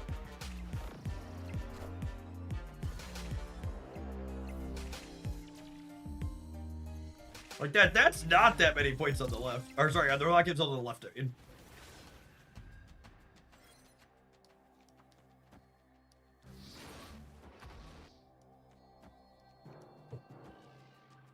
Does this win the game?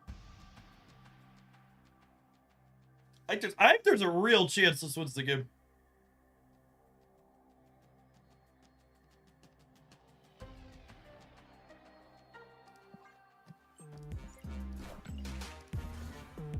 Don't you fuck me on this, Merlin!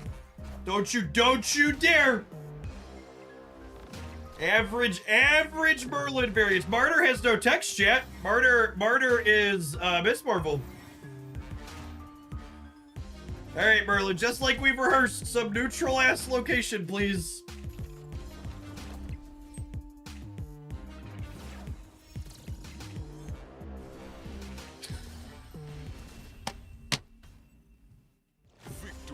Oh, sweet.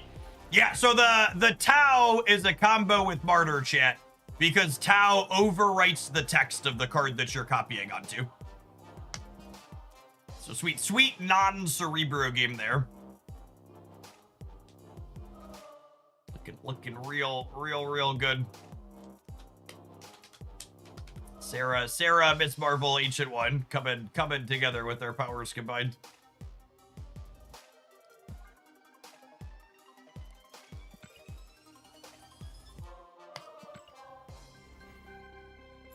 All right, well we're certainly gonna do some more of this. I need to run my leftover hummus upstairs before it gets warm and refill my water bottle. When we get back, we're gonna jam some more of this. Thanks everybody for hanging out. Don't go anywhere. If you're watching on YouTube and you're enjoying the Marvel Snap gameplay, make sure you tap the like button. BRB gamers.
All right, once more into the breach, gamers.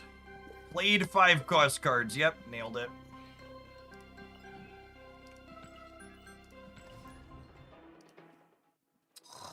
My drink sponsor chat. Advanced. They sent me, they have this new summer flavor called Margarita Lime. Very delicious. Like, nothing quite like a 0-calorie sweet drink to get you through the day.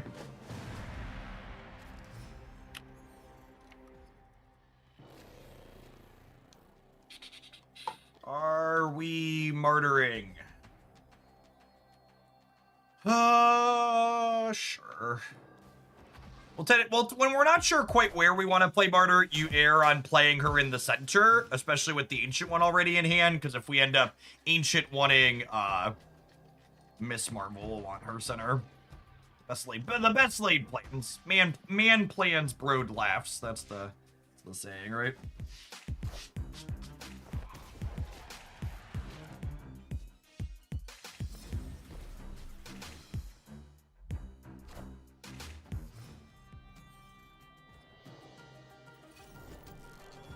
Speaking of laughing.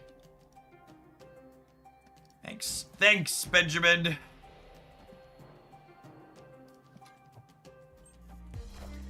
We might still be able to win this. We're gonna have 3 really big things, and one of them is Captain Marvel, who can soar around the board, right? I'm gonna snap, honestly. We're gonna go Captain Marvel here. I'm gonna go Cerebro Tau, and then I'm gonna finish on a Doctor Doom. It's gonna look real good for us. Catlin, thank you for the over 2 years of support. I appreciate that. Welcome back. There's a Beast or a Toxin here in the center. Yep.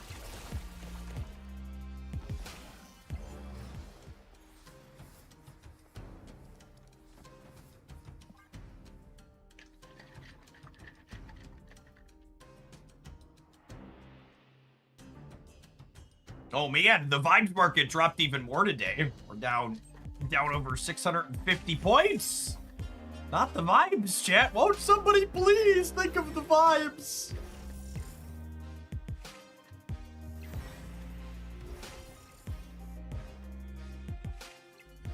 I hate it when the Vibes are bad.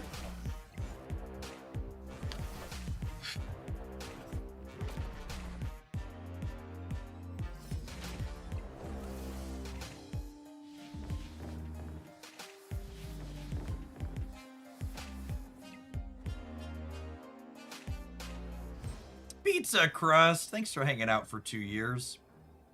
So, I think they are least likely to play Rocket Raccoon on the left. So I'm going to play Doctor Doom there because Ben Brode would never kill one of my cards.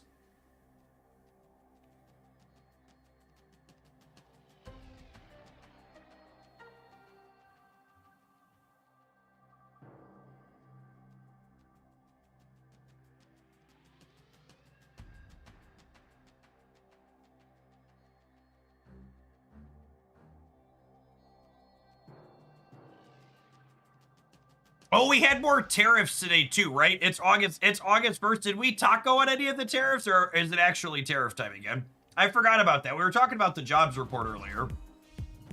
But it's actually tariff time again, yeah?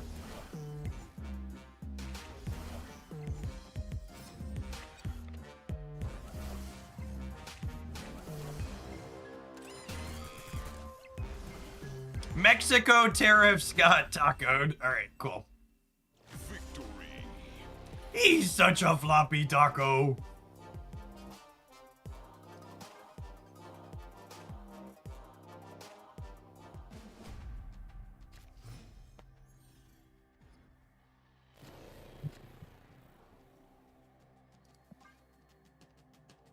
I don't understand the taco. Taco is an acronym for Trump always chickens out.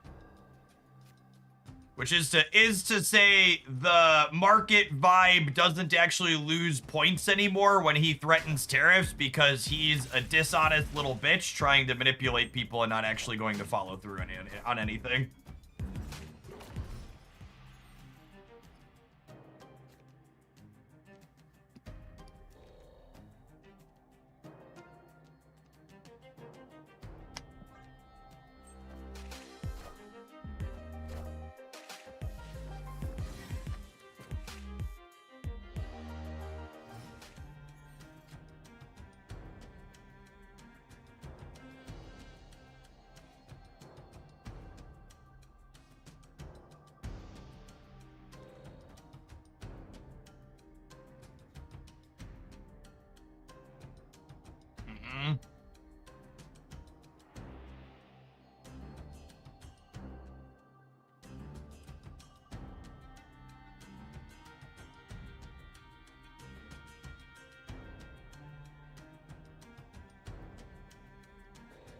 I think it's Cerebro into Rhino, Tau, and then we'll top deck the Doom in our next 2 draws, right?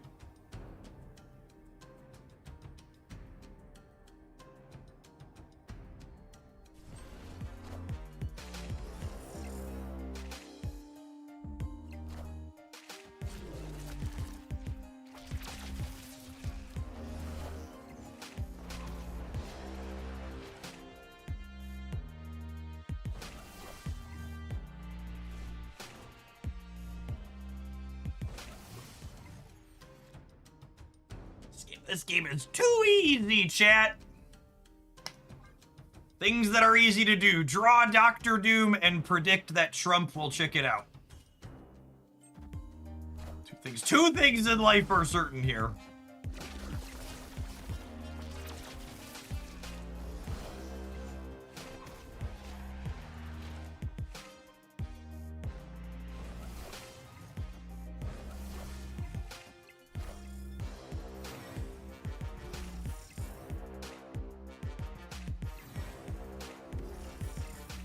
All right, so we got 14 pointers across the board.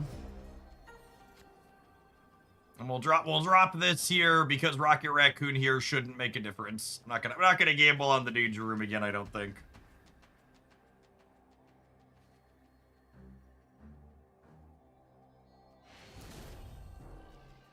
Victory.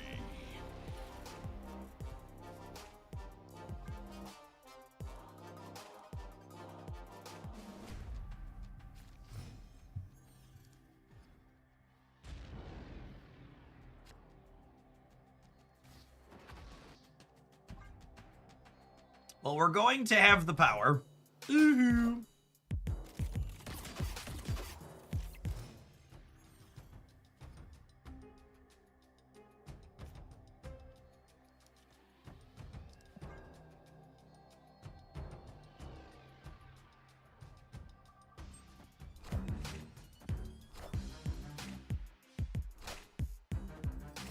Lucky! We're so good at this, chat. We're so good at this.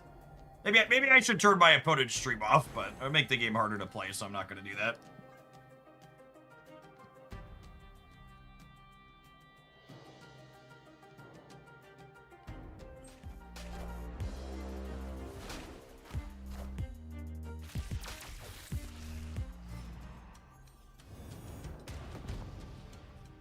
I'm going to want to fill this on the last turn with a 3, so that way Martyr can't jump into here and ruin my Miss Marvel bonus. I'm snapping here. I guess they have a clean bounce on the left into a good rocket hit in the center, but we're in a decent spot. He's gonna draw Tower, Cerebro.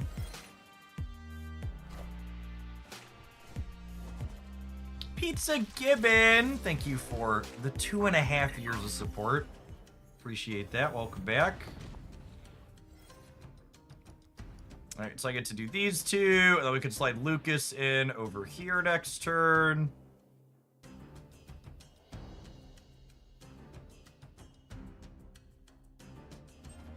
Caldrid, thank you for the 6 years. Good morning, good morning.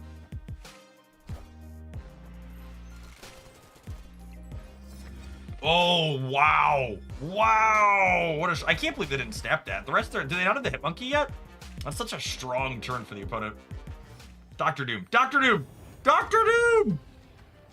Too easy, chat. Too easy. Now, look at how lovely this game is. Bop, dippy dop, my Doom bots. Really love these Doom. We could lose this. Their draw is very strong. Ideally, we would have had a Cerebro here. There's a world where we lose right and center. Yeah.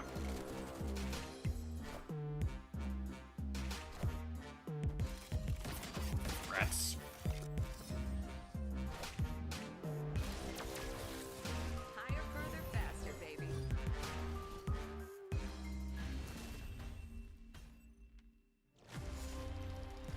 Needed a Tau or a Cerebro this game.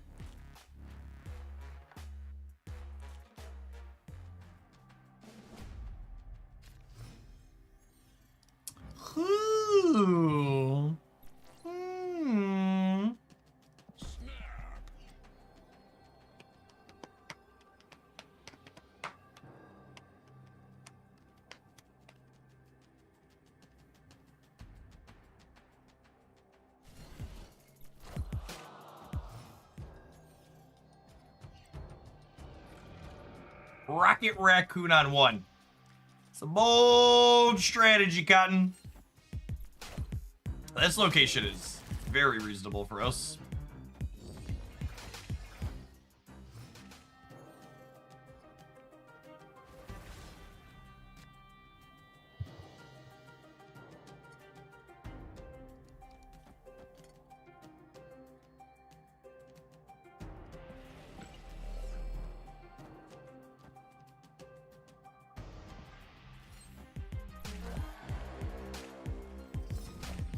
Yes, with Luke Cage, there were no bad hits here is accurate.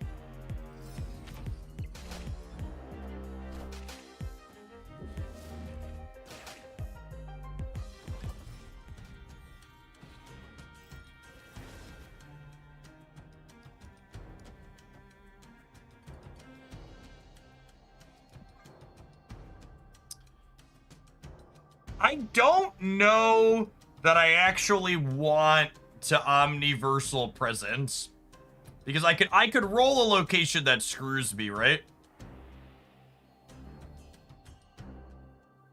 So I think we just vibe.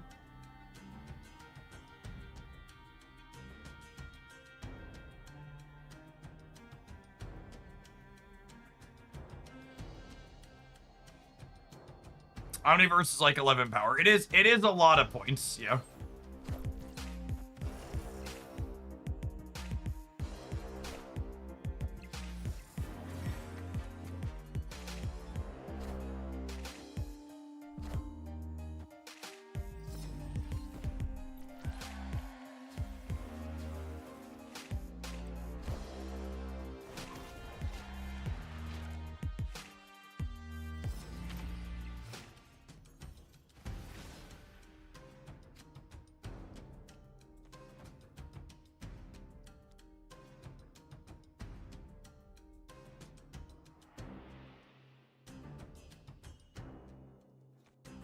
If I do this, I can Tau, Luke, and Captain Marvel on the last turn, yeah?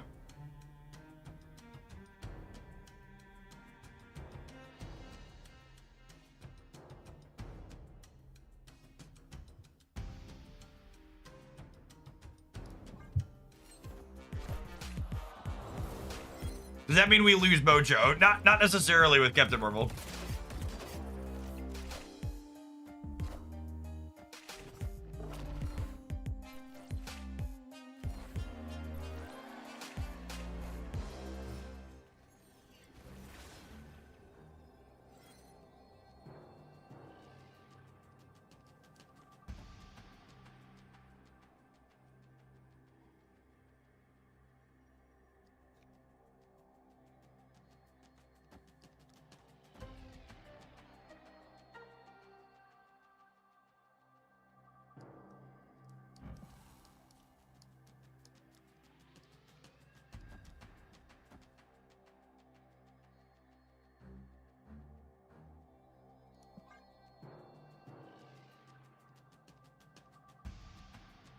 I think this is what I want to do. There's also a world where it's right to, like, martyr an omniversal presence. You double... The Danvers just don't calculate together. They count individually if they can win you locations. Which probably means I'm supposed to put this here. I'm going to go to 28 in the middle. It also means Rocket in the middle doesn't hit. Oh, wow. And they just didn't play for the left at all. That's so good for us.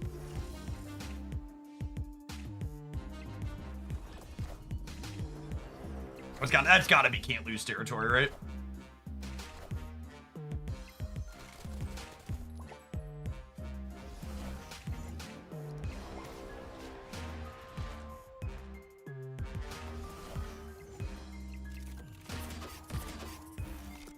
I'm gonna take a massive huff from the copium pipe, but this deck list feels dangerously close to reasonable.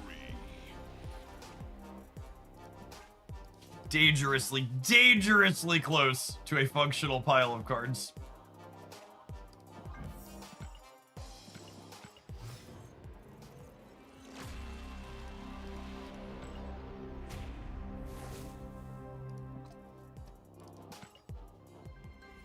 Be quiet, Jeff, or they'll have to nerf Ancient One. It's true. Putting her spell to 2 really did the trick. She's lovely.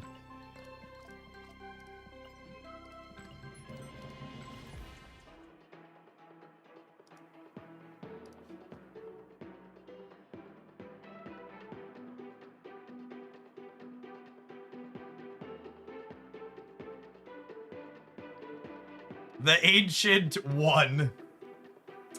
It's just accurate.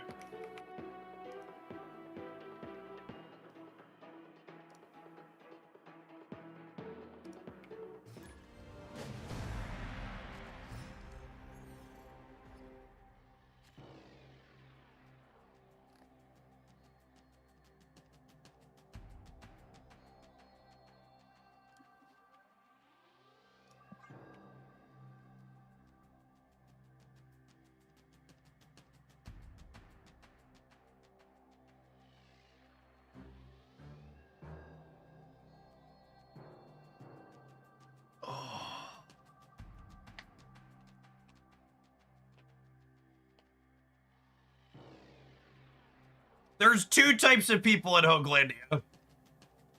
Those who write me 3 paragraphs about how they're never coming back again after they get timed out for saying something marginally annoying.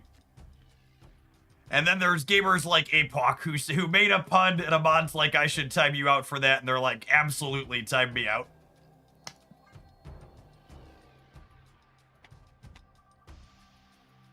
Thanks for being a fun sport, Apoc. The real Hoaglandians know who they are.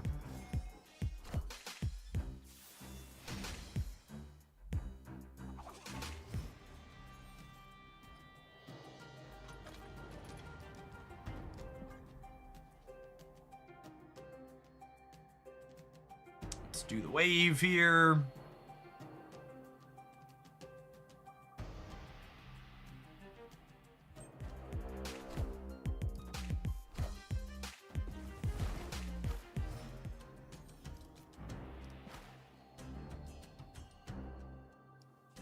Marvel Nappies really fun, da da da. Marvel Nappies really fun, da da da.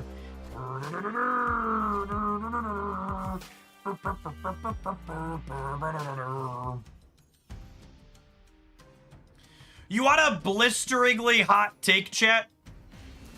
This might be the hottest take I give all year, so buckle up and get ready to clip it and ship it.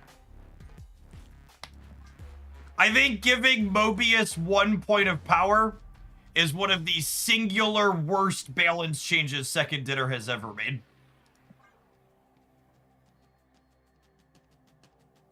I think on the list of deeply unfun tech cards that absolutely should not be encouraged to see more play, Mobius and Mobius is at the top. Like, I know we complain about Shang-Chi a lot on this stream.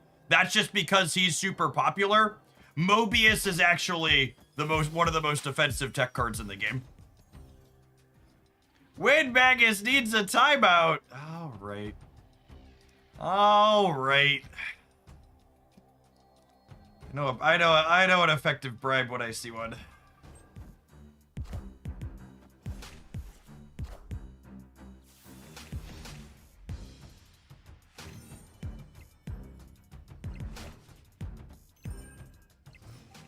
All right, Merlin, I'm gonna need you to work overtime on reroll locations, bud. Oh, I guess we can only reroll a singular location, huh? That's how this works out.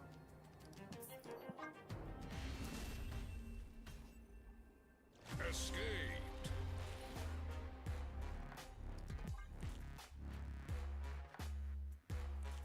If you've watched most of the Marvel TV shows, which was your favorite and why is it WandaVision? WandaVision's probably up there. It's probably between WandaVision or Agatha All Along for best direct-to-Disney one. I haven't watched, what's it called, though, the Ironheart yet.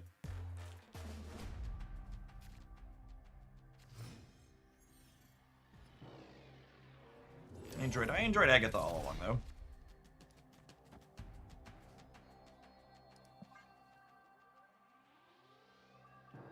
Loki was fine. I think Loki was above average for MCU products, but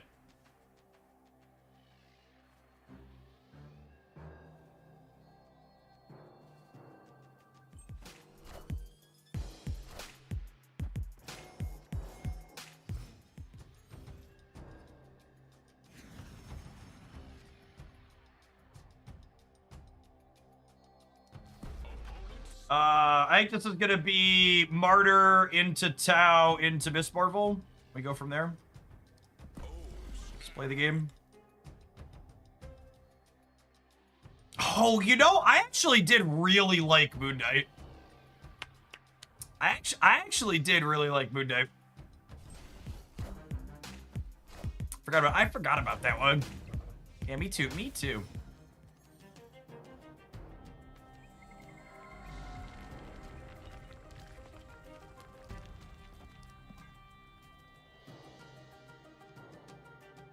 Was Moon Knight technically MCU? I forget. They're a little screwy about what they consider MCU or not sometimes. Yes, it was. Okay.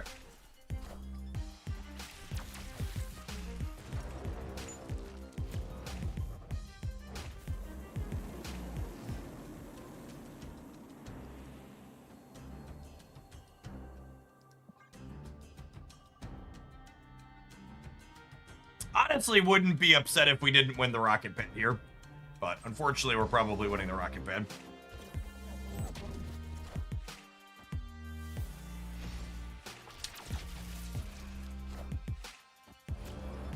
Boppy! And they spent their Reality Stone already? Holy,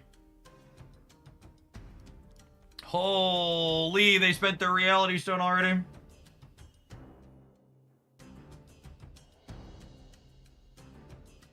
What am I doing here? It's actually...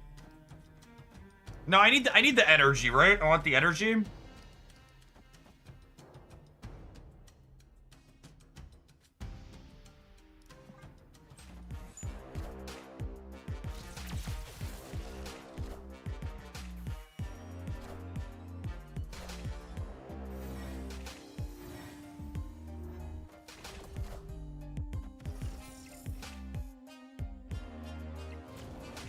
This could definitely be a lose the Nexus, win the game angle, yeah?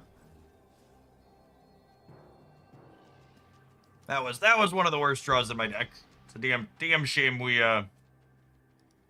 really wanted to draw Rhino or Wave there. We lost that 50%er. That being said, we're adding we're going up to 16, 18, 33 over here. I've got a lot of points in the center. I'm a lot above them center and right as well.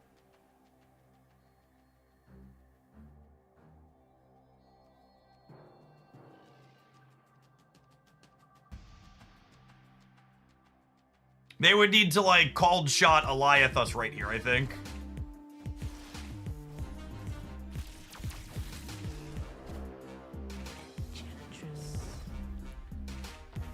Excuse me? You didn't Enchantress the center? Are we still short? We're gonna be a little short. We're gonna be a little short. Rip.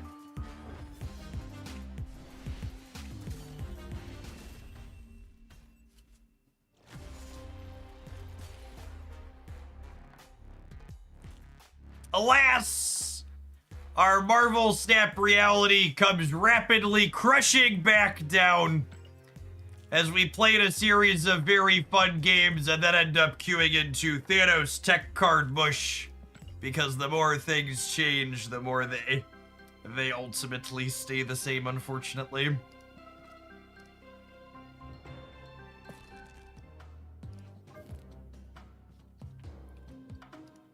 That last opponent is kind of, I feel like we've spent the last year where, like, second dinner's like, huh? Thanos tech cards is too good, gotta nerf some of Thanos. Oh, Zabu Galacta Gwenpool tech cards are too good, gotta nerf Zabu Galacta Gwenpool. It's just like, I feel, we keep having these two sides, like, vibe where it's like, oh, this is the best stats package to play with 8 tech cards. Oh, they nerfed it. This is the best stat package to play with 8 tech cards. He's like, you know that meme where he's like shooting the guy behind him and he's like, why would somebody else do this? Or like the tech cards are shooting Zabu and they're like, why would Zabu do this? They're like, they're shooting Thanos. They're like, why would Thanos do this? Just like whichever one most recently got nerfed is just like the victim in the back. It's just like, just LOL. You know, when we weren't getting Enchantress and Mobius into Oblivion, this deck was super fun. I think the big thing that stands out in my mind from those games that we just played is we won a handful of games on the back of Ancient One plus Miss Marvel, so we weren't just all in on being a Cerebro deck, right? Like, 5 points of stats on things is very reasonable. Merlin was such a big pickup for Cerebro 5. Like, you get random utility from his once in future with Rhino and occasionally Polymorph, and then having location variants baked in with Omniversal Presence that also kicks him up to 5 power is real clean.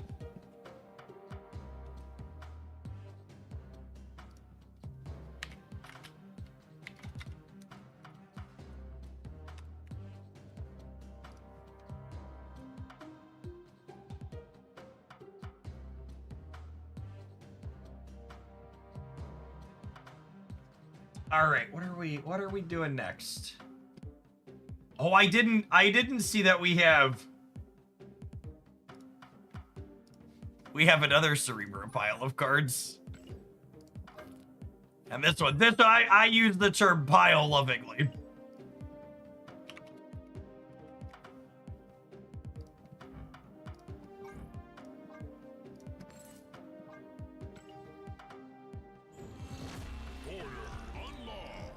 Yeah, I saw this one floating. I think this was a Regis pile at one point.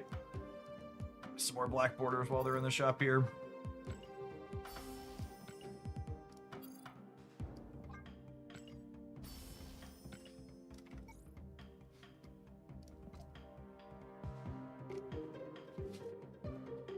So this deck is doing 2 absolutely adorable things. The first is that we're astral projecting Ultron to fill the board. The second is that we're lockjawing M'Baku into the deck.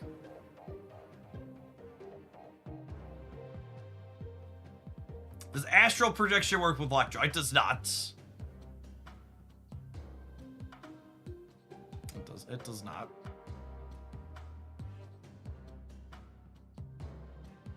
You can lockjaw your M'Baku and get Ultron to lose on the spot. That's true, you know.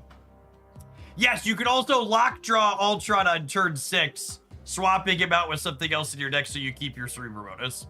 So the lockjaw lets you actually play Ultron out himself. Yeah, this is one of those deck lists that begots the question, are we cooking or are we baked? And it might honestly be a little bit of column A, a little bit of column B. We need to take a brief pause for the cause and let some adverts roll before we dive on into this one. We'll see you in 120 seconds, gamers. Thanks for hanging out. Don't go anywhere. If you're watching on YouTube and you're enjoying seeing us explore stuff after our latest OTA changes, make sure you tap the like button. Up to almost 200 of those today. I think we can get past that.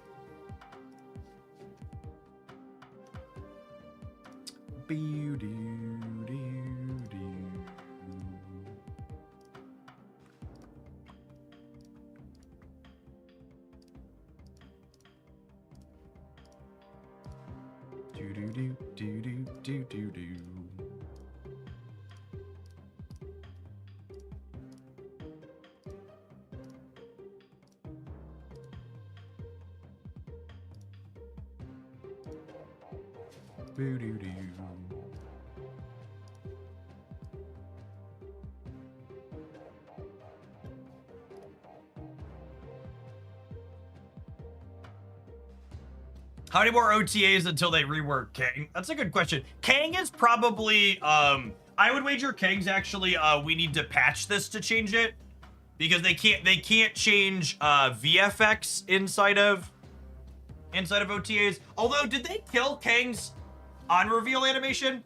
I think I remember someone saying they got rid of that a little while ago. So maybe they can do it in OTA. Does he still play a movie? Kang also has a ton of back end where he's prevented from spawning. Ah, yeah, that's true too. They make him a more reasonable design. Buckeye, thanks for the third of a year. Appreciate you banishing the adverts to the Shadow Realm with a bit of direct support. Good afternoon.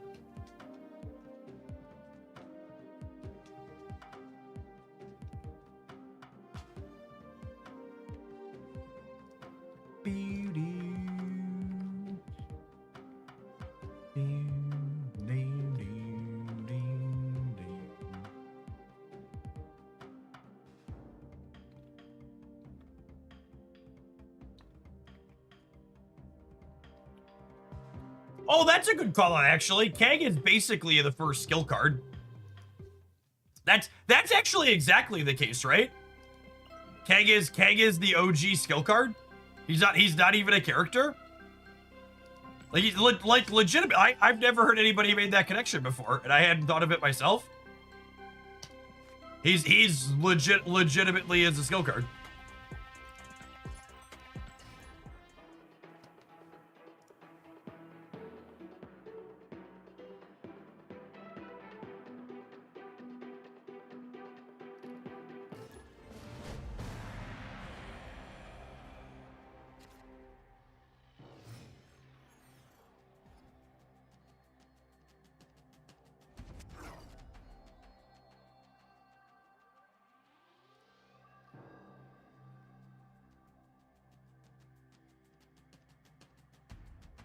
Sure, he's lab. Rude.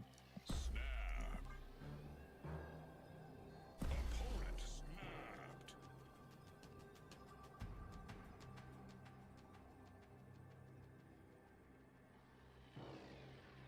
Skill cards get blocked by Cosmo.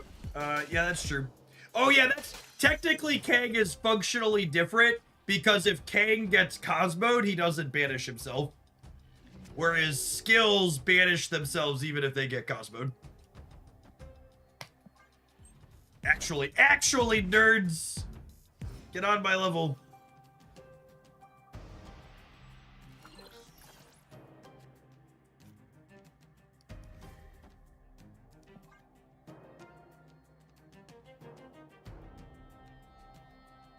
And Kang can get Goliath, sure can.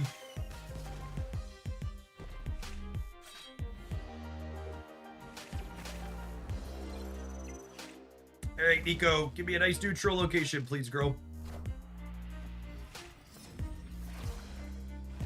Perfection. We can do the thing. We are setting up nicely to do the thing here.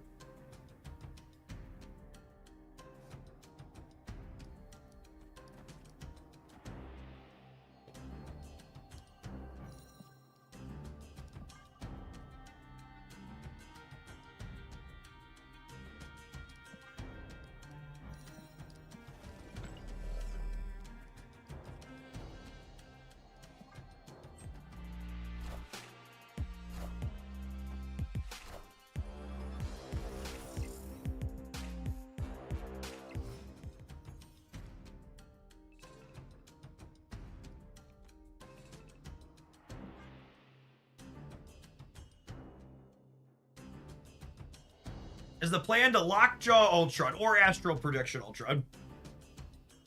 One of the two.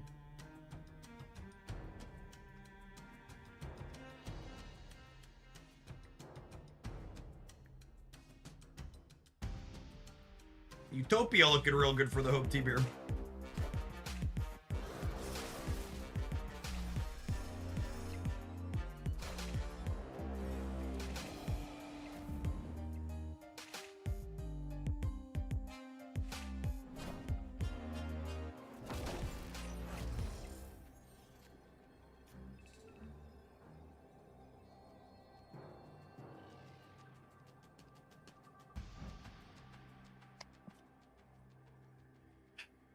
Damn it, Baku.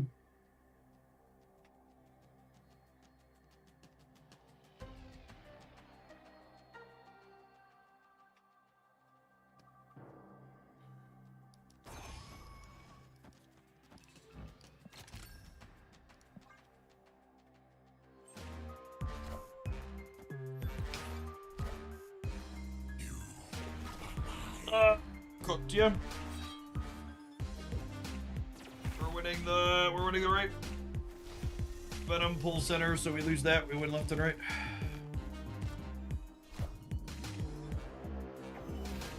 There's no strings on me. No strings on me, gamer. Wind, aid my hand. All right, we did the thing on the very first try. M'Baku did M'Baku things, but the Ultron Astral prediction, Victory. A-OK there. And then, like, added 24 points to the board. Twas a silly game.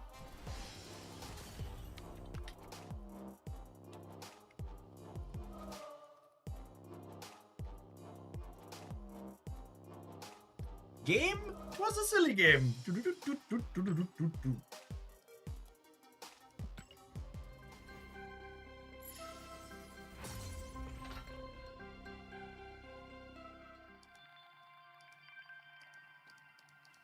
When are they going to nerf Astral Prediction? It looks like a 100% win rate card to me so far.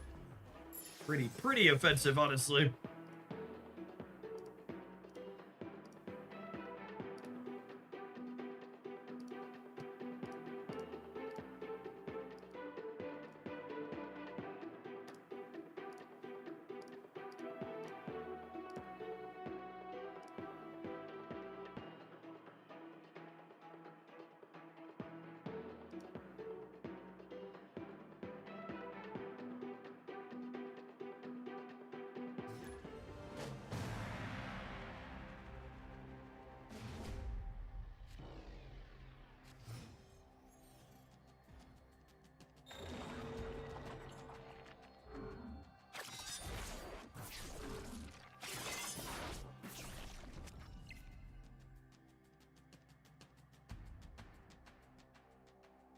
They lost Mystique. They lost Agent Coulson. We're chilling on Baku, right, with the Lockjaw?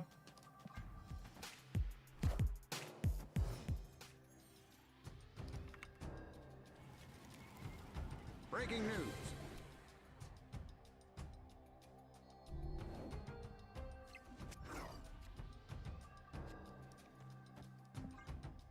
Who's excited? Who's excited to roll M'Baku into Ultron? Assuredly, Lockjaw would never do that to me, right, gamers? Assuredly, that would never happen to me.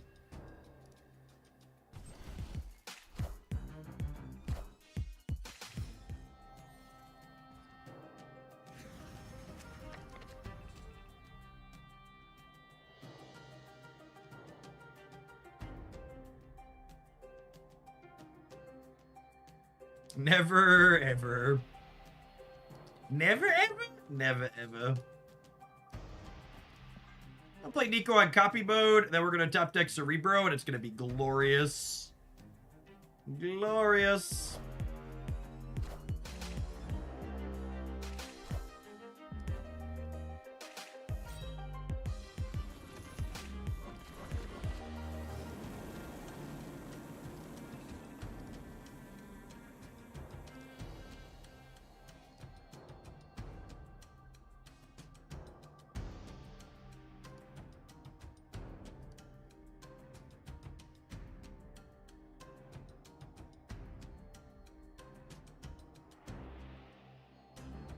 Am I playing nothing? I think I'm playing nothing.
Oh, the Ravona lets me do this too. Holy.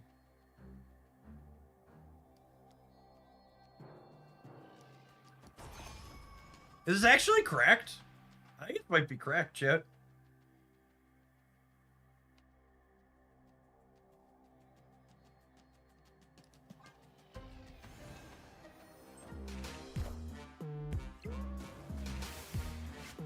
Oh, I forgot Storm's in my hand. Yikes. Yikes!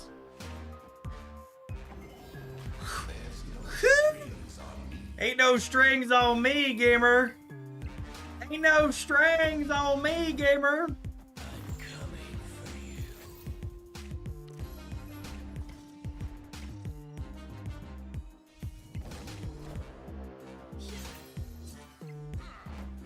Oh! Victory.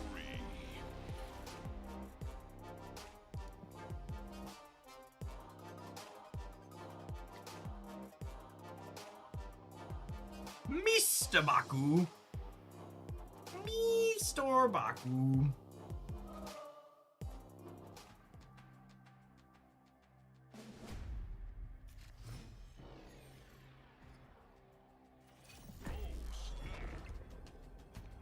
Okay, that's just rude. Fine, fine, I'll start the game with only 2 cards in hand. Victory.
Okay.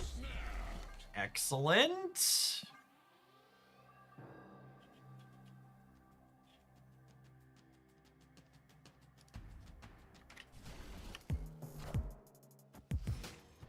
Something Wiccan comes this way. Oh, you think they're playing Domino too, gamers?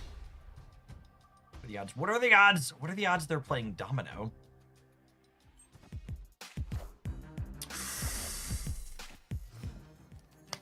Good morning, mommy.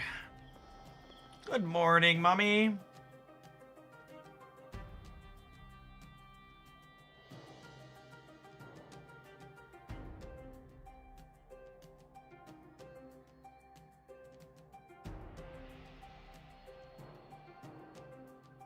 Huh?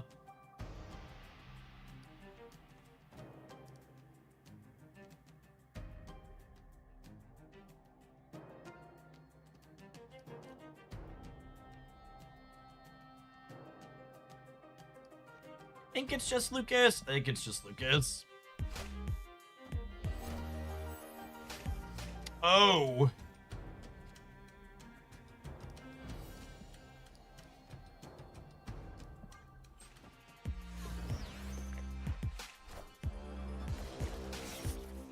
Well, so, for reference here, for people who aren't familiar, against decks like this, you actually want to play your Luke Cage later, ideally, because, under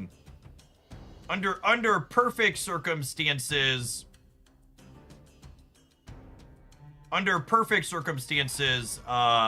they're going to be able to interact with this, right?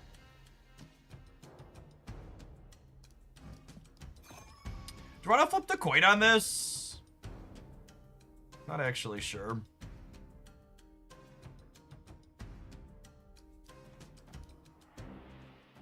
Probably not. Probably not.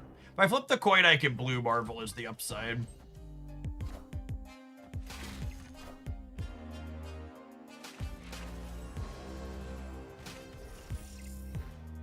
Yeah, that's true. They could be on Red Guardian as their Luke Cage answer, in which case putting Cerebro here insulates it.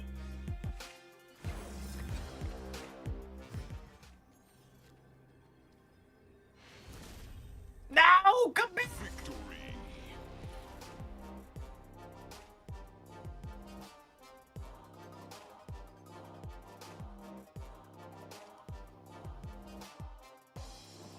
This is gonna come as a shock to everyone in the chat.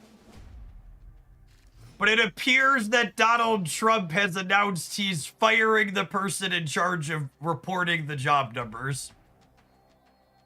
I know this comes as a shock and a surprise to everybody who's been paying attention for the last, well, gestures vaguely at it.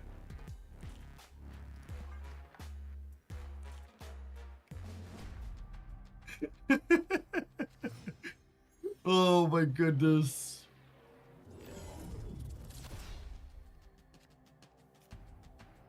Opponent snapped. Man, I'm gonna be honest, chat. I gave some Trumpers a second chance after the first term. There's not gonna be any third chances. The people who are riding for this man the second time through. It's just it was a mistake the first time, believe it or not. They pretty much all ended up still being very, very shitty people.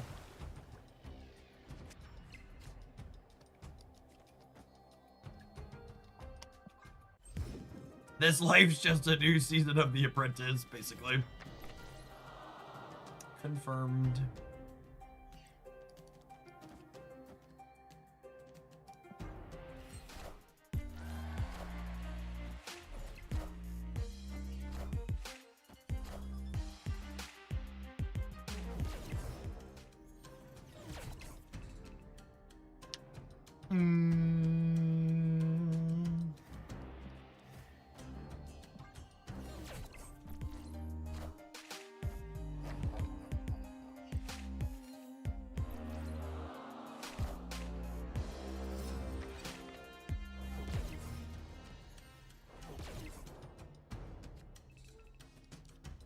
We're 2 weeks away from Jilson Maxwell being appointed the head of labor statistics. Oh, God, it hurts. What? I shouldn't. Oh, man.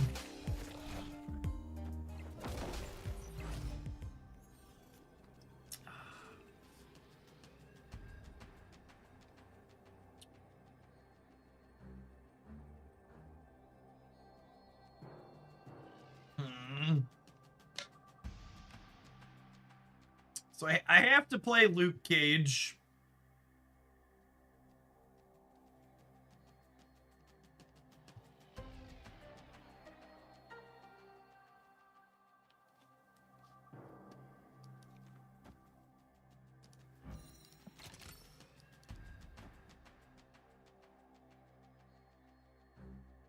I think it's this.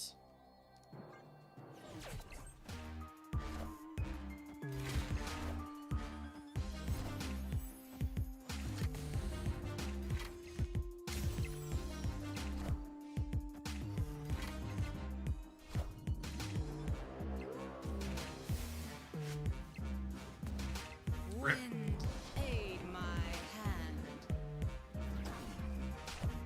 hand. Unlucky. Unlucky. Even if we hit the Cerebro, we lose to this being Luke Cage, right?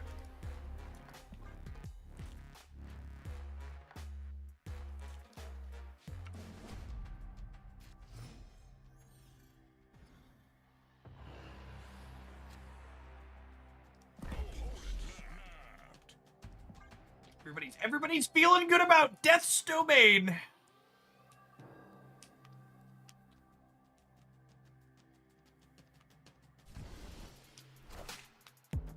Personally, I think they'll give Maxwell head of the Department of Education. I mean, she does work with children, historically speaking.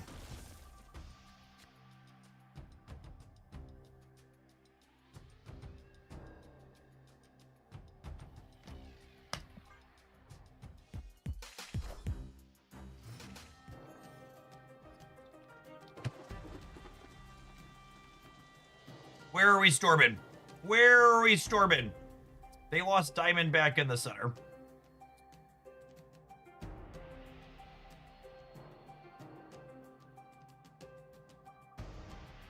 I think I'm storming the raft. I think that's the scariest one for them to get a freebie from. Wind, aid my hand.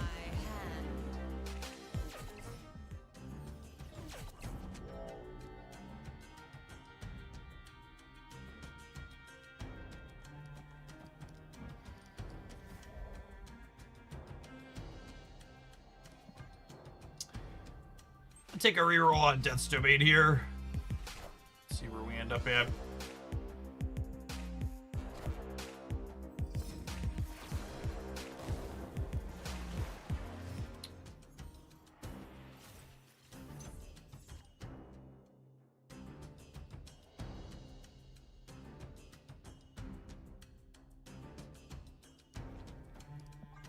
Oh, then we're hoping. What are we hoping for? Like an Ultron, I guess? Lucas. Yeah, I mean, there's worlds where this wins the game, yeah? We're definitely staying for our last one.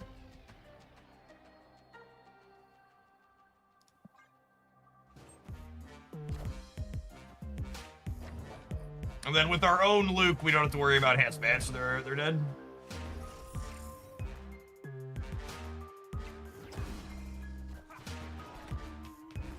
Alright, so I got 3 shots to take their last cube away. Victory.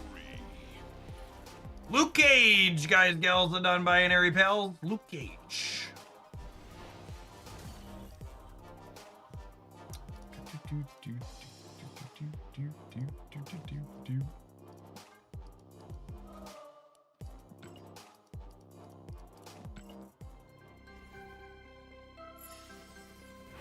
A golden ticket. Everybody ready to head to the Wonka's factory?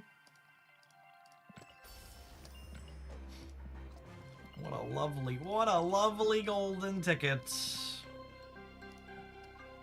Ain't nobody got time to play 6-cost cards game. Legendary. Nobody's got time for that.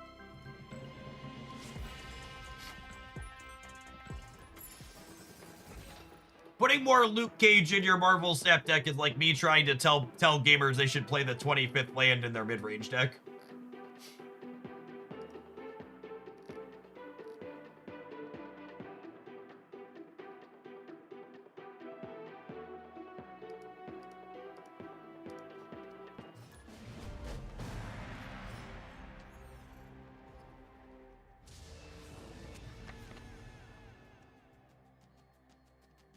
I mean, honestly, a second copy of Lasher is pretty good. 27 lands and counting, a Jeff Hoagland story, volume 2, play more Luke Cage. For real. For real, though.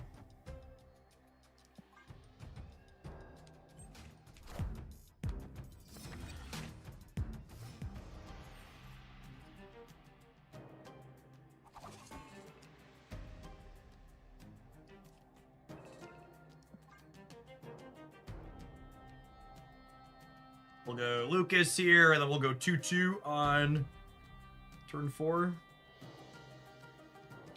We actually got into M'Baku with Lockjaw yet. I think we did one of the games, if I recall correctly.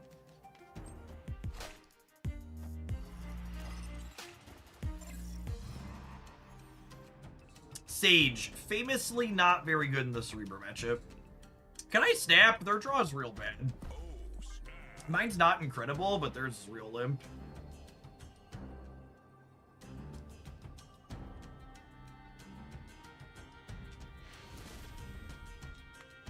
Nothing into Naked Sage on 3 makes me think Mr. Negative, mayhaps.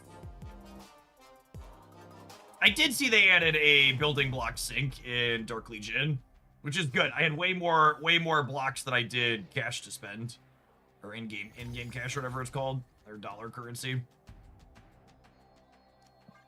It gives me something to do with them. What character is the opponent's avatar? I believe that's death, right?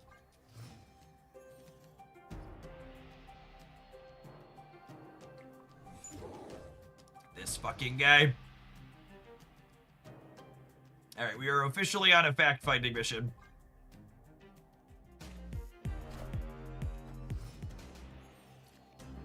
I think we can say confirmed, Mr. Negative. I'm gonna stay till they snap and like fill out cards in their deck list, but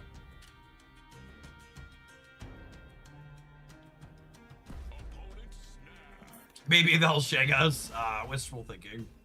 Our first two locations were so good at neutral for us too.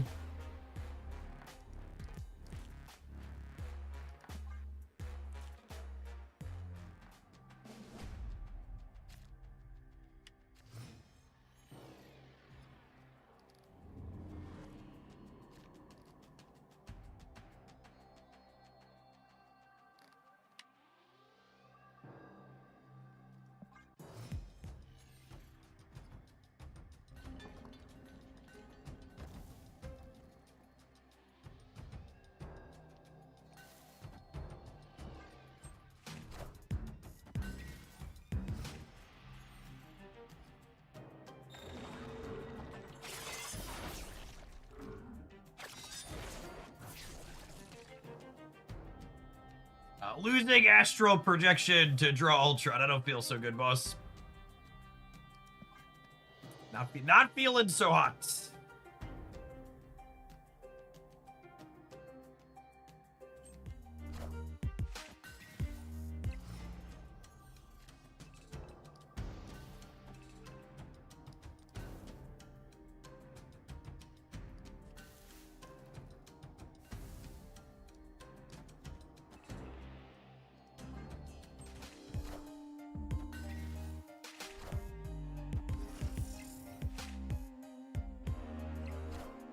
Okay, this is fine, chat. We're going to lockjaw. We're going to lockjaw the Ultron into Storm in the center. You just gotta keep the faith.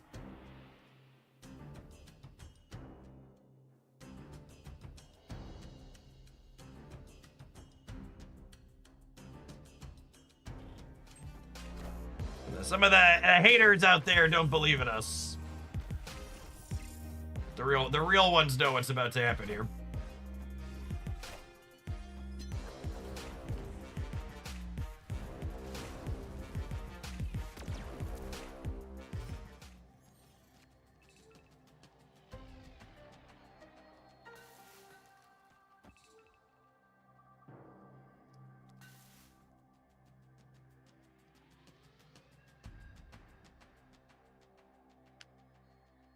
Oh.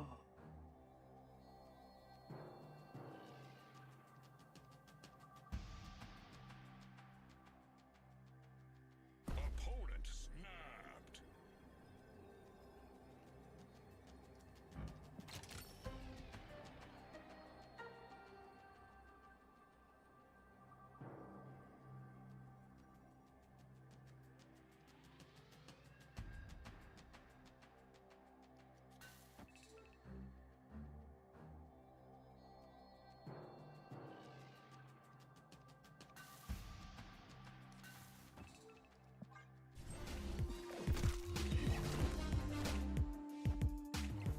Oh, we don't won with the rug pull. We don't won with the rug pull.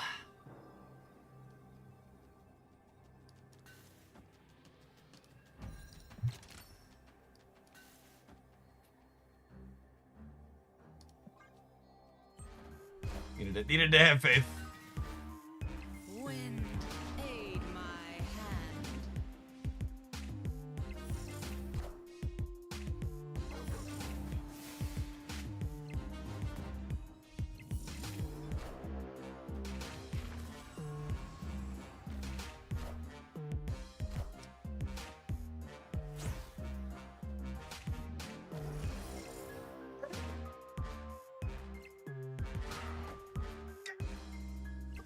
We beat the Shag Brain, chat. We beat the Shag Brain. Victory. Shang these, nerd. Shang and Rogan negative, just so we're clear. Just so we're clear. Can we get Glenn Jones on the phone? I really need Zabu nerf to 0 power. I've queued into Mr. Negative playing Rogue and Shang-Chi, and I just need to make sure there's another Zabu nerf coming up. Darkrai, thank you for the 20 months. I appreciate it. Welcome back.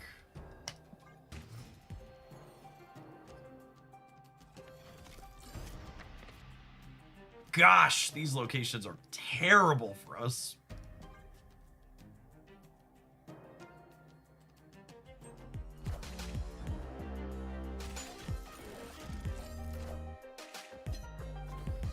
Ooh, I accept. I accept. Humbly and graciously.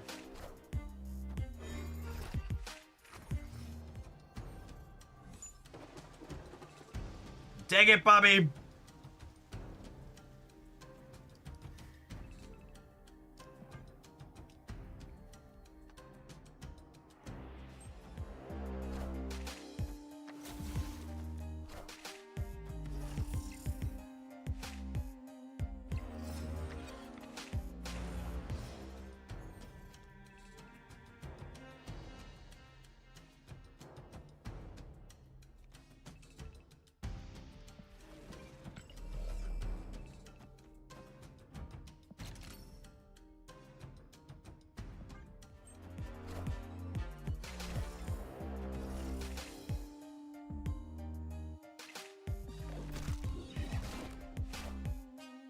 I am Iron Man.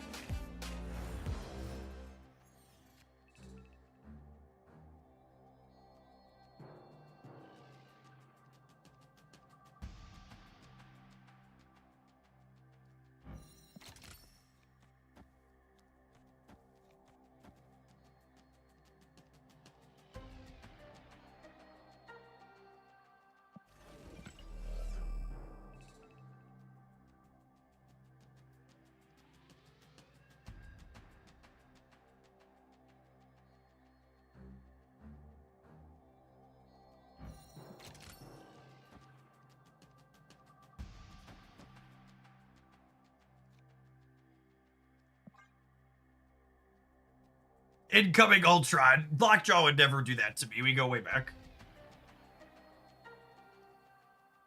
Lockjaw is going to give me a Mystique in the center to copy my Cerebro, which was my last played card.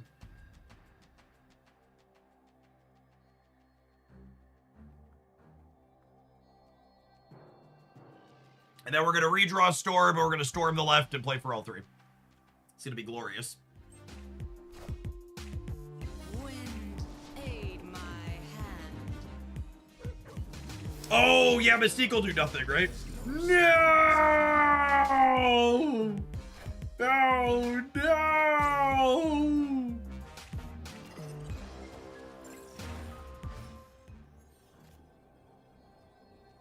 I've made a terrible mistake. Does this card ever win the game? I'm gonna limp for one. If they let me limp for one, I'm gonna limp for one here.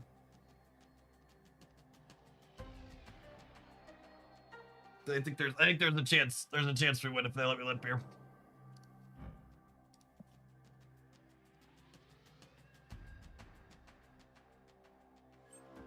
Oh, they played for the right.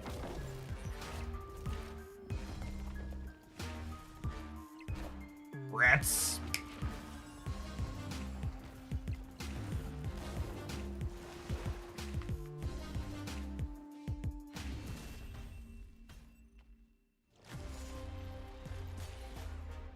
That's fine. We'll go to the next one.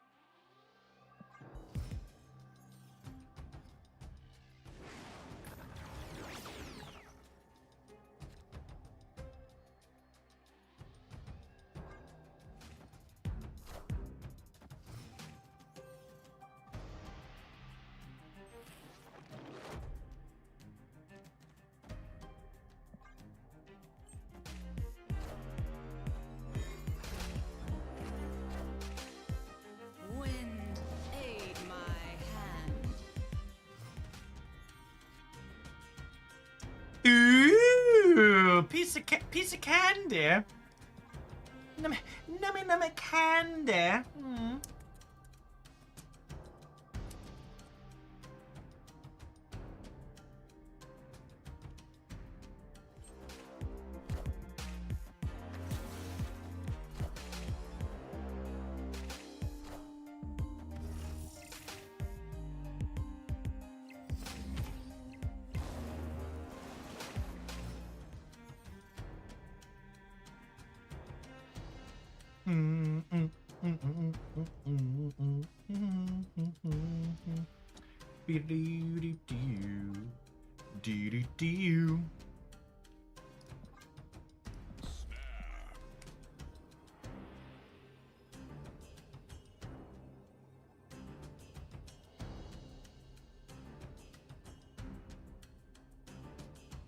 Let's make this a game.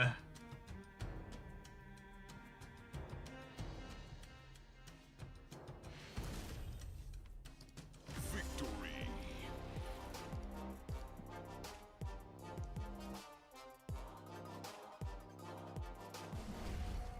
Hold Luke to protect from Rogue. I don't think that really matters.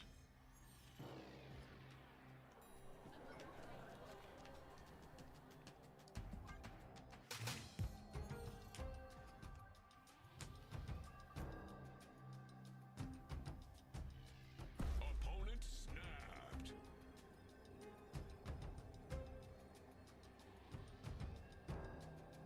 What region is your most watched on Twitch? US is my primary audience.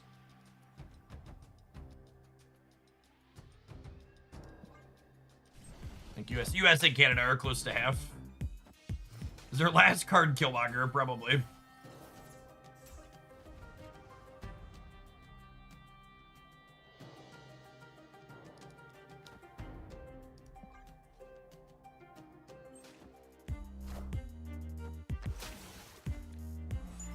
Probably Zola for the null. Yeah, it's a less sarcastic answer. Where I submit a deck for you to try. When deck submissions are open, there's a information pinned above the chat.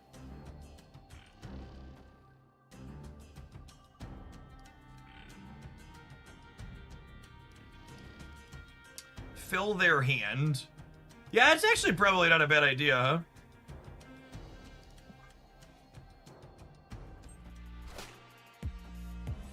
And then they played here, so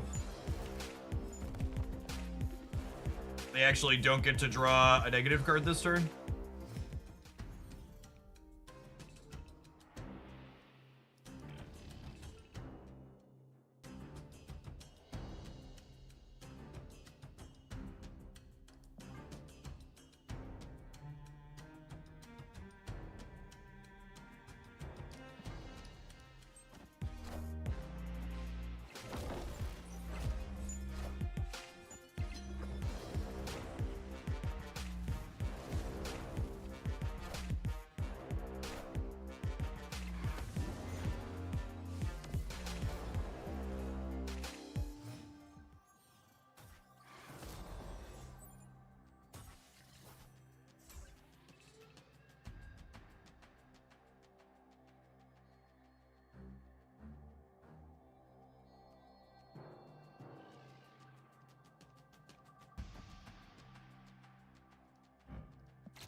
Yeah, I should Cerebro last, right? In case I don't hit Storm.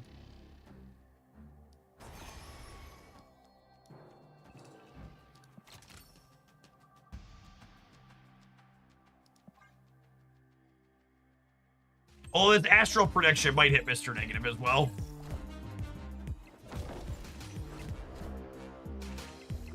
Yeah, giving them Blue Marble was a mistake.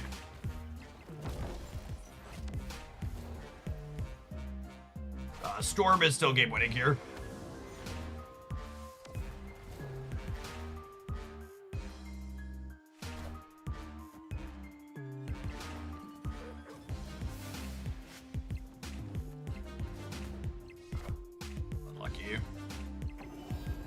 for fuck's sake.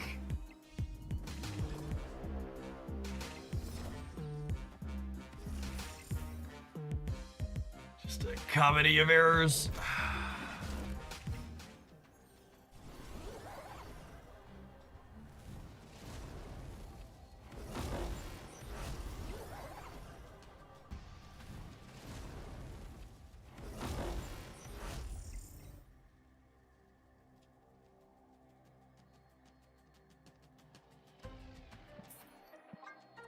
Alright, it's fine. We're gonna win. We'll win the next one.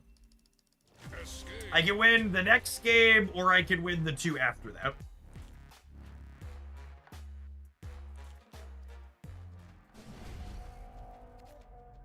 Those are my options here. I can win this game or the 2 that follow. This is a free snap for me.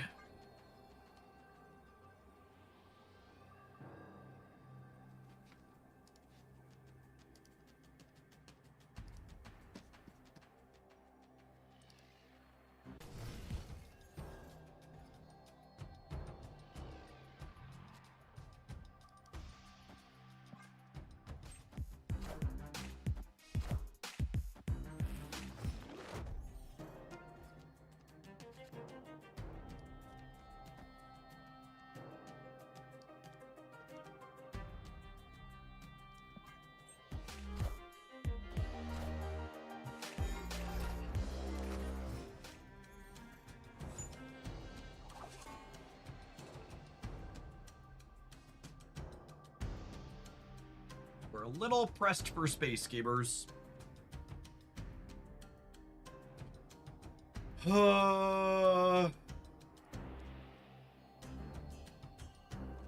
Rogue's annoying. Not that I can afford to wait till the last turn, though. I am Iron Man.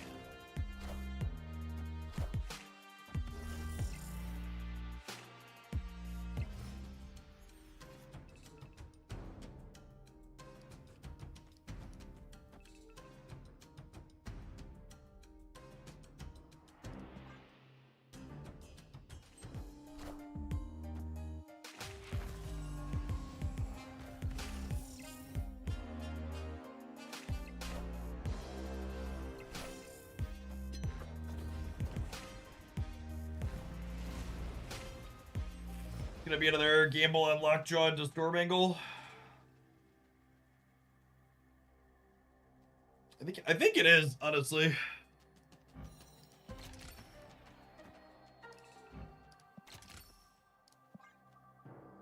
One in 3 to win the game on the spot. We're not guaranteed to lose even if we miss. So obviously could miss here, but I think we win on the spot if we hit it.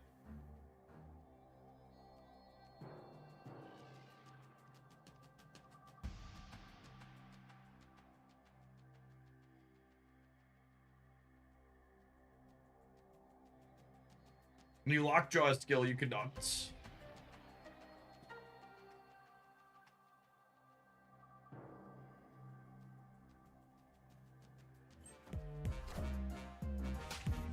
no strings on me.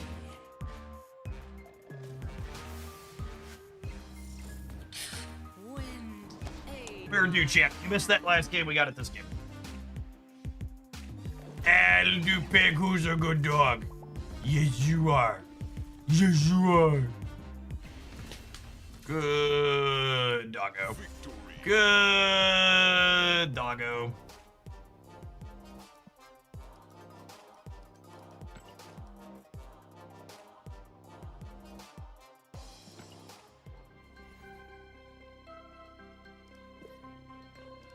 Lovely, lovely, lovely. We had our shop rollover.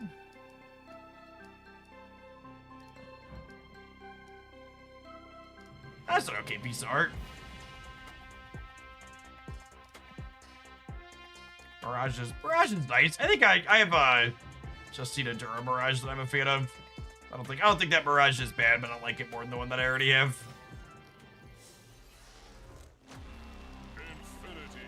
Did your Storm just cancel Magic? Yeah. They went to school together, so Storm is very much aware of the edgy tweets that Magic sent during her early teenage years, so pretty easy to get her canceled.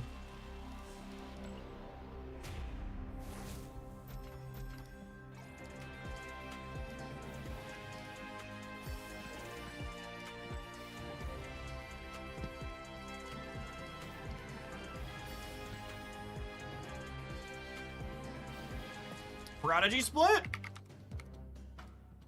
Oh, this could be gold Prodigy.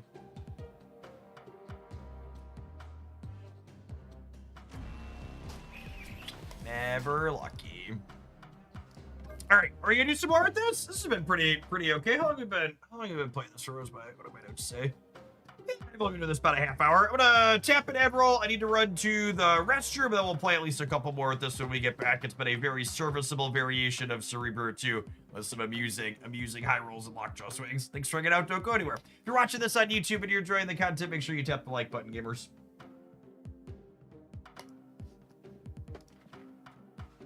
BRB.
Oh, right, we have Invisible weekend missions now, too.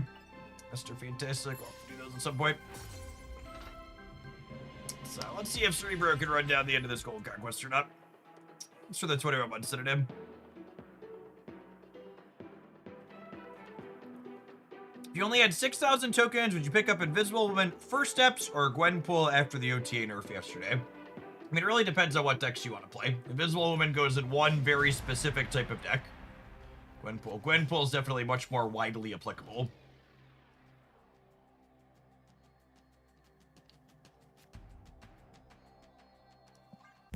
She goes in a few things.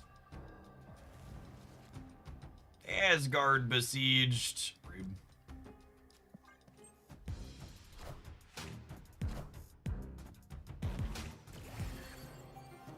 Marvel Jesus, man. What's going on, Deadpool? Thanks for the 28 months. Welcome back. Take a mulligan here. Escaped. You have a verdict on Invisible Woman first step. So we recorded a live wrap-up on the cards that released this month. Tier list review, month in review, whatever you want to call it. That'll be up on the Hoaglandia Snap channel later tonight. You can dig back through the stream today if you want to see it before then, but I'll be up and edited and have a nice thumbnail and all that jazz this evening. Take care of that once I sign off for the day.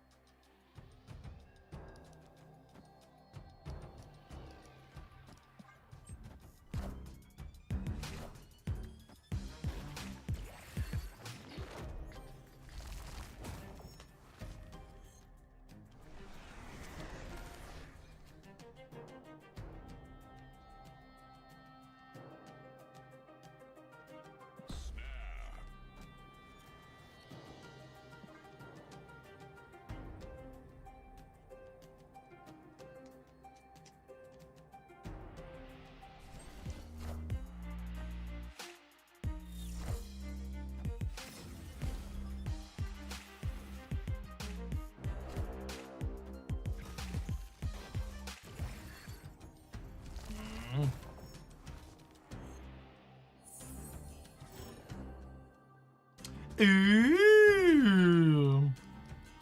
Piece of candy.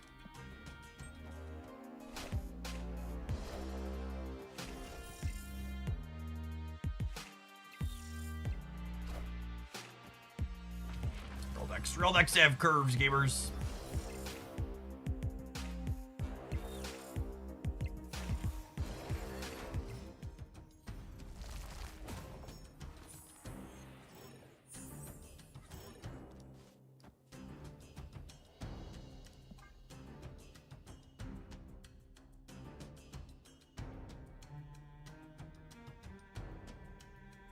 I mean, the scary thing is the thing could be backed up by a tech card. Wind, aid my hand.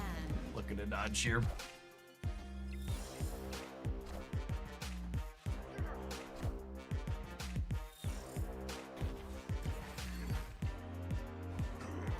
Oh no! Oh crap! They broke my ice cube. Shoot.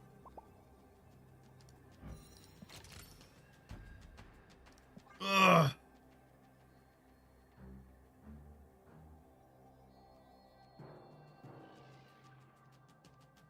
And then this Ultron is guaranteed to be Blue Marvel here. Victory.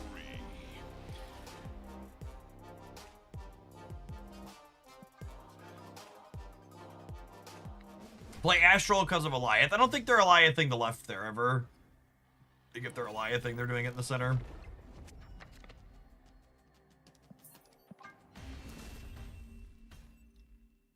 Escaped. Lord Miller Gaming, thank you for the almost 90 months. Coming up on 8 years. Hope life's treating you all right. Snap.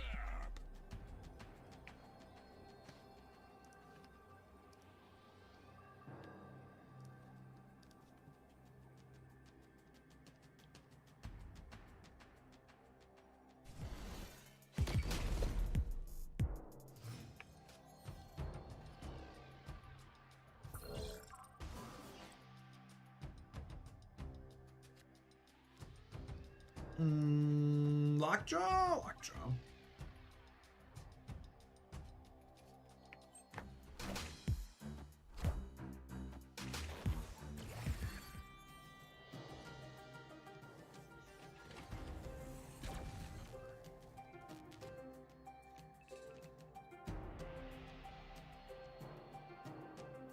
Well, that's not particularly exciting for us.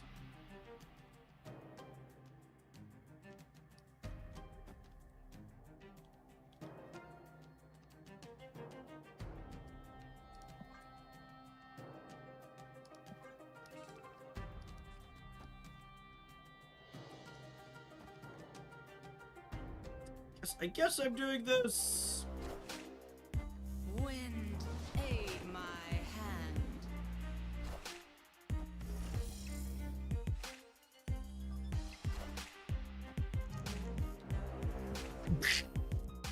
There's no strings on me.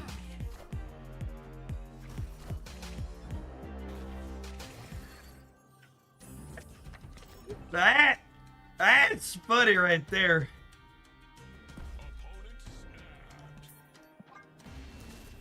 That's funny right there. Escape. We found our Cerebro Ultron deck's one and only weakness. The Gladiator.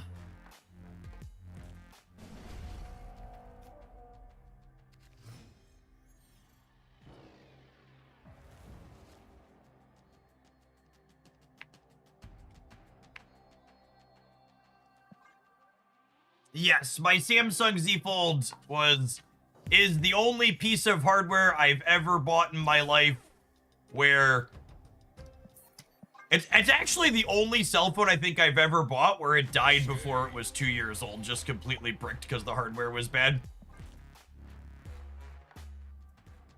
And it bricked in less than 2 years while also being the singular most expensive piece of computer hardware I've ever purchased.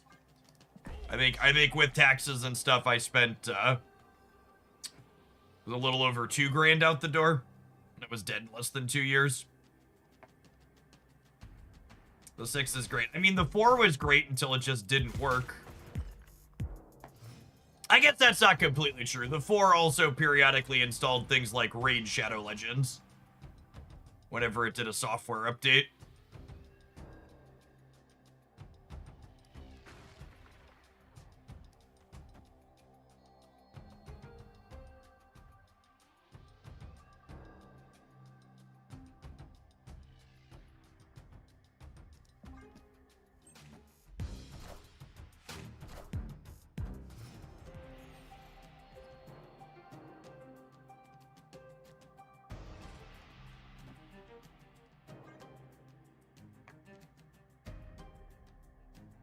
I've had my I need to go back. I need to look back and find out what I purchased my OnePlus open. Been pretty happy with it so far in general.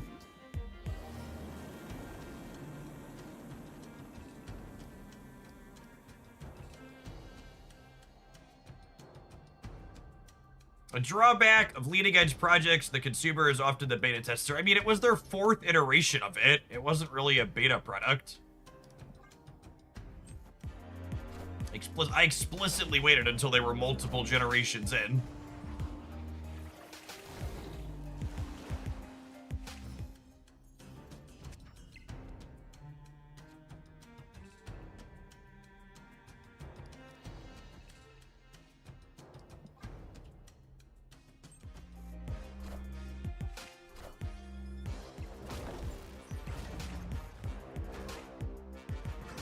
Wow, shit. They murdered my dog. They murdered my dog.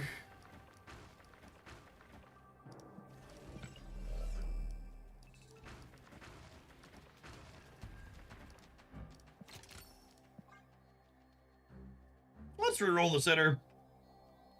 There's a few locations here that get them because we have priority.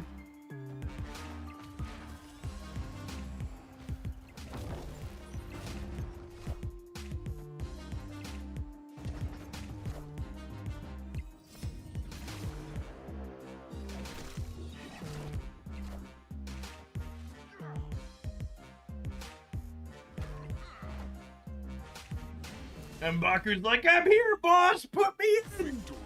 Put me in! I'm still rocking my OnePlus 7T Pro. It's the best phone ever. Yeah, I was really happy when OnePlus started making foldables because my house has like a OnePlus 3, 4, 5, 6, 7, 8, 10, 11 in it. Like they're basically the only Android hardware I've purchased for the last 2 decades of my life, decade and a half. And even the older ones, I didn't have to stop using them because they broke. I stopped using them because the amount of speed you needed for software was no longer something they could keep up with after the years.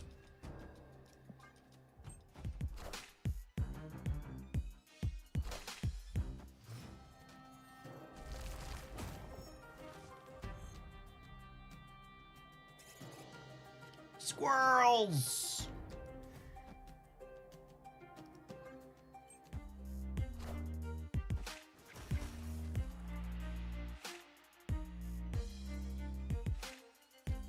Okay, Cobra and Deluna Snow is adorable.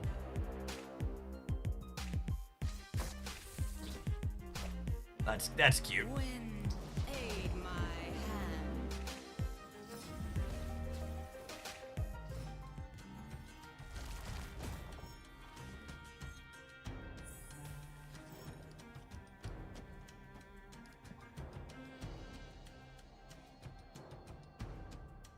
First time I've ever seen Cobra's animation. You and many others.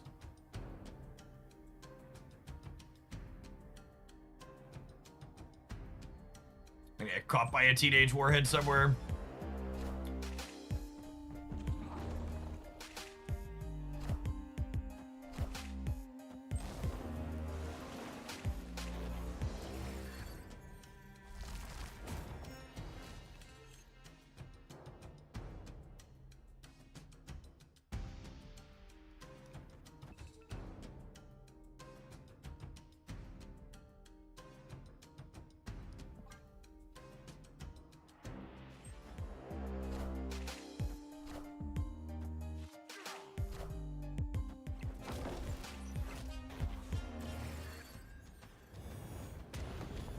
Not Mystique. Not Mystique.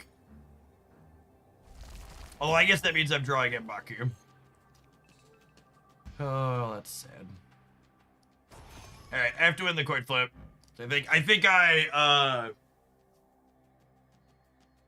need Cerebro to win the left, right? I don't think 3 more from Lasher is enough.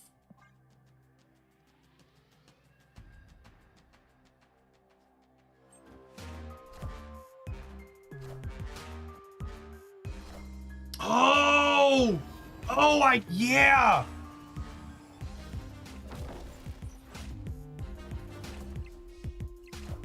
No, wait, are we good? Because M'Baku wins the right, yeah?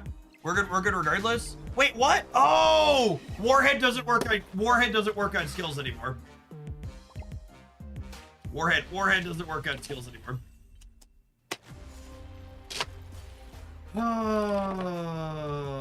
This is another one of those cards that, like, I really feel like they shouldn't have made this change.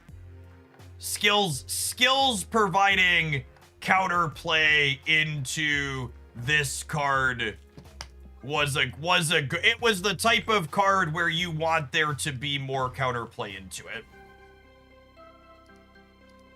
I think the game is worse with less counterplay into cards like Teenage Warhead. All right. Unfortunately, and this is, you know, most of our deck.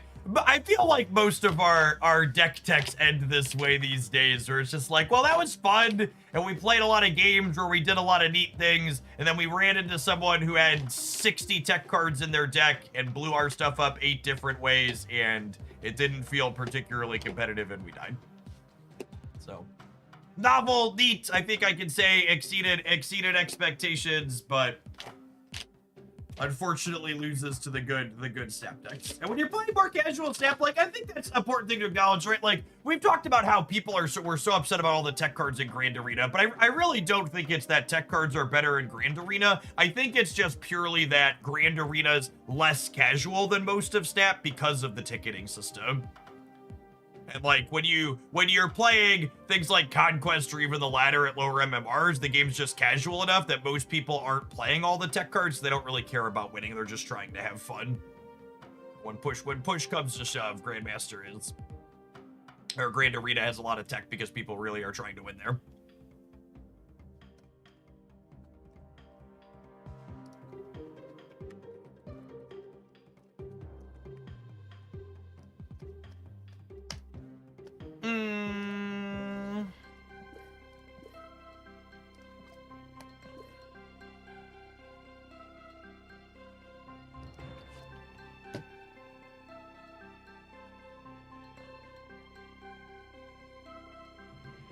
I'm debating what I want to do for the last couple hours of the stream. Do I feel like playing Grand Arena? I kind of want to play some Pokemon.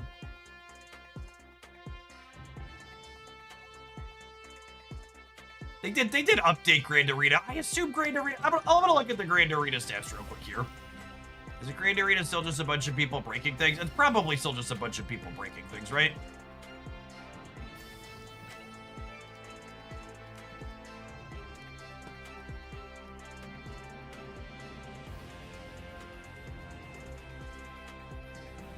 So it's still Marvel Snap where people are trying to win.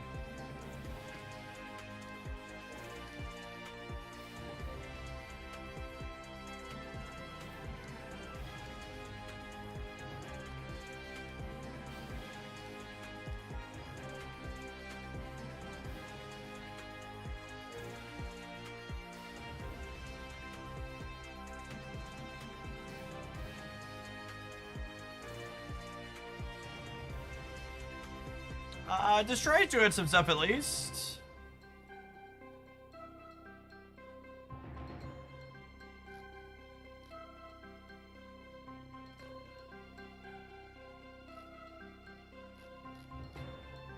I mean, to be fair, I would assume the sweaty people have already finished the trek. New Mole Man deck, slightly better than before, still not very good. New Doctor Doom deck, better than before, still not very good.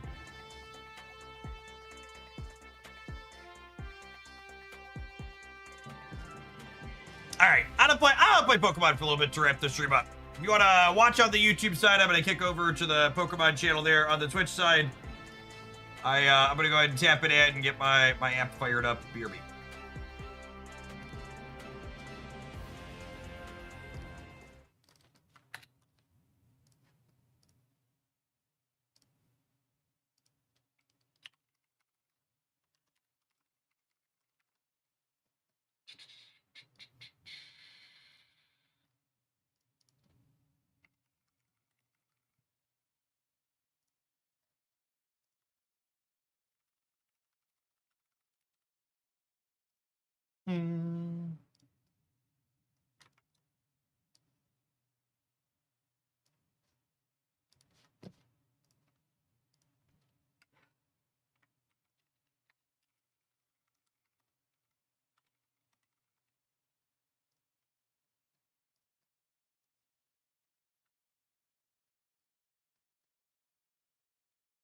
Oh,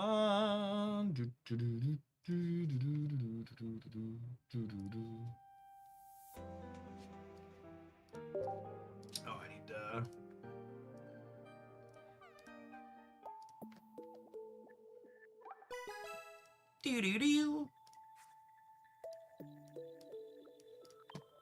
I wonder picked my second Kingdra, so...